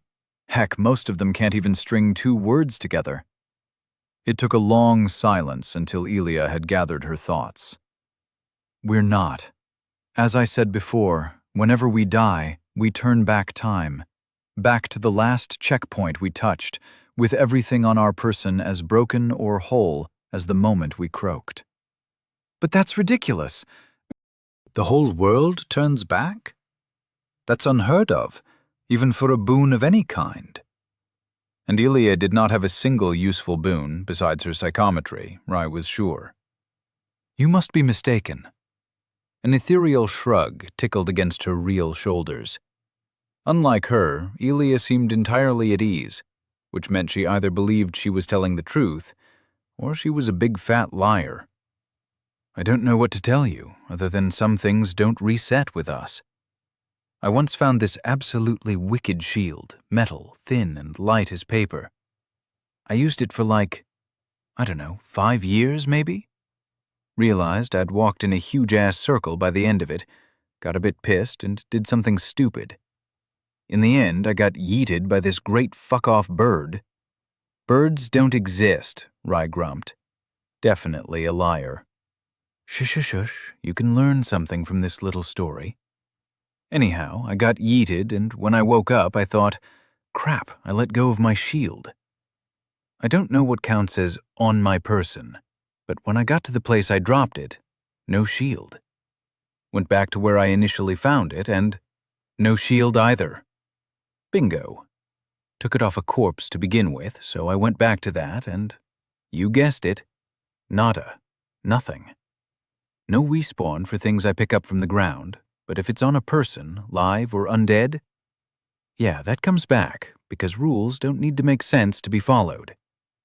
Anywho, if some dude had been carrying it, I could have just yoinked another one, since they do respawn with all their gear, but that's just one of the many idiosyncrasies. What? Why? Rye groaned, the inside of her head like a swirling thunderstorm. This isn't another one of your horrible jokes. Why me? Did I do something horrible? Did I disrespect a god in mortal form? Oh gods, I'm stuck in a cautionary tale about hubris and cowardice and... No, I'm not special enough for that.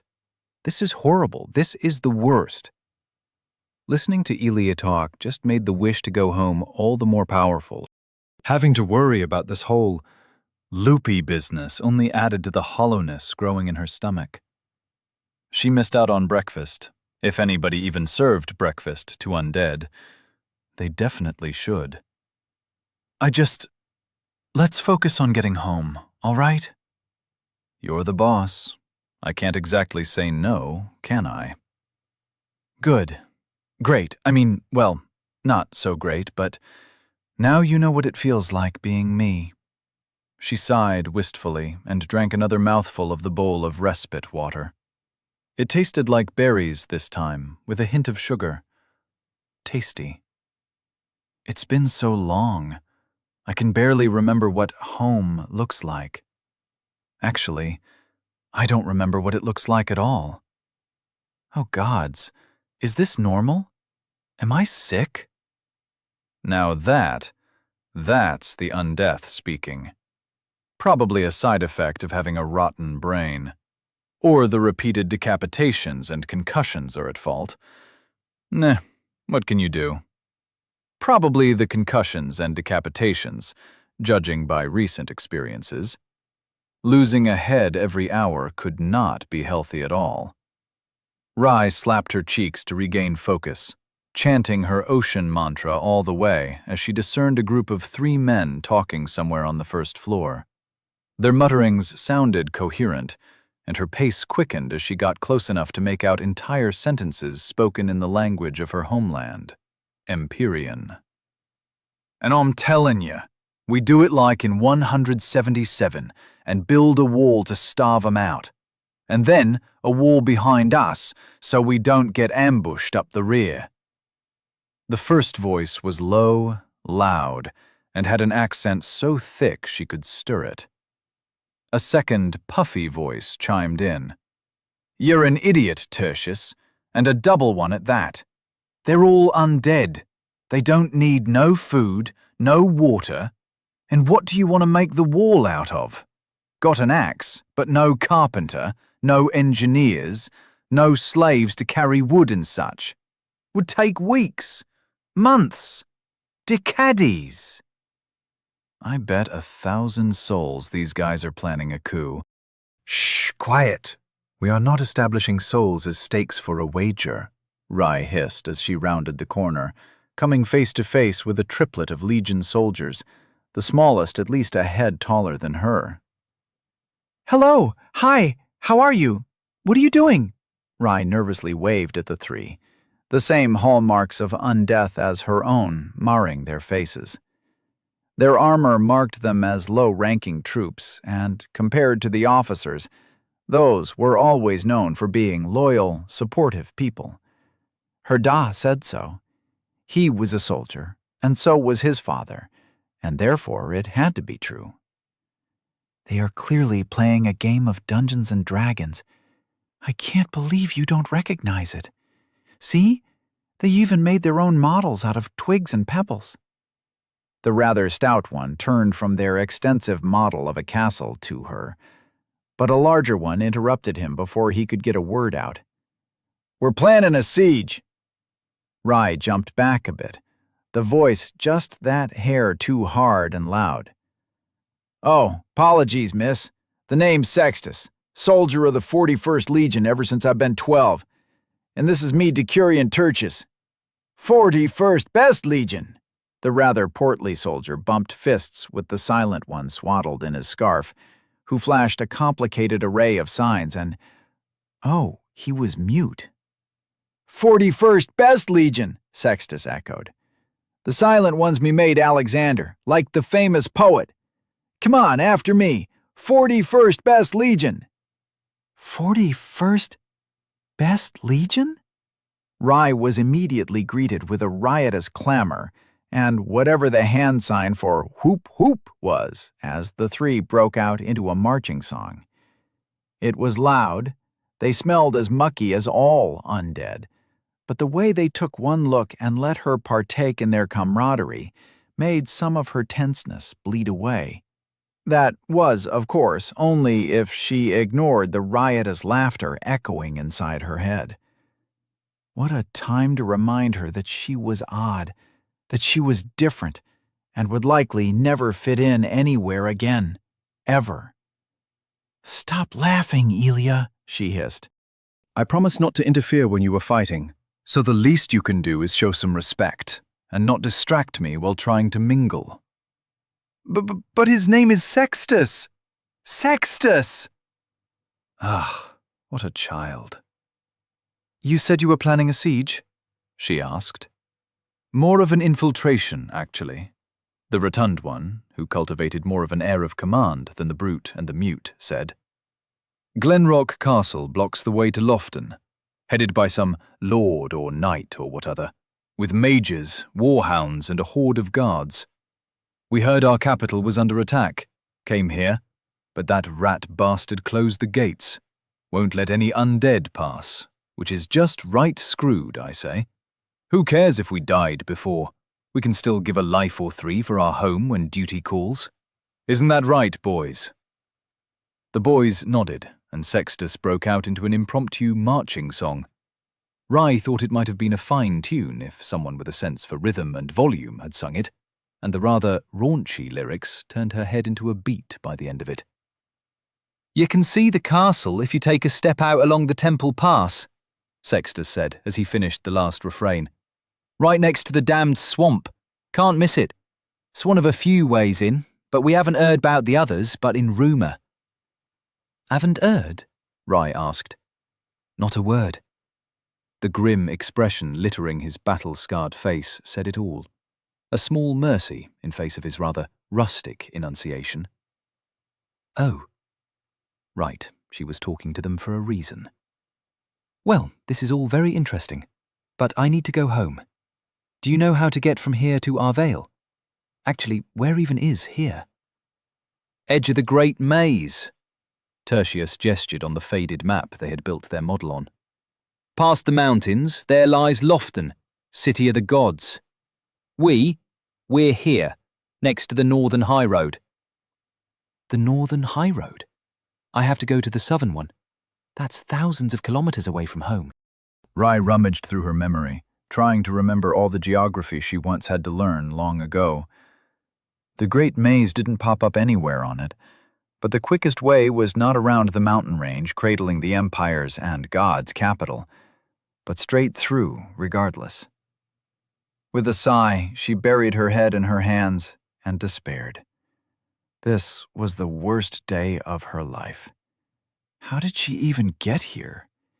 Even if she was found to have the mark of undeath, she should have been buried near her hometown, which was south of Lofton by a good bit. Getting this far up north wouldn't have been easy, even on the most direct route. Elia couldn't have walked thousands of miles through a deadly maze. It was just impossible. For the time, she set her mind on idle questions to stave off the encroaching apathy. Don't you need more people for a siege? The three looked between each other, as if they hadn't considered it. The mute Alexander made a gesture, and at that, a grin spread on their faces. Sextus put two meaty hands on her shoulder.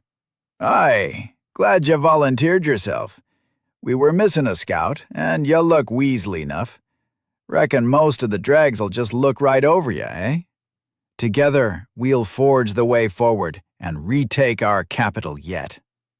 Rye blinked in disbelief as Elia's cackle renewed in the background. These people only appeared sane, but in truth, they were as kooky as the rest. Better to politely excuse herself and not talk with them again than take part in something as suicidal as a three-man assault on a whole hecking castle. I will think about it.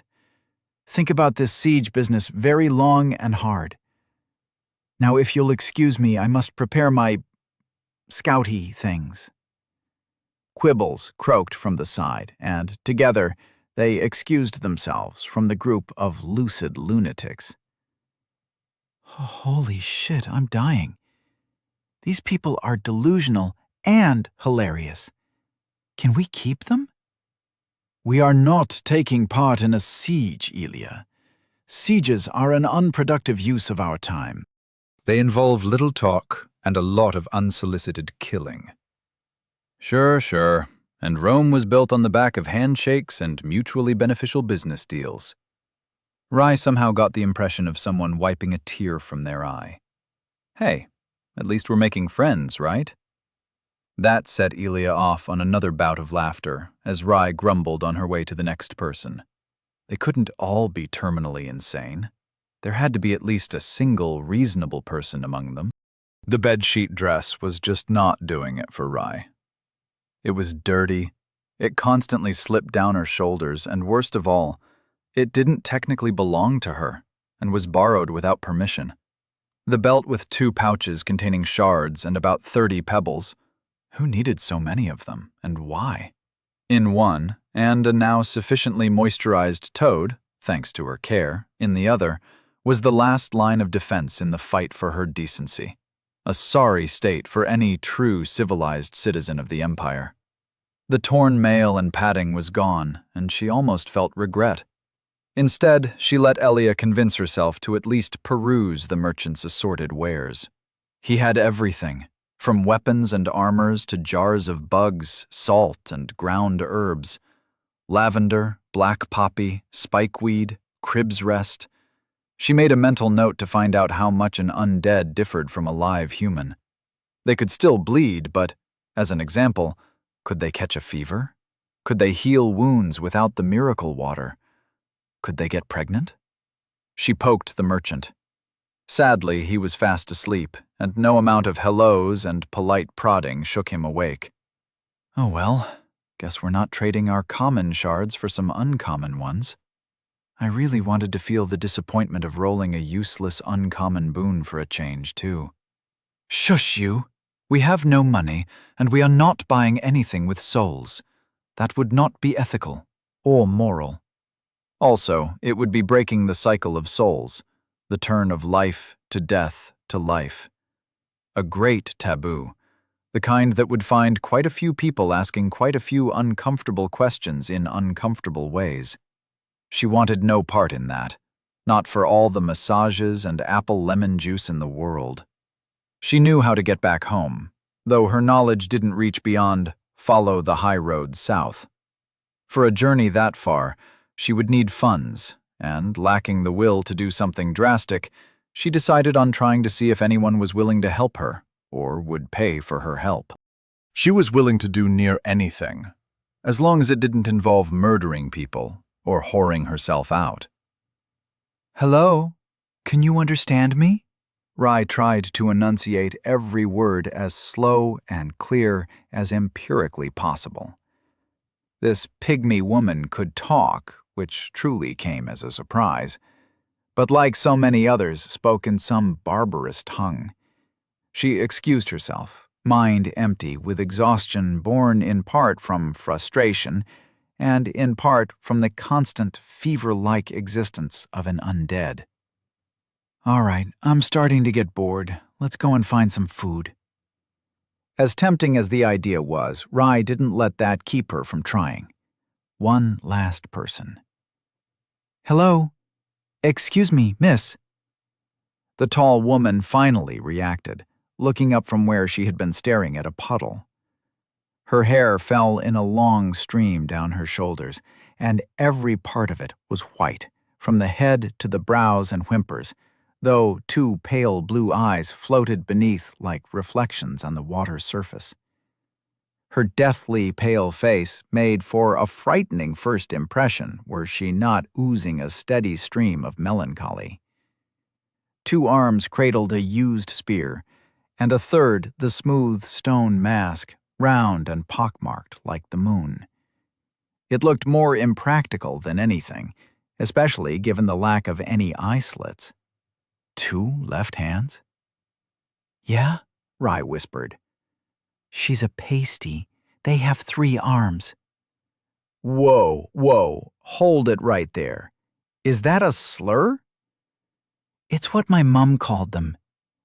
And perhaps that meant a lot, or it meant nothing. She could not remember, and at the moment she had rather more important things to concentrate on. Now shush, you're making me look weird again. Oh, apologies. I did not see you arrive, the woman said, in a morose yet perfect Empyrean. Though I'd say that today is a poor day indeed for celebrating newcomers. My companion has left me. Without him, I find myself unable to carry on. I suppose I will sit here and wallow in my misery if the world allows it. Great. She's all doom, gloom, and goth in spirit. Oh no. You poor! Is there something, anything, I can do to help? Draw a mustache on her mask. I'm sure it'll cheer one of us up. The woman stared longingly at her stone-carved mask. Perhaps. Could you sing something for me? Rye shook her head. Pity. I haven't heard a song in ages. But I can dance. Rye tried to lower her hips and shift her balance on the balls of her feet. She nearly fell over from the attempt and tried not to show her shock that she both lacked the strength and had somehow forgotten how to dance altogether. I cannot dance. With a sigh, she sat next to the woman and brooded. And brooded. And brooded. The woman looked like she could use a hug, but she couldn't hug a person she had just met. Mum would never approve, no matter how much the hug might be necessary for either party. What could she even say to take the edge off of a bit of the tragedy of losing a loved one? By the end, it felt like steam was coming out of her ears. She shot back up and turned to face the woman. I'm sorry, but maybe you will find a new companion and another way. Life goes on, goes the saying.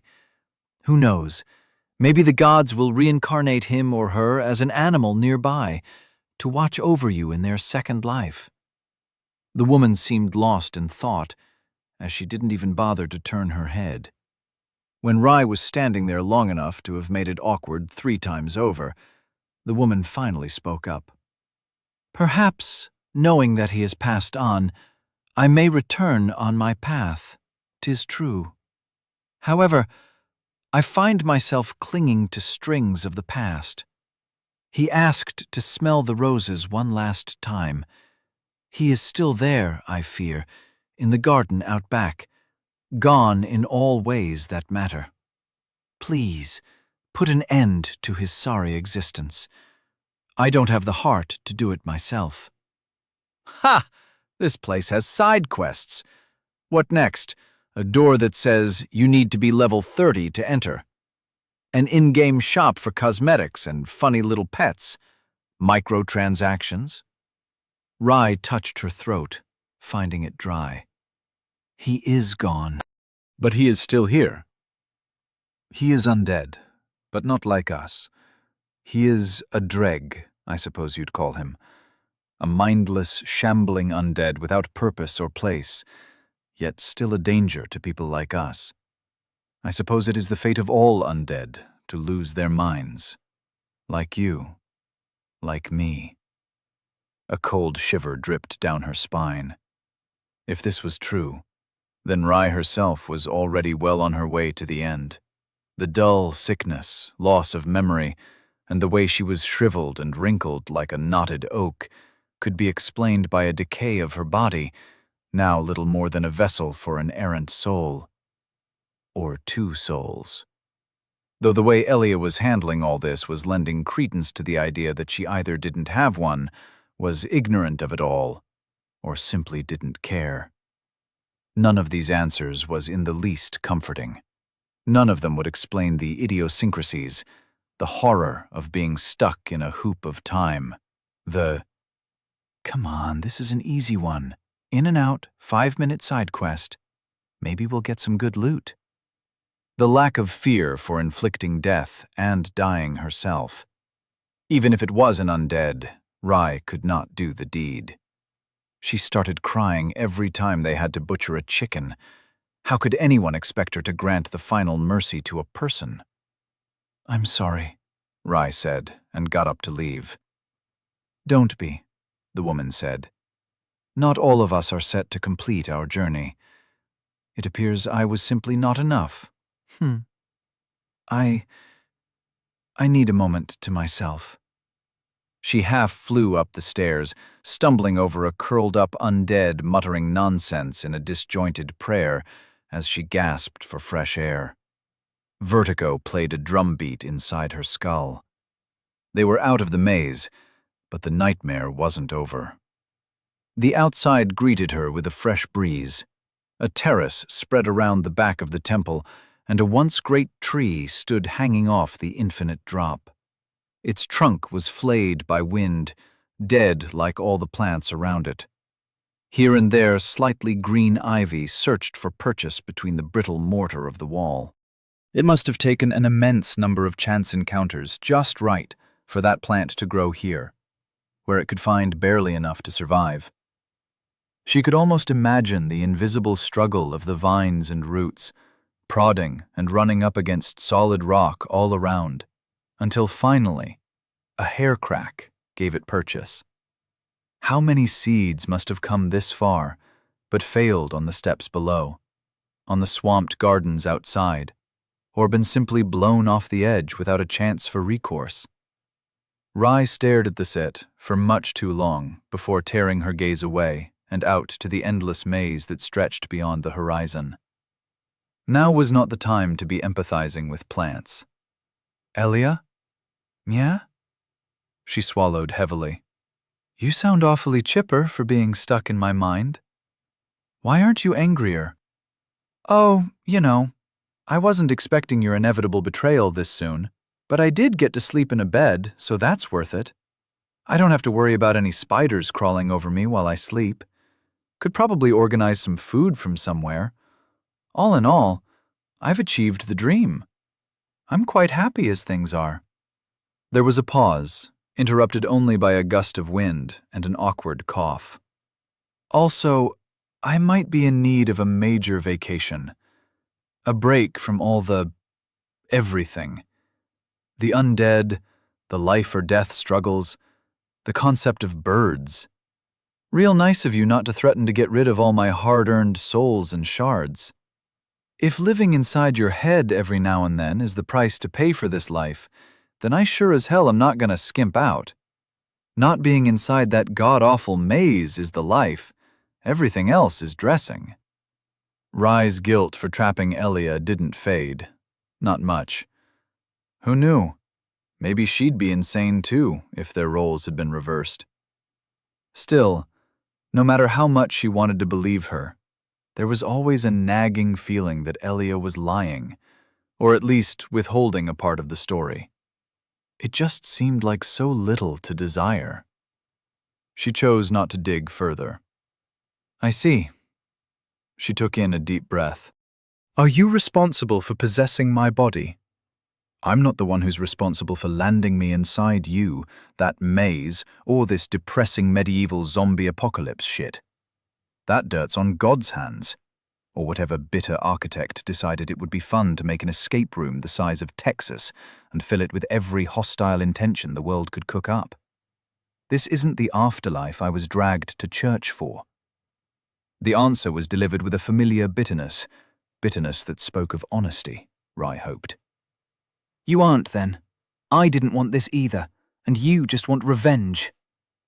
She hemmed and hawed, head tilting back and forth. You're not a bad person, just unlucky. Grown up under bad circumstances. Rye. No, you listen to me. Let me help you.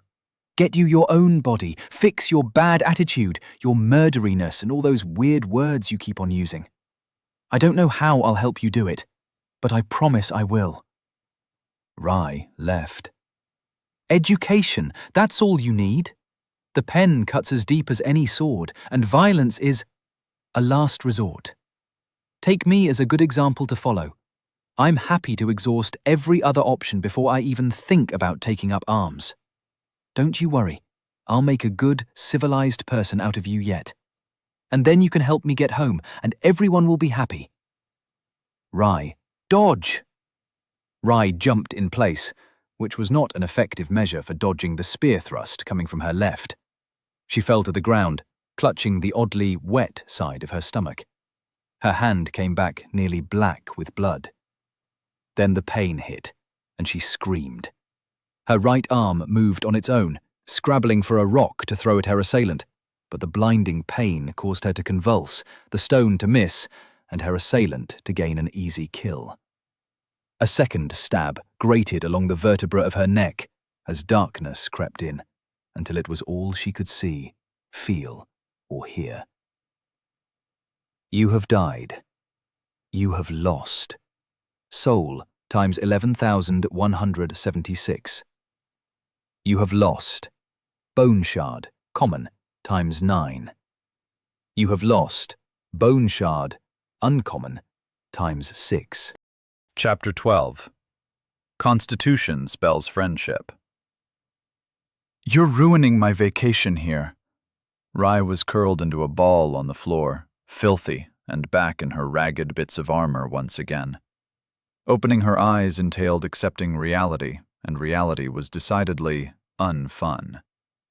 Next time, listen to me when I say dodge. Or is letting yourself get stabbed also a part of your so-called civilized behavior? Time until lost items and souls dissipate. 15 minutes. The ethereal smoke didn't care about her feelings, wafting in front of her face even through her eyelids. Neither did her barbarian companion. Get up. But she didn't want to. You can sulk later, Rye. But she was feeling horrible right now, and later would come later. You lost a lot of souls just when we found out what they are used for, and bone shards. I owe you a boon, but you can't cash in on it when you let us both go broke. That was fair. True. A good appeal to logic. Rye was not feeling logical, not right now. Dying hurt too much. Undead? A silky voice asked. Does thou require aid? Rye opened her eyes a crack. The attendant stood over her, hands clasped, and with a tinge of worry on her face. She couldn't just keep lying here, not when someone was watching. Time until lost items and souls dissipate. 13 minutes. Finally. Now go get that bread. I'll get up under one condition. Her throat felt dry again. I need a hug. Certainly. A pair of lightly jingling arms enveloped Rye. The attendant's embrace was warm and caring, washing away the mental fog and worries. She leaned into the embrace. Perhaps she enjoyed it a little too long. The attendant smelled wonderful. Time until lost items and souls dissipate. 8 minutes. They separated with a sniffle, leaving a Rye-shaped imprint of blood on the attendant's clothing. Sorry. Don't be. Mail is surprisingly simple to clean. That was a lie, and they both knew it. I'll make up for it, somehow. She couldn't meet the woman's eyes, and settled on watching the slight upturn of her everlasting smile. Does thou possess the breath of Menses? Menses? Rye asked. Perhaps you know it under another name? The Grey Order, the Blessing of Uovis, Hansarp's discerning vapor. Close enough. Rye nodded. Don't remember who I learned it from, but I have it. Very well. If thou art willing to listen, I ask thee to peer within the depths inside me. Is that a euphemism? Sorry, is that a euphemism? Rye asked at the same time. They looked at each other for an awkward moment.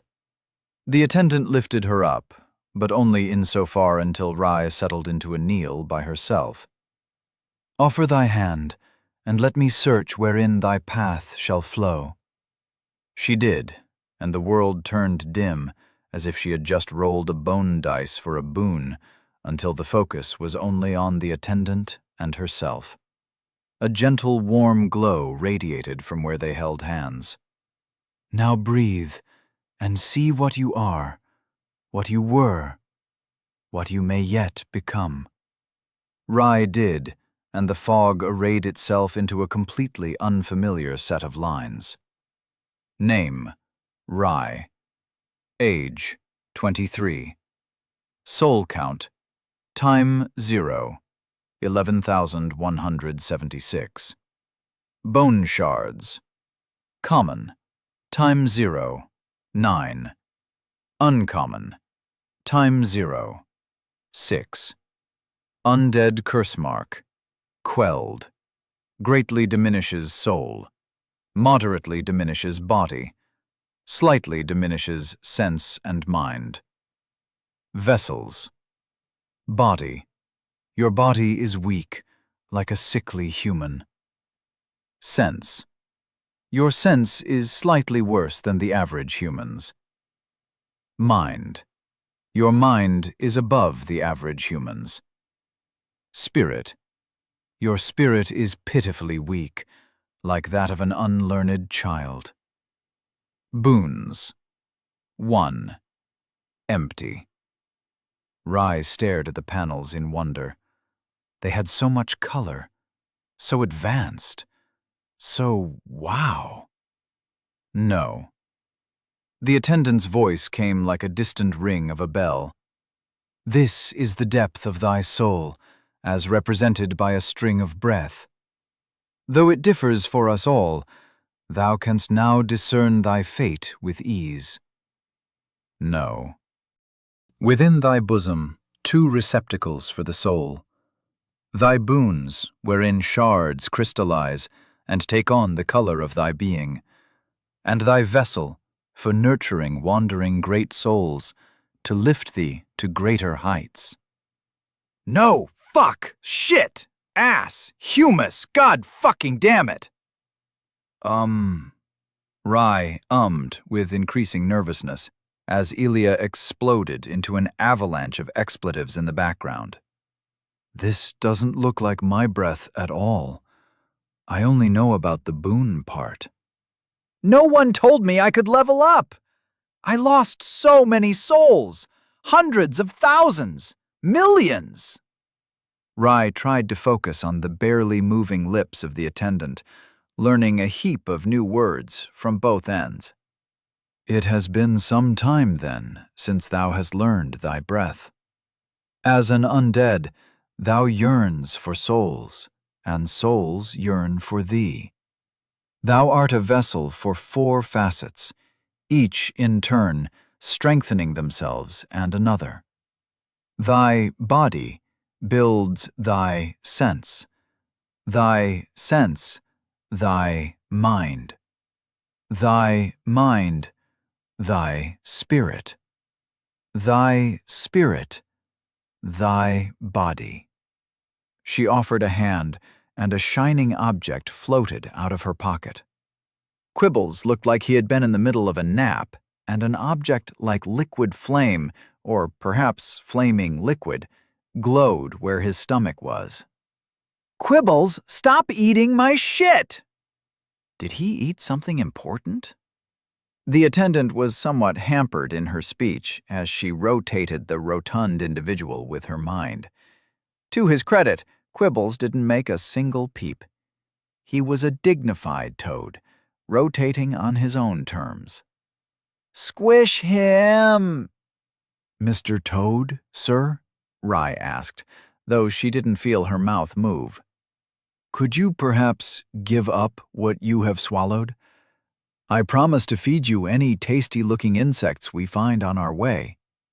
The rotating toad hung listlessly in the air for a minute. Then he opened his mouth, and the light flowed out of it. It was an ethereal color, a light shade of red with dancing white swirls on the inside. It felt mesmerizing, so much that she barely noticed her finger touching it. It was warm. "I is a great soul," the attendant said with a schooled face. "Souls are the energy of all life, yet a strong soul carries great power and will distinct enough to share with thee. I will boop this." As Elia possessed an arm and used her psychometry on the soul, another window of haze layered itself over the others. Soul of the forlorn giant. Soul of the forlorn giant. It is said that the giants of Morgenthau are a violent and uncaring folk, yet one found friendship with a misbegotten false serpent can be crushed in hand for a large amount of souls. This is a soul? Rai asked, finding its weight more than she could handle, even though it floated on its own. What if she dropped it? Would it break? Rather, would it die? It is, and thou wast blessed with a most wondrous boon. However, not all things are revealed so easily. She smoothly blew the smoke away, feeling like a dew-laden breeze on Rai's cheeks. With a flourish and a blessing, I may yet find within it hidden strength for thee to ingurgitate. The smoke rearranged itself once more. Soul of the Forlorn Giant, uncommon, 0/4,000. Moderate increase to constitution, 0/. Moderate increase to strength. Numbers. Words, even. Rai still had no clue what this all meant, but when the attendant leaned down close enough that she could feel her breath, she was half inclined to think this was all a dream. Does thou wish to accept this soul, for all its flaws and worths, and nurture it within thine bosom? Yes, yes! Level up! Come on! Rai blinked herself out of the enchanting moment, doubts forming at the edge of her awareness. Before she could voice them, her hand moved at blinding speed and grabbed the soul. She watched in half horror, half incomprehension, as it dissolved along her arm and swam up through her nose before settling into her chest. Vessels. Soul of the Forlorn Giant, uncommon. Your body is weak, like a sickly human adult. 0/4,000. Moderate increase to constitution. 0/????? Moderate increase to strength. Your sense is slightly worse than the average human. Your mind is above the average human. Your soul is weak, like that of an unlearned child. Feed these souls a score of sovereignless ones, and thou shalt grow to withstand the hardship of thy holy pilgrimage. For thou art undead, and a vessel to hold within thyself those forlorn souls which cannot find their way to Lofton. More souls? We need more souls. Rai, ditch this frivolous hug dispenser and get our souls. Shh, quiet you. I am? They can't? But that's horrible. If they can't return to our gods, then that means no cycle of life and death and rebirth. Her mouth was going 1,000,000 kilometers an hour, even as she stood staring at the ground. It was the only part of her world that wasn't spinning. Would that explain all the undead? It would, wouldn't it? But... The attendant put a single finger on Rai's lips, causing unsung panic to rise as a rosy tint on her face. In truth, the cycle of souls has already ground to a halt. The age of gods wanes, a cup leaking through cracks drop by sorrowful drop. No longer do souls return to our gods and the grail of ages upon death. No longer have they the strength to protect all humankind from the dark forest, encroaching upon our lands by the day. Time until lost items and souls dissipate. 3 minutes. All right, screw this. I'm getting those souls myself. As it turns out, having 2 minds tearing one body in different directions didn't end well for either side. Elia possessed a leg and found a surprise challenge in just trying to stand. She fell forward with a surprised squeak into the waiting arms of the attendant. Get up! Come on! You can snuggle or do whatever you want with the pretty woman later. Will you stop? She's saying some important... Hey, that tickles! Ah! Rai whispered as he extricated herself from her compromising position. Elia yanking on a different limb every second to get her to move. To outsiders, it must have looked like a particularly poor puppeteer was pulling her off stage after a performance gone awry. Thank you for your help. I'll come back, I swear. Thou art undead, and thou must seek Lofton. All paths must end in Lofton, the attendant called after her. Pray, be careful on thy journey. They reached the stairs, mostly because Rye preferred walking in tune with her invasive companion to repeating the romance of head meets ground again. The moment she had a wall to lean on and her legs set an involuntary foot on the first step, she pulled back, leaving it to scrabble and stomp in annoyance. Come on, you need to go. Go, go, go, go! No! Elia, you can't just pull us, around like some doll. It feels horrible, and I'm not ready yet. Tough luck.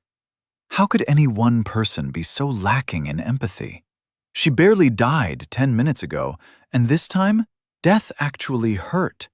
Just the thought of it twisted her stomach into knots. Aren't you supposed to be on vacation?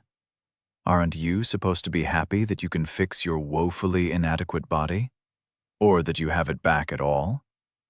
She was not woeful or inadequate. I would if you'd stop pulling my legs and arms apart, says the girl who tried to stab me, multiple times, after I saved our collective lives. I apologized, something you still haven't done. Eee! Elia tickled her. Unfair, she couldn't even tickle her back, and within minutes, Rye relented. Under protests and complete silence from Elia's side, she reached the top of the stairs with trembling legs and a heart pumping at 100 kilometers an hour. The balcony where she died showed no sign of violence, as if the world had invalidated her suffering with a snip of its fingers. There, see that glowing orb thing? Go grab it before the spearman comes back and plugs you full of holes again. You're making me cry. Her vision was already turning blurry. It didn't help that her armor still smelled of fresh blood. At that, her possessed leg calmed down, and she was left to eye the short stairway leading down the terrace into the garden.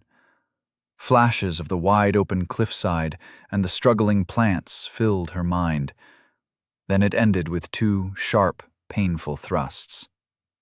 Time until lost items and souls dissipate. 1 minute.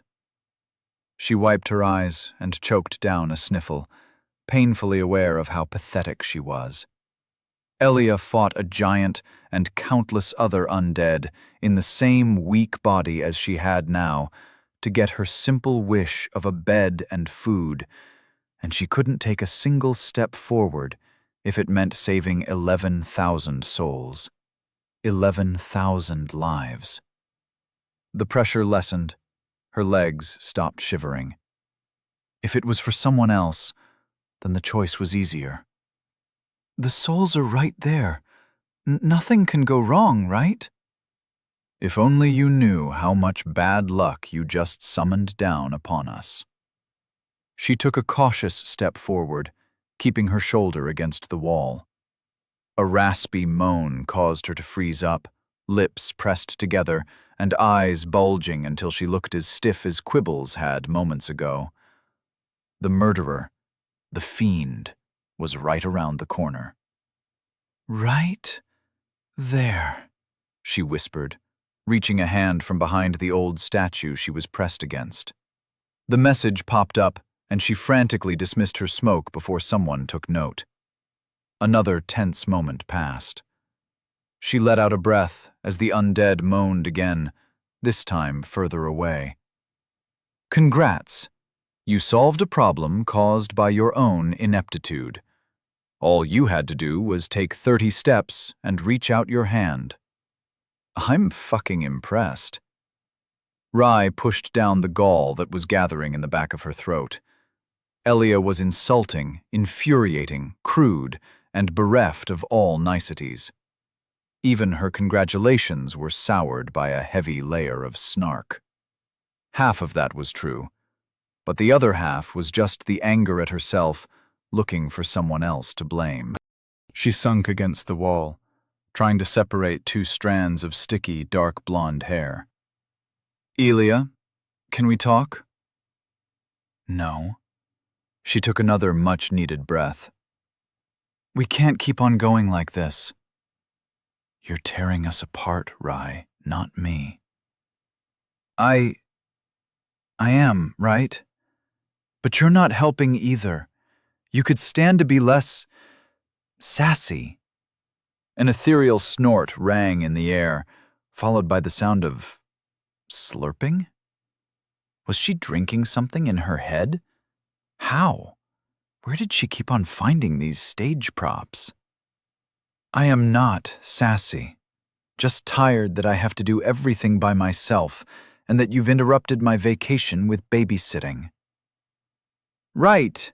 You're the one doing babysitting." Another deep breath, in and out. Be the bigger person. "This is not working. You can see that much, I hope. We can't make it through this if all we treat each other as enemies or begrudging travel companions. We need to be better. Do better. We need to be friends." Gee, a friend? I don't know. That sure is a lot of commitment. Not like we're stuck in the same body. Not like I've tried to help you every step of the way. You say that, but your voice says you want to stab me. For all she knew, Elia would have were the circumstances different. Perhaps they both had soured their first impression.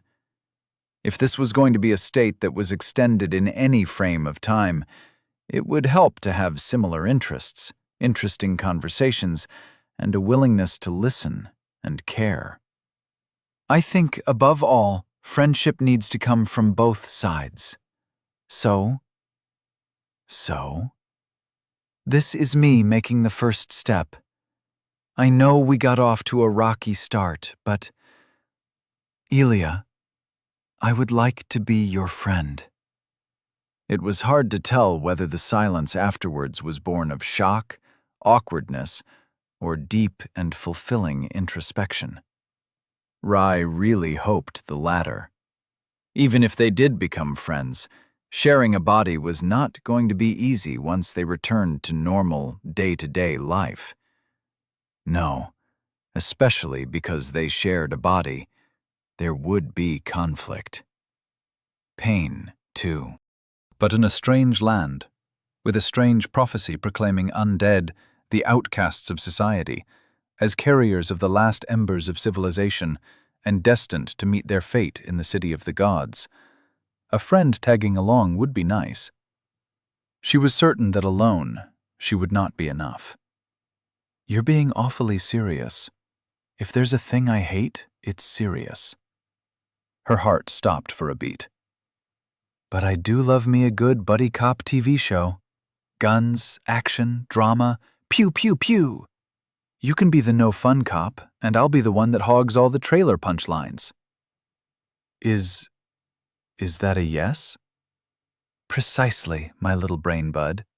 We will form an unstoppable duo. Elia Rai, I'll teach you how to survive in this cutthroat, woman versus undead world, and you can teach me, I don't know, culture and language and whatever. Uh-huh. Rai had no idea if she would ever get used to this, if this level of weirdness was par for the course. There will be blood and leveling and hamburgers, too. We shall bathe in the blood of our enemies, clad in nothing but body paint and the will to survive like the old Germanic and Britannic tribes. I don't know about that, Elia. You're starting to scare me. Scared?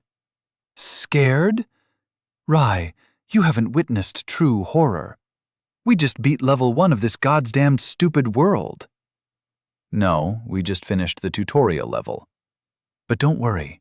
Together, we will learn to brave every challenge, every wretched foe thrown against us, and they shall break like uncooked spaghetti. Rai chuckled nervously. Spaghetti was a funny-sounding word.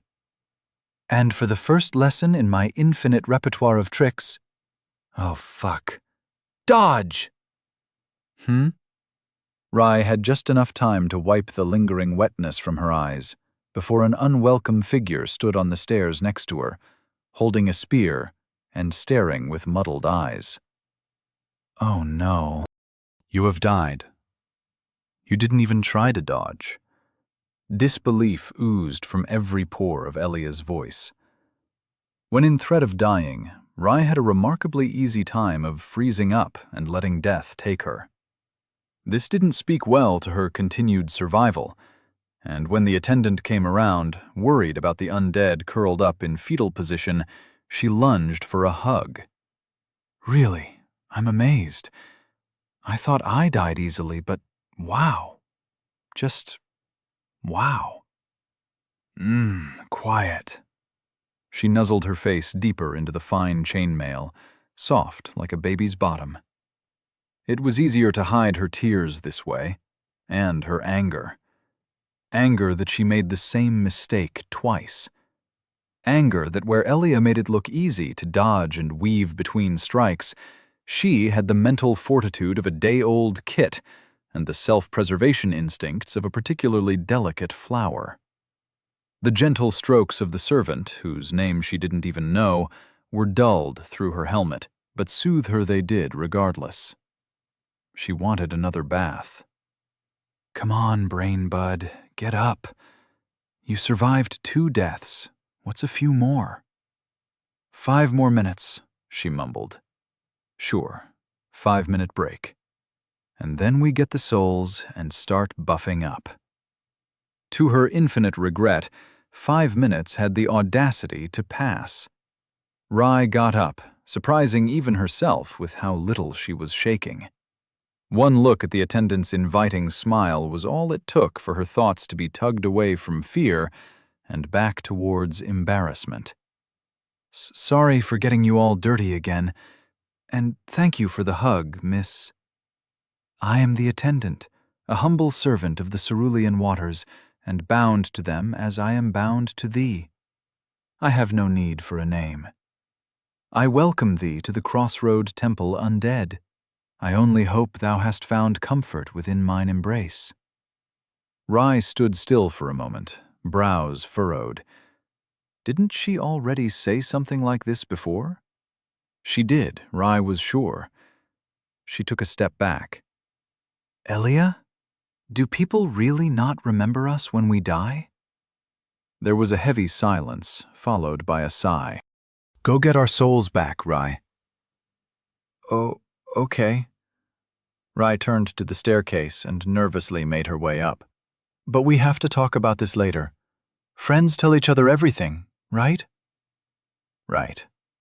The souls in Sundry were almost laughably easy to find and easier to retrieve. They were a few feet closer to the entrance this time, and she scooped them up, turned on her heel, and bolted back indoors before the undead could even get within hearing distance. You have regained... She cut off the smoke, heart pounding as she reached the bottom of the stairs again. Only then did she breathe out, a fine film of sweat covering her brow. Undead could still sweat, apparently. They weren't so different from humans after all. Geez, you can run, girl. Isn't so bad if you're quick about it, eh? Now, go touch the level-up lady. Stilling her breath, she tried to look as presentable as she could be before talking to the attendant. Her ratty wraps and torn armor probably stunk to the heavens. Kneeling like before was a good way to hide her shame. Offer thy hand, and let me search wherein thy path shall flow. Soul count, 11,176. Body. Soul of the forlorn giant, uncommon. Your body is weak, like a sickly human. 0/4,000. Moderate increase to constitution. 0/? Moderate increase to strength. Oh, okay. What now? Rye whispered, though the attendant was close enough to hear as well. Let thy seeded soul fill with the strength of the lesser. Allow them a path, and thou shalt unravel strength hidden within. There are choices to be made. Feed thy physical strength, feed thy constitution, feed both or none. The attendant bowed in reverence, more to the process and idea than her. Whether thou would trust me with the procedure of transmitting thy souls or not, thou must but say the word. Rai blinked some of her spiraling worries away. It wasn't difficult, the attendant could handle it, and souls didn't disappear. They were just converted. Yeah, this wasn't so bad. It couldn't be. She was planning on passing Lofton and dropping them off anyways. Having them work to make the travel feasible was only fair. All right, put 4,000 into that first increase. And then everything after into strength? No, just constitution is fine. You think I died against the giant so often because I was weak? I died because after a minute of exertion, an ankle gave out. My arms cramped or turned into spaghetti after a dozen stabs. We're fighting undead, too. But we have to win every fight where only one of them has to succeed to force a reset. You're gonna thank me later, believe me. Constitution is worth it, especially if you want to wear armor, which we will also have to buy, because nobody we fight has anything fitting for your height. Tell me about it, Rai whispered, then turned to the attendant. 4,000 souls into my constitution, please. A flow of wispy light exchanged between their hands as a notable change grew throughout her body. Her breath came deep, clear, and without a rasp. The humming fatigue in her joints melted away, and some of the feverishness disappeared as if it had never been. Soul count, 7,176. Body. Soul of the forlorn giant, uncommon. Your body is weak, like a sickly human. You have the constitution of an athletic adult human. 4,000 over 4,000. Moderate increase to constitution. 0 over dot. Moderate increase to strength. She took a deep breath, feeling it go, and go, and go on. Rai tugged at her tattered clothes, staring at the muscles underneath. All doubts and insecurities were washed away once she laid her eyes on the change. Her muscles didn't bulge, but in tandem with her other tissues, they appeared much less malnourished and diseased. My skin! Look, Elia, my skin! A few specks of healthy bronze were shining through, and bone showed only where bone ought to show. Congrats. Still convinced souls are holy and shouldn't be used for anything? Rai tensed, a tinge of guilt worming its way through the curtain of joy. It was nice, yes, but if the conversion rate of souls was 1-to-1, then it took 4,000 lives to elevate her just this little bit. She would have to offer a sacrifice for all of them as thanks. Well, they are technically still inside me. I can still take them to the gods and hope they will, I don't know, reincarnate them? Elia let out a derisive snort. Is there anything you'd like to say, friend? Just that you've fallen for the oldest trick in Hollywood history. Trick? The oldest trick. Quests, prophecies, weird level-up magic. Wake up, Rai. They're grooming you to be their dedicated errand girl. You'll see. Soon you're going to stumble upon a quirky mentor who'll teach you the secrets of the world, only to mysteriously disappear or get tragically murked because old men toting wands and wisdom attracts murderous master plans like cheese does the lactose intolerant. Rai smiled, finding pleasure in the simple act of breathing. That was a very long sentence, and I understood not one bit. Now come on, let us trade in some soul. Bone shards. Bone shards. You didn't forget that the next one is mine, have you? Of course not, my silly little friend. It's time to buy you some real equipment. Might even sell the broken sword and shield. Where'd you put them? Rai thought back her own first death. I forgot them in our room. Does that mean they're gone now? Yep. Lost in the cracks of time. Shame about the shield. Oh well. It was high time to get you a new weapon anyways. And we'd trade with what? Souls? Rai crossed her arms in protest. No, not with me. Damn it, Rai. Money doesn't just disappear when you spend it, it stays in the economy. And the economy is a cycle. She stood in silent, awkward contemplation. Okay, just this once, I will close an eye or two, even if I feel like you're trying to manipulate me. That's what friends do. Looking out for you, Rai. Now we can finally get a new sword, shield, armor, and stuff. Oh, and new clothes. Food. Boots. Chapter 13. The man formerly known as Harris. This time the merchant was awake, owing most likely to the fact that Rai did not sleep after returning from death. Physical exhaustion was a trivial concern. A single sip of the water from the checkpoint bowl made sure of that. And in hindsight, it did seem silly for an undead to require any sleep at all. Or maybe it wasn't that unusual, given how mental fatigue could build up even without heavy exertion. However, Rai never once saw the sky grow dim, and they had been out for more than a day before reaching the temple, too. Their inner sundials possibly gave a rhythm to those undead who did sleep. Rai walked up to the scattered merchant's stall, feigning disinterest. Oh, she would buy something for sure, but the undead merchant didn't need to know. Every trick in the book was valid when confronting his ilk. Merchants had no souls, as was commonly known. She channeled her best haughty princess, then toned it down to merely snobbish merchant nobility. She wouldn't want to kill the man with her performance. He might have a heart attack. It happened before. It was not her fault, Da said, but better to be safe and tone down her charm a notch. Sir, are you in the business of trading shards of boons? The scraggly man looked up. He had a round hat neatly fitted to a skull unusually replete with hair. That I am, a trader in souls and goods. I am the man formerly known as Harris. Rai pretended to look over his wares. Formerly known? He nodded solemnly. Best you don't pry further, unless it's to inquire about my wares. I can only hope you find something among my modest selection. Modest? His stall was anything but.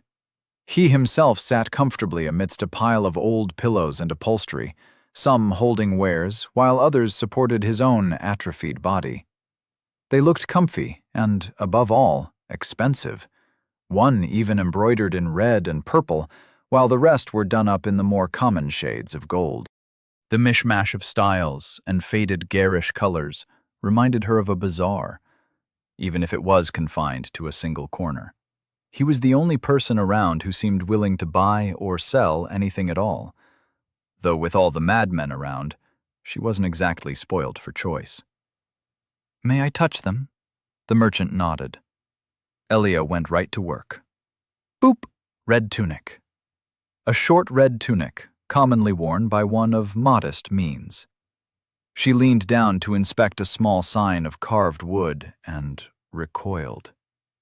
200 souls for a tunic! Beep! Longsword. A straight and widely used sword with a straight double-edged blade, favored for its flexibility by those who know to wield it properly. 5,000 for a longsword! Rai, this man is a thief, and a vile one at that. Look at all the souls he is holding hostage. I bet they're all children. We must secure them. Stab him in the face! Shh, quiet. Maybe we can get something cheap, or cut a deal. Her eyes fell on a pair of wonderful boots, made of hard leather and with a slim fit. She would look great in them, and they would protect her feet, no doubt. Boots. Boots made from hardened animal hides, comfortable to wear and insulated against the cold and rain. Exactly your size. 2,000 souls. They're exactly my size, Rye whined. And they look so comfy. Mug him. Do it. No, I would never, she hissed. Shut up. Excuse me? The merchant asked, slightly offended. Not you, it's... I need that longsword and the kite shield. The boots. 2 sets of underwraps, 2 red tunics. Rye, I hate to be annoying, but we need some armor. Anything that'll stop a dagger or spear tip from instantly goring us. Right. Her eyes caught 6 sets of armor leaned against the wall on display, from chainmail hauberks to scale and half-plate with matching helmets and all. One look at the prices, and she considered searching for the nearest authority and reporting him for racketeering. After some perusing, and as the realization of the scale of this soul-sucking economy dawned on her, she happened upon one of the cheaper armors. This armor, right here. She pointed to a discolored yet fine chainmail hauberk, padded with pelts that someone almost certainly had died in. It protected her torso, upper legs and arms, as well as her neck. At 5,000 souls, she could probably haggle the total down by a bit. Are those dried fruits? Food! Get his fruits, now! And a bag of fruits. Rye had to admit, she was in a breakfasting mood as well, feeling somewhat peckish after dining on nothing but flavoured water. She was feeling many things. Foremost, that this man didn't care about what she needed, just that he got paid. Cruel and heartless, like any person that made a living by extorting souls. He had a look of greed about him, an overly defined jaw mixed with the long and pale limbs of the strange folk living to the far, far east. And he smelled of ick, of snails and dye, caustic soap and dead leather. "Are you from Morefurt?" she asked. The man did not appear surprised. "What's it matter to you?" "What it matters? Well, I thought, you looked a bit like... Is it still the year 576 of our holy empire?" The man looked up at her from where he was adjusting a dagger and chuckled. "Time's gone down the drain, much like any empire you or I may have lived in. It died, as did many things, and unlike us, undead ideas don't listen when brought to heel. Though I suppose you may assume and do as you well please now.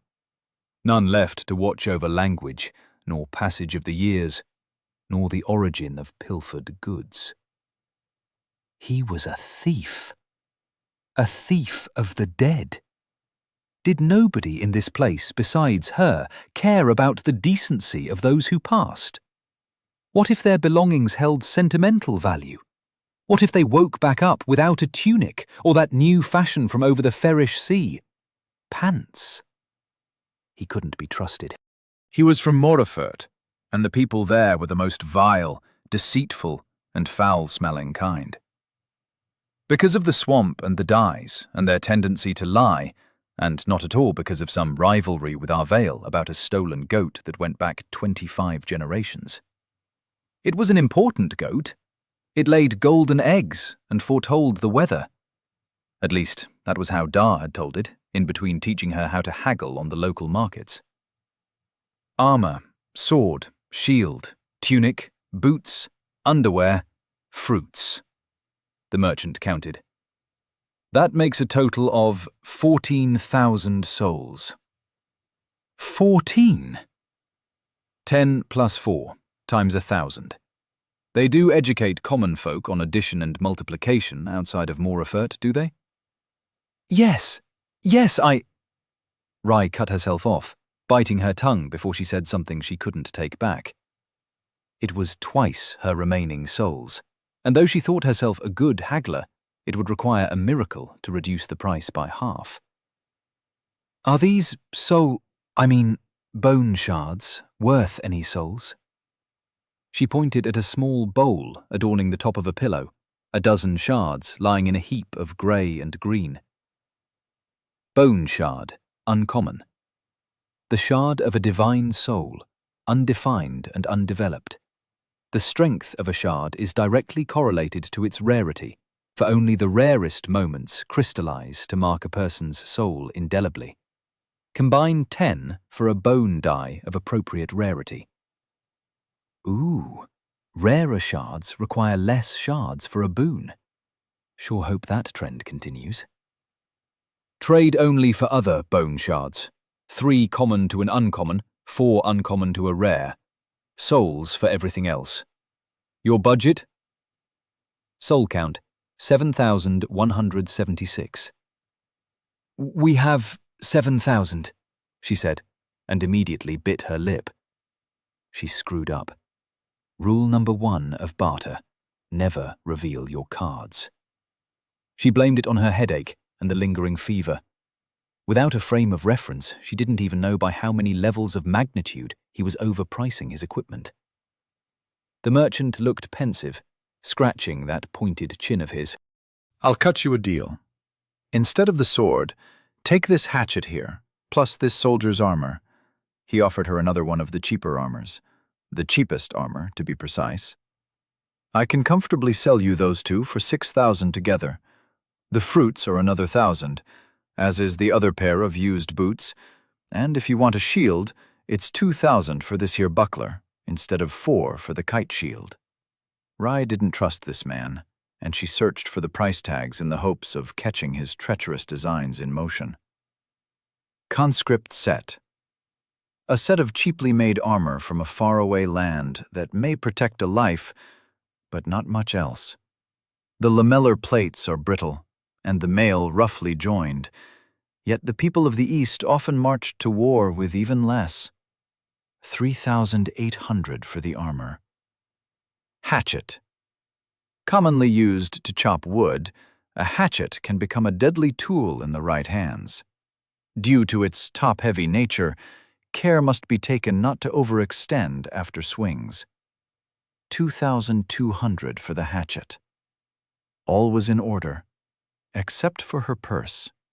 Spending all her money, her souls at once, was not a smart choice, but it was one she had to make. Now that she knew just how dangerous the undead out back was, she wasn't justified in ignoring the issue, and no one else seemed to bother with anything beyond their own petty desires. For that, the armor was serviceable and a weapon mandatory. The hatchet would do. Maybe. She was still hoping that Elia would somehow solve that problem. But that was a worry for future Rai. Present Rai had to make the most of over 7,000 people's worth of souls. Buy the fruit! I haven't eaten food in so long! Have mercy! Mercy! 1,000 for half a meal, barely a snack. She sighed. The things she did in the name of friendship. 7,000 for armor, hatchet, 2 tunics, underwraps, and fruit. The man nodded, and a quick shake of hands settled the deal. If you don't turn dreg, come back any time. Got a feeling you'll be coming back soon enough. The glint in his eyes betrayed quite the opposite. He sold poor-quality items at overly high prices. Then, when the person died, he took the gear off their corpses and sold them to another. It all made sense now. And then she saw his legs and realized they were charred up to the knee, blackened stumps without feet.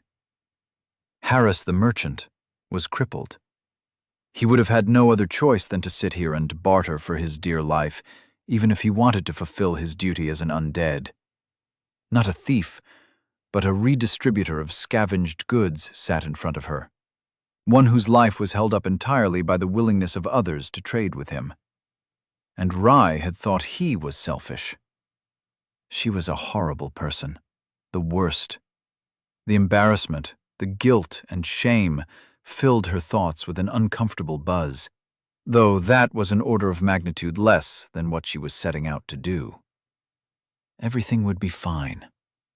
The undead outside, companion of the sad, white-haired lady, was a threat not just to herself, but to others. Someone had to do something about it. Looking at the positives, if she succeeded, she would gain the souls he was preventing from moving on and put them to good use. They would help her in exchange, either as currency or as part of her strength. Hey, is that an actual toga? Are you Roman? Semper Victoria, am I right? It's not a toga. Togas are for important meetings and ritual holidays.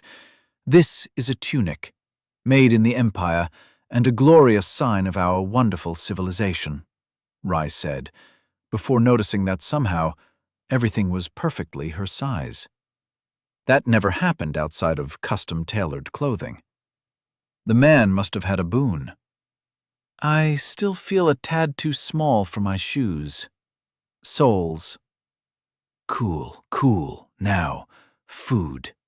I'm going to implode if I don't get something in my mouth in the next few seconds. Speaking for the both of them there. Take control of my mouth, and I'll feed you. If that's all right with you, Elia. Elia did, ravenous for sustenance with substance. Having to feed her own face while it belonged to someone else, revelatory and most awkward. It turned from awkward to downright mortifying the moment she heard herself moan loud enough that even some of the mindless undead sitting about turned their heads. Honestly, hearing Elia eat made her think she was enjoying an entirely different kind of activity. A vague shape played upon her mind, the hint of a curve, of eyes. But every attempt to give it color or a defined edge only led to a minor headache. Remembering things was hard as an undead. Maybe that too could be fixed with souls. Thoughts for later. At the moment, she had to try and mime to Elia that she wanted to try one too. Elia understood eventually, but she was a thorough chewer. It took her a minute to finish with the disappointingly small fruit, and Rai found out why the moment she regained control and tried on for herself. Oh, this tastes pretty good. This is the stuff. This shit tastes better than sex, on which I am a qualified expert. You could sell these for a kidney and a half in a back alley and still get your door run in by ravenous customers. Wonder what's inside. Oh, wait, I don't have to guess. I have a thing. Sugared apricots. Apricots from the plantations around Lofton, sweetened with red sea snail sugar. The sugar is used in many transmutations and, combined with the sour fruit, offers minor rejuvenatory benefits. Slightly heals wounds over time. Oh, red sugar's a luxury. Explains the price, even if I still think we got overcharged. Rai swallowed, but found her arm paralyzed as she reached for a second helping. We can't eat these like popcorn, Elia said, her voice shaky. This is good. Too important to waste. We might need it later, like the Beatles. Don't want to get stuck like in the maze. A fair point. At the moment, the all-healing water was within walking distance. It wouldn't always be that way. All right, I'm going to take a bath first. And then I'll teach you the art of re-deadening the undead. Yeah, that... Do not fret, my dear little procurer of fruit and ambrosia. I shall impart upon you wisdom hardened over 1,000 lifetimes. By the end of our training, you shall be forged into the likeness of a great warrior, a master of puns, and preemptive self-defense. Look forward to it. The twisting knots in her stomach cried to object, but she knew she had to do it. She'd have to live with murdering a murderer, and maybe more after. Dirty work always made its way into her hands. Someone had to do it, and she wasn't quite willing to let Elia take full control just yet. Besides, he was holding souls hostage. Freeing them couldn't be so bad, right? The temple was quiet, but for the clamor of the 3 soldiers above. Rai sat on a stair, listening intently to her hand, which Elia had possessed, miming a talking sock puppet. Rai gave her best to settle into the mindset of a good student, which meant to trust the teacher, listen to everything said, and make notes. Lacking paper, she just hoped the lesson wouldn't drag on for longer than she could memorize. Okay, first lesson of the day, initiative is king. Initiative is king? Yes. Assume this. You find a soldier walking down a corridor. You step into a shadow, wait for them to pass, and take a stab at their neck.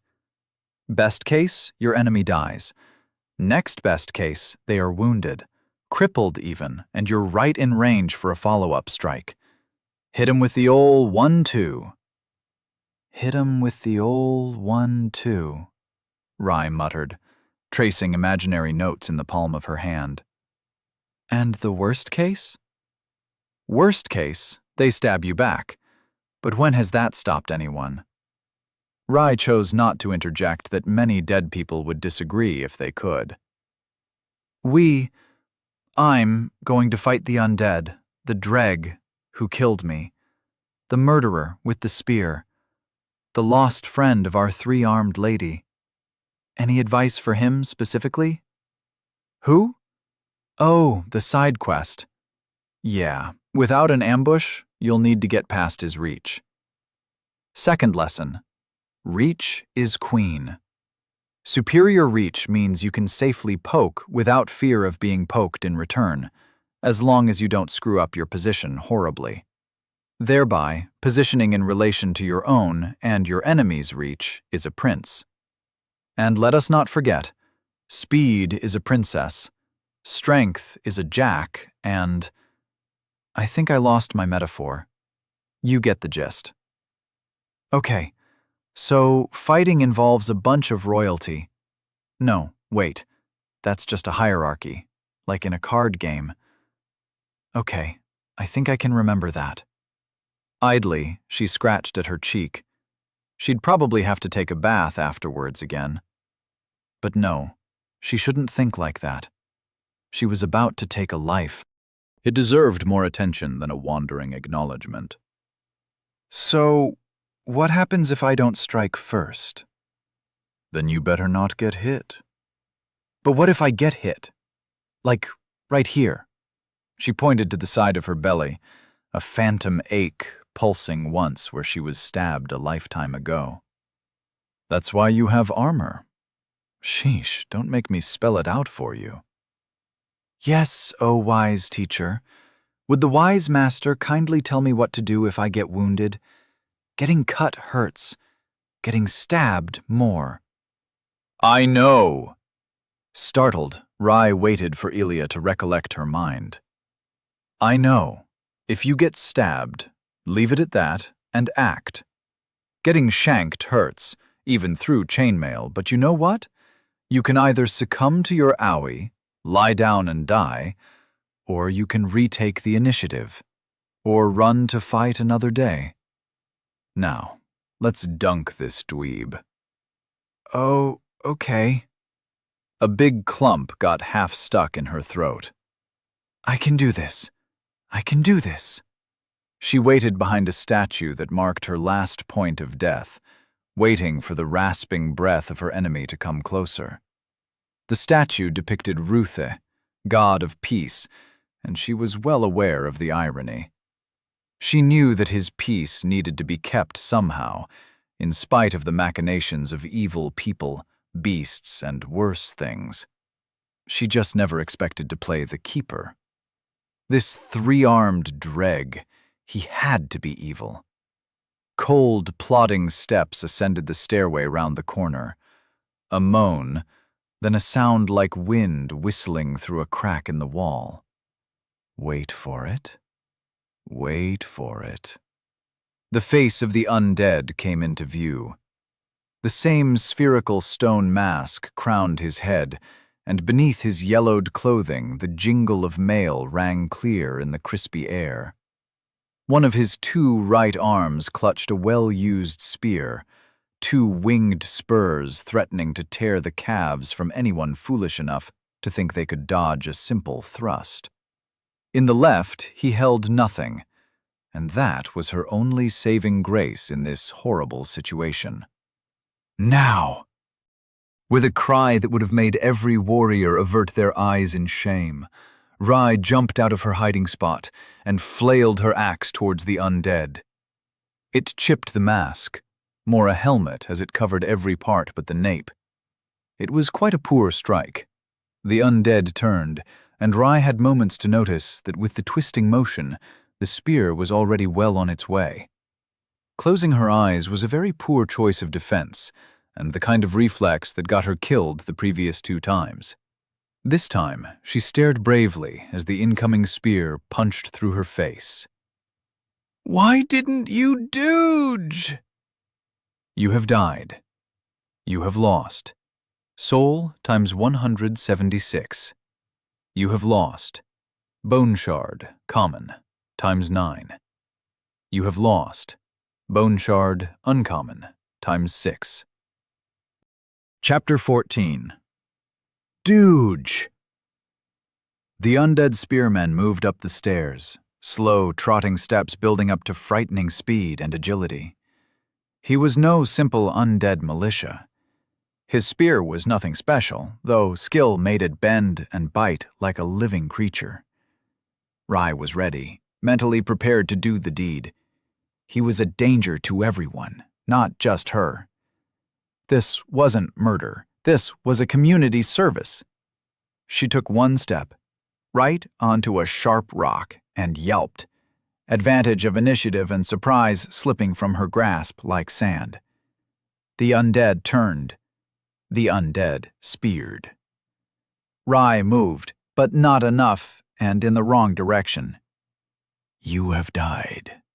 You have lost. Soul times 176. You have lost. Bone shard, common, times 9. Uncommon, times 6. At least she picked up the bone shards beforehand. I'm starting to believe that your capacity for violence is negative. Ack! Rai spun out of the way of a wild swipe at her legs, only to stumble into a thrust to her chest. The spear tip plunged into her stomach, and she reeled back in shock. The metal platelets and mail saved her life. She was still in the fight. If only it didn't all hurt so much. Help! Sure.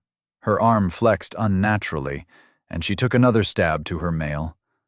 This time, the spear didn't retract, as Ilya grabbed it right behind the barbs. Now, initiative. Without a word, Ilya relinquished control, and Rai held onto the spear, using it to pull herself forward, right into the waiting backup dagger of the spearman, who plunged it through her neck and out the back. That feeling, metal on bone. It would haunt her dreams, and some waking moments, too. A second dagger pierced her heart, as even in degraded undeath, none of his 3 arms ever remained idle. You have died. Dodge! Nice! Again! Her breath was coming short, but this was it. This was the one. The spearman hit her in the chin with the butt of his spear, knocking her head all the way back, leading her in a stumble towards the edge of the terrace. She staggered against a stone pillar and gripped for dear life, the endless fall onto mountaintops like snow-peaked pebbles just visible in the corner of her eye.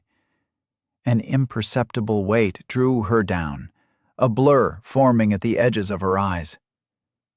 Don't fall. Whatever you do, don't. get stabbed before that because we will not be able to recover our bone shards." Rye didn't, but only because she scrambled away and towards a number of successive spear strikes, which she only evaded in part. 2 hit an arm and leg, 1 pricked her in the abdomen again, but not enough to knock the breath out of her. Her vision only grew more blurry, her hands only more unsteady. A touch to her neck came back dark red. The smallest nick in the wrong place could fell mountains, and Rye felt barely larger than a pebble. She stumbled and accepted that it was her fate to die again.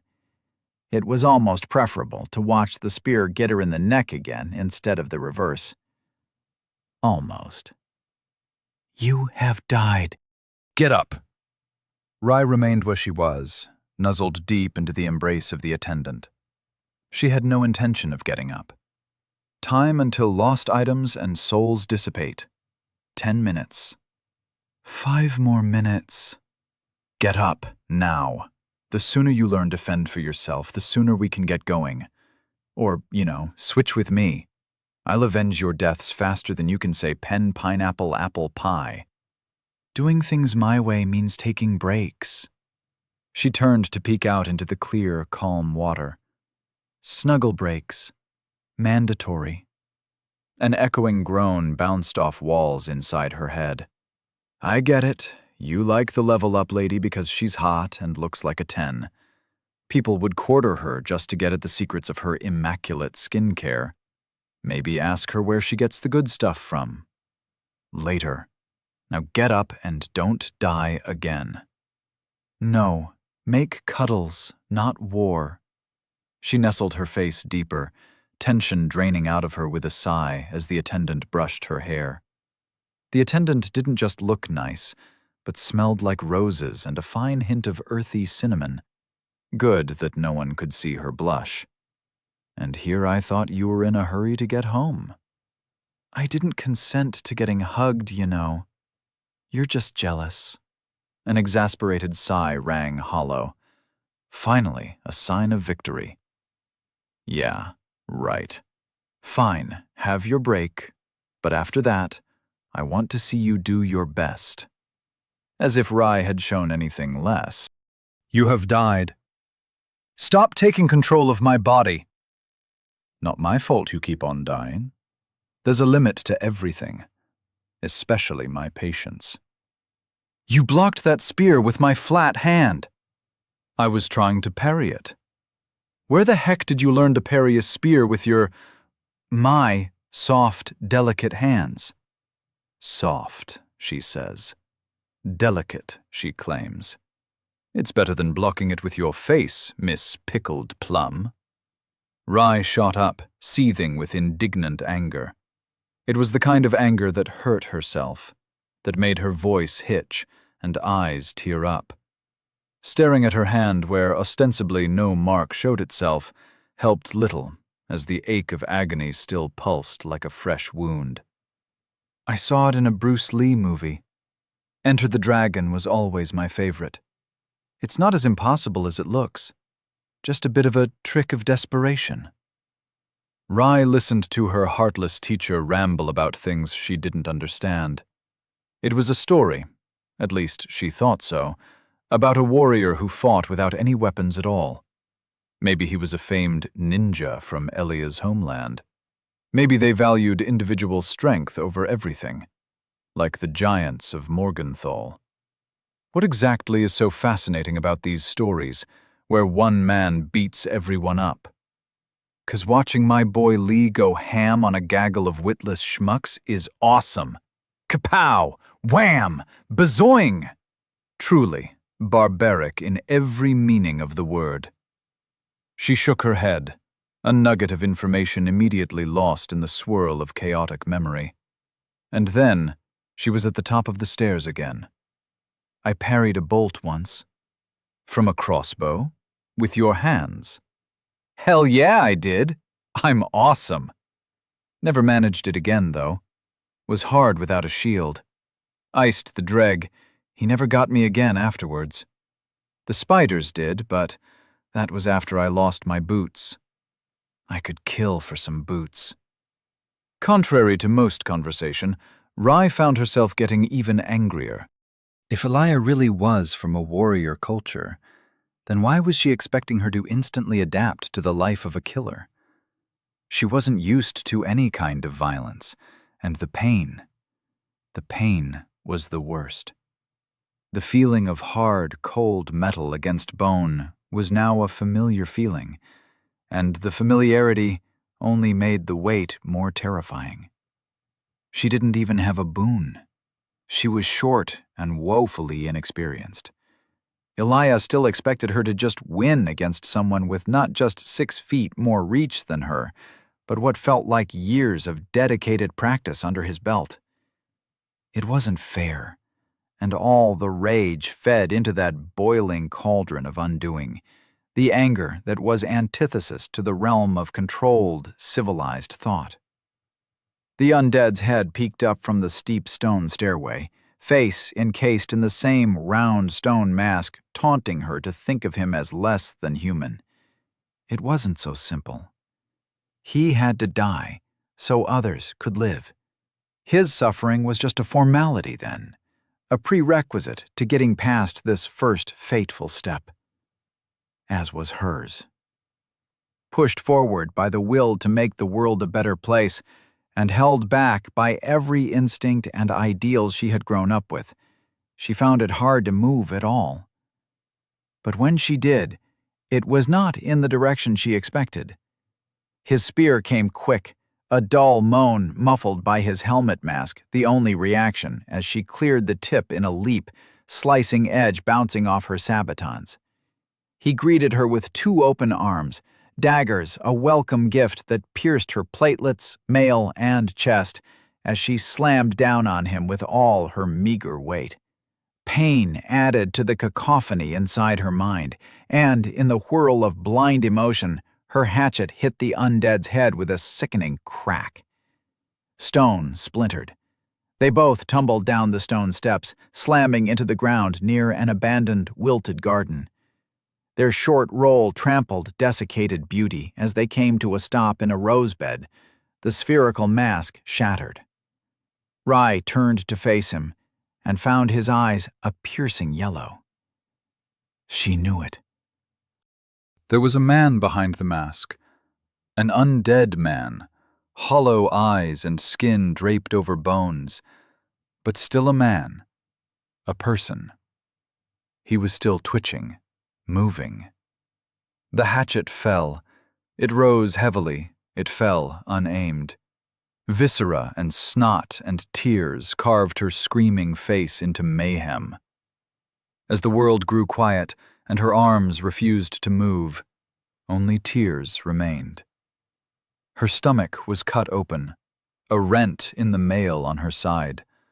A dagger was sticking out of her right bicep, still loosely gripped by the undead, whose face now resembled a mashed ruin. Her smoke's tally put the last nail in Denial's coffin. She killed a man. You have gained soul times 800. Soul count, 976. You have gained bone shard, common, times 2. You have gained bone shard, uncommon, times 1. Ever the crude, uncaring brute, Elia's tone was nearing jovial excitement. Oh, holy shit, Rai! I knew you had it in you. You were like a fucking raptor. Just pounced and then boom, dead. Bit overkill with the axe afterwards, but there's kill in overkill too. Now, let's get back and heal up again. You hear me? Rai? Rai? I'm sorry, Rai muttered, tears streaking her face. The act of killing made way for an altogether different pain than being on the receiving end, and it was no less horrible. The first one in the maze didn't feel real, as if she had still been in an ugly dream. No matter the justification, or how much she tried to delude herself into calling anyone evil, they were still human, even in undeath. As was she. The healing waters wouldn't mend this wound, she feared. The adrenaline faded, and blood loss left her feeling drained and cold. She huddled up into a ball under the nearest statue, a statue of Warga, goddess of conquest, scourge of the dark forest, Alpha Bella. I'm sorry. I'm sorry. I'm sorry. Rai was no daughter of the goddess of war. Ruthie fit her like a glove. Ruthie, god of peace, architect of civilization, alpha genius. Yeah, she was more of a Ruthie person. Rai? Hey, you don't look so hot. A tingle ran through her arm and retreated just as quickly. Ouch! You don't feel so hot either. Can you stand? Come on, that was a real good showing. Let's not waste this run. It was quite obvious which side her companion preferred. Rather, would prefer if she cared a lick about their great gods. Some part of her mind wanted to lie here and let death claim her. A payment for sins committed, a futile symbol that violence solved nothing. The problem was that this time it did. Would it be the only answer in the future? One time was enough. Something soft touched her lips. She opened it without much thought, and a chewy sweetness entered her mouth. Her possessed hand pushed it all the way in and closed her mouth for her. She didn't dare bite down, didn't dare taste it. A filthy person like her didn't deserve treats and sweets. Another chewy fruit came, but this time her mouth remained closed. The hand retreated, climbing back into her pocket, rummaging around before stilling. A wet something rubbed against her arm, then applied itself more liberally to her belly. You have used wax. Fucking, this would be a lot easier with 2 arms. Help me out here, brain bud. It stung, but pain was good. A memory, fleeting and cut, drifted through the fog setting on her mind. This would not be the end. Ever since she was little, the reward for a done chore was another. The reward for pain and exhaustion, the outlook for more. Like then, she could push her feelings down, let them mingle in the bottom of her stomach, while her face remained placidly neutral, focused. Unlike Elia, she would never enjoy killing. Today merely proved that she was capable of it, and if even she was, then so too was everyone else. Innocent was not a word that held much meaning anymore. With enough incentive and a knife, anyone could become a killer. Not just anyone could show a level of remorse like her, but that too was just a pain that could be swallowed, could be ignored and forgotten, though she failed on the should more than the could.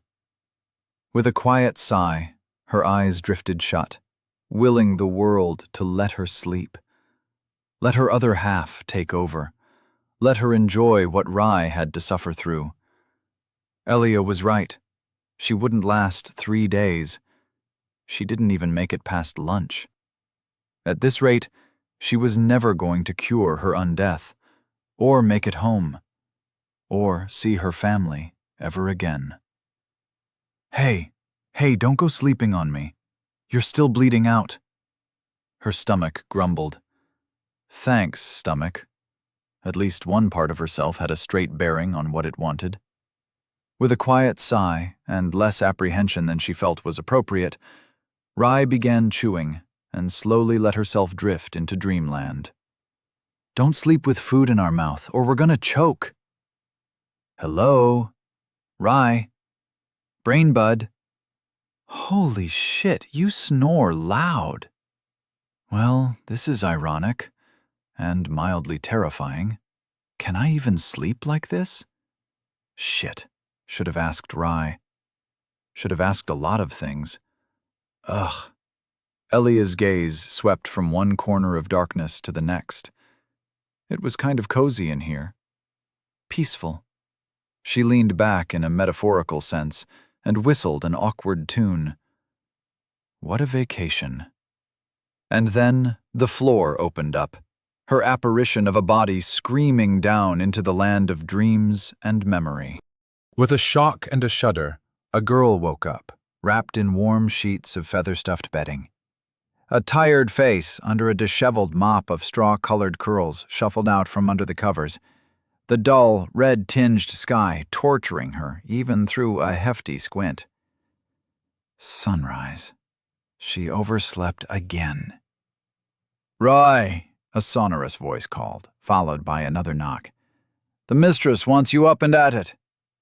A cry of a rooster directly outside her window announced its tardiness, the early sun striking off its coat of translucent scales in a brilliant display of colors that vaporized her eyes. Figuratively. Groaning, and with all the inertia and impulse of a 10-legged slugopede, she flopped out of bed and struggled to right herself before the polished tin mirror. "Come in, Sam."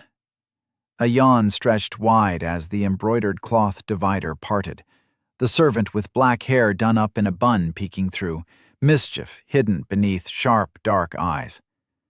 There was no need to have Sam help her dress at all. Today was a normal day, filled with chores, studying, and work, which, for the grand harvest at the end of long summer, meant that a simple tunic laden with colored stitching at the rims over the usual summertime underwear would suffice. The winter year would sweep them all away if they didn't all work themselves to the marrow. But a little vice was acceptable if it kept them all standing. She chose her newest tunic today, red stitch arum flowers and green olive branches on beige fabric, and let Sam get to work. "Oh my, you look to have been out late, Bean," her servant cooed in a sing-song voice. "Was it that centurion's son, Avitus, this time? Or that merchant, the one with olive skin and a pretty face? Or maybe Hannah? You'd have to have gone far for Hannah." Rye managed a strangled sound as she let Sam brush and order her hair. "I was studying, thank you very much." "Ah, yes, studying. And I think I might know with whom." Rye stayed silent, knowing full well that she knew that Sam knew that she knew, though the act she was putting up for all the world was quite convincing. "We should call it something less conspicuous than studying," she muttered as she leaned into the careful brush strokes. Sam soon caught her nodding off and pressed her hands to her neck. They were icy, eliciting a squawk and a friendly bat as Rye stood up to let herself be dressed. "Is the princess ready to stay awake now?" "Maybe. I'm already ripe for midweek." 5 days of work lay ahead of 1 day of rest, and without Sam's affectionate ministrations, she honestly didn't see how she would make it through. "You've already been up for long?" "Not at all," she said, and smiled, puffing up Rye's hair before letting them rest in a bun. "Thy hair be brushed, O great one." "Very well. This shall be sufficient." She raised her chin, continuing in a mock commanding tone. "You may take your leave, O loyal knight of the horsehair brush." Sam rolled her eyes, bowing with an overly elaborate flourish of her hands. A small antic before each had to see to their respective duties. Her best friend wasn't technically a servant as much as she was technically not part of the family, because Mom and Da for some reason decided that 18 was a good number of children to have, not one more. Even with that much help, everyone, from her brothers and sisters to the servants and harvest hands to Mum and Da, was running on fumes. Only a couple weeks until the first signs of fall, so the oracles claimed. Breakfast was served at differing tables, one for the little children, shepherded by Sam and a sleepy-headed servant from the Thalian Islands, and one for the young adults and above, namely third-born Califer, second-born Marcus, her parents, and herself. The farm estate was more of a small village, and during harvest season it truly came alive, as it housed the full family of 20, 6 servants, and the seasonal helpers by the dozens in a barracks off to the side. As the oldest one, she was the first to help set the table, and the last to sit down after all else was cared for. Porridge was on the menu, thick with oats and milk, yellow and orange bristleberries sprinkled in between spoonfuls of jam. She made absolutely sure everyone else had their portions before filling her bowl a modest amount. She couldn't summon much of an appetite after yesterday's impromptu feast, but failing to eat now would lead to regret later in the fields. Mother could have been less generous with the honey. Her mother sat down with her, taking one last dismissive look at the servants wrangling a noisy Liara and cranky Fia fighting over a spoon before taking to the meal herself. Rai didn't look her in the eye because her face was an owl, rings around her eyes barely hidden by a mask of orderliness. "Mum, is Da not joining us?" Rai asked after swallowing cleanly and not pointing out in front of everyone how Mum's hair was looking more frazzled today. Wouldn't want to get accused of behavior unbecoming of her, the firstborn.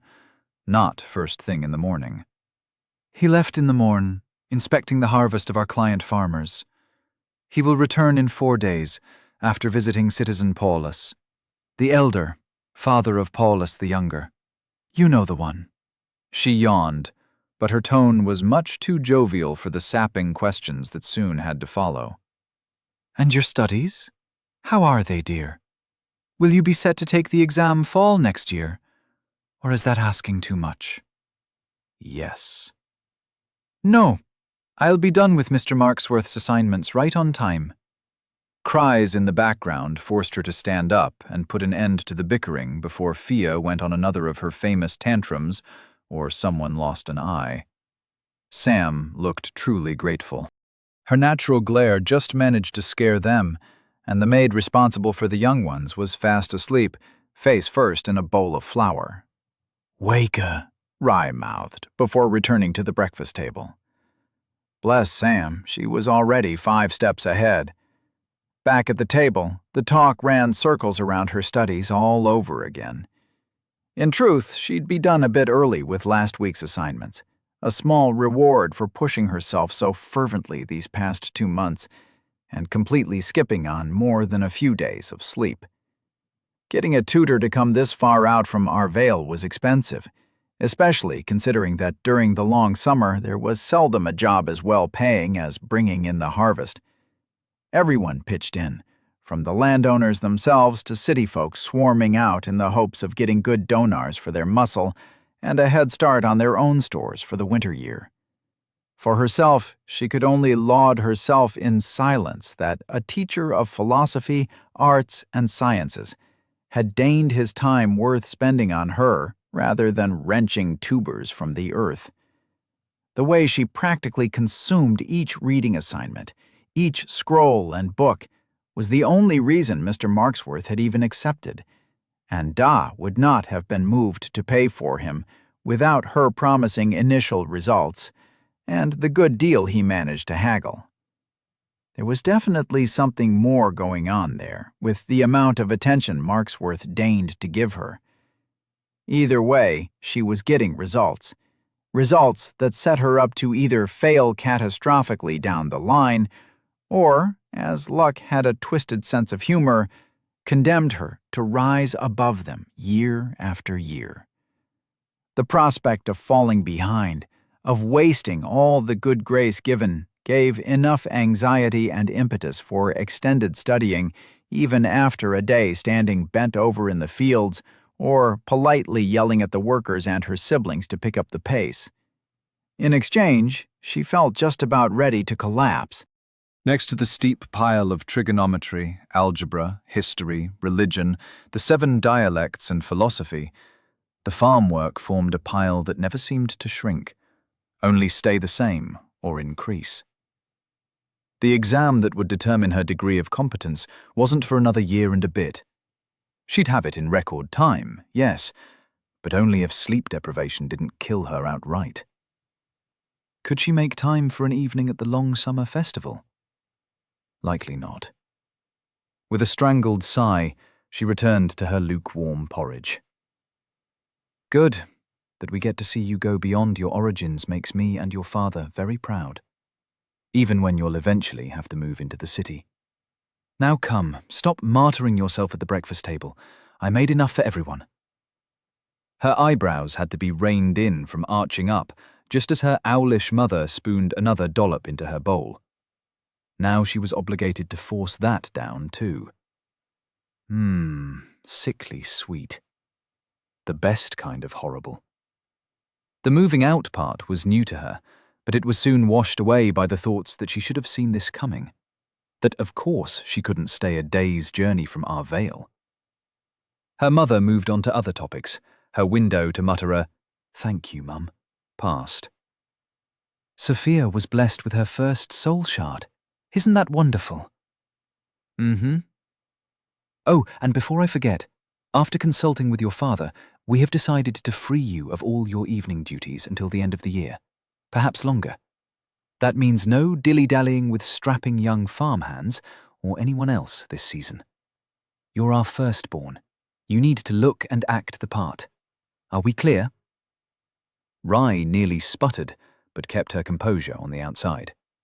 She had ostensibly used less cribs rest than usual this month. How did she know? The particular implications aside, if Mum really meant all chores, that would even leave her with some time for other pursuits. This was great news. Suspiciously great. A quick glance toward Sam told her that the younger kids were still not seated nor ready to eat together. Chores still need doing, Rye said, earning her a glare from her brother and half-brother. Only then did her mother turn to the second and third-born. Marcus and Califer will take over feeding the grugs and cleaning the stall for you, starting today. Actually, me and Callie wanted to go out to the festival today, with Emmy. You know, the Tenders girl. They've got a fortune teller and a Becky who can spell words into the air with fire and make them fly, like a bird. Birds aren't real, Callie added, around a mouthful of bread. Everyone knows that. Only things that fly are rocks, dragons, and those serpent things. Yeah, sure. Except I saw one yesterday with my own eyes, real high up. Heat stroke, Callie shrugged ineffectually. An onset of lunacy. Marcus's response was choked in his throat with his bread as he saw Mum's penetrating glare. Talking back to Mum. Yikes. The lecture that followed was one that Rye toned out all too readily. She finished her porridge, excused herself from the table, and headed on out, ready for a day of drudgery. The sun burnt down on sweating brows and well-worn sandals. It was much too hot to be picking tomatoes, but the tomatoes demanded to be picked. It was harvest season, and everyone had to pitch in, even the firstborn. "I'm ripe! I'm ripe!" one of them squealed. "Quiet, you!" They were a needy vegetable, or maybe a fruit, possibly a berry if one was generous. Rye only cared that they were quiet once plucked from their life-giving stems. It was all in her mind, that she knew. Why the gods gave this lineage of tomatoes telepathy was a mystery, but she'd rather they hadn't bothered.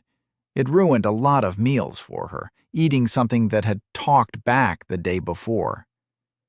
"Pick me! Pick me!" Rye rubbed at something in her eye, but sweat and dust only made the touch sting harder. She didn't notice Kelly and Marcus sneaking away. Not until they were well outside of the range of her sling. "The heck?" she yelled at them, watching as they turned their heads. "Marcus, I can understand, but Callie? Et tu?" In his defense, Califer's face did betray some guilt. "Mark says they caught a witch, a real one. Seen Becky plenty, but not a half-human, half-beast. They're going to parade her around as a trophy, then sell her off as a slave or release her into the wild if no one bothers to take her." "And you're just going to leave your sister here, alone?" The question was rhetorical, though Rye would have never left them to go see some stupid heretic. Who's going to keep watch? There always had to be someone to keep watch. The dark forest was far away, yet sometimes things from it escaped, managed to swim across the ferric ocean, and then proceeded to wreak havoc in the Empire heartland.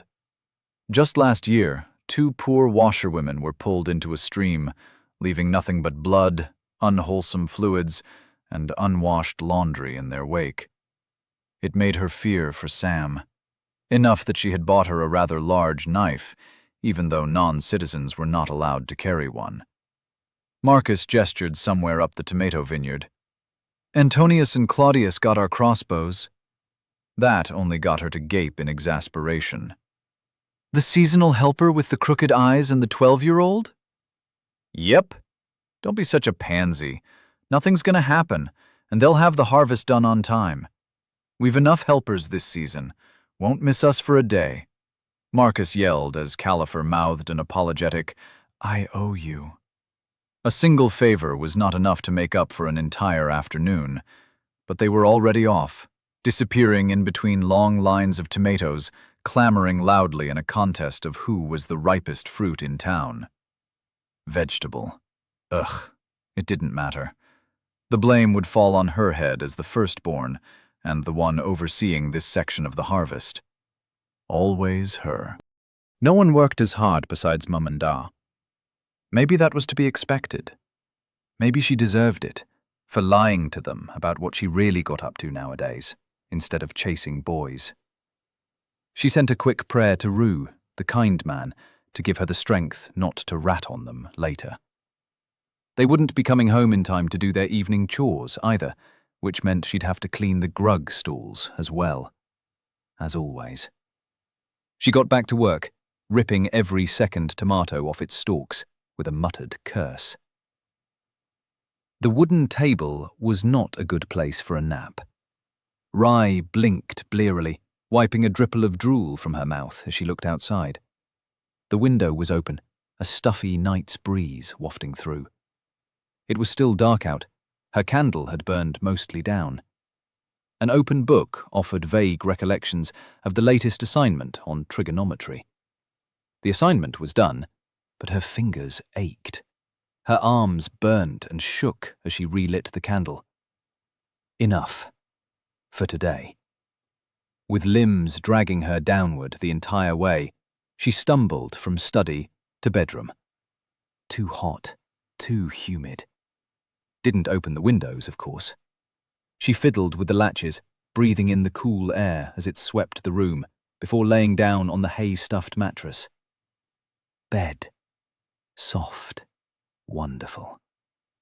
She was feeling dizzy and cramped in 7 different places. Its embrace was welcome, like the hug of a gentle mother. Maybe a few hours to sunrise. A few hours would have to do. But sleep would not take her. Writhing, twisting, she failed to find comfort. Sweat clung to every part of her body, even though she had bathed before. What was that smell? Iron? An eye cracked open, fearful of what she would see. She dabbed her nose. It came back wet, but she couldn't care any longer. The ceiling was spiraling, twisting, turning in a freefall, dread drizzling down in a torrent that drowned her muttered groans. Why was she working so hard? For what? For whom? Herself? No, not herself. Always others first, rye last. Rye was a winter grain, after all. Why was she here? Where was this? Home, where tomatoes talked at night and rainbow chicken scale gleamed bright, where family hemmed her in from every side, but she was left all alone. Home. She sent a prayer to Ruthie. Her mouth didn't move. Jaws settled in around her bed, a yawning hole scraping at the footposts, grinding, chewing. Danger. Danger. Home wasn't safe. Nowhere was safe. Safe as a concept didn't exist, not without... A weight settled next to her, the scent familiar, comforting, a blanket on her mind. A hand brushed along her hair, a voice whispering sweet nothings into her ear. The twisting stopped. The ceiling went back to a stable, geometric construction. The struggle was over, for today. Would tomorrow ever come? Best not think about eventualities. For now, it was just herself. Just them. Just us. Us. Two, at least. More than one. And that was enough to not feel alone much longer. Chapter 15. Friend.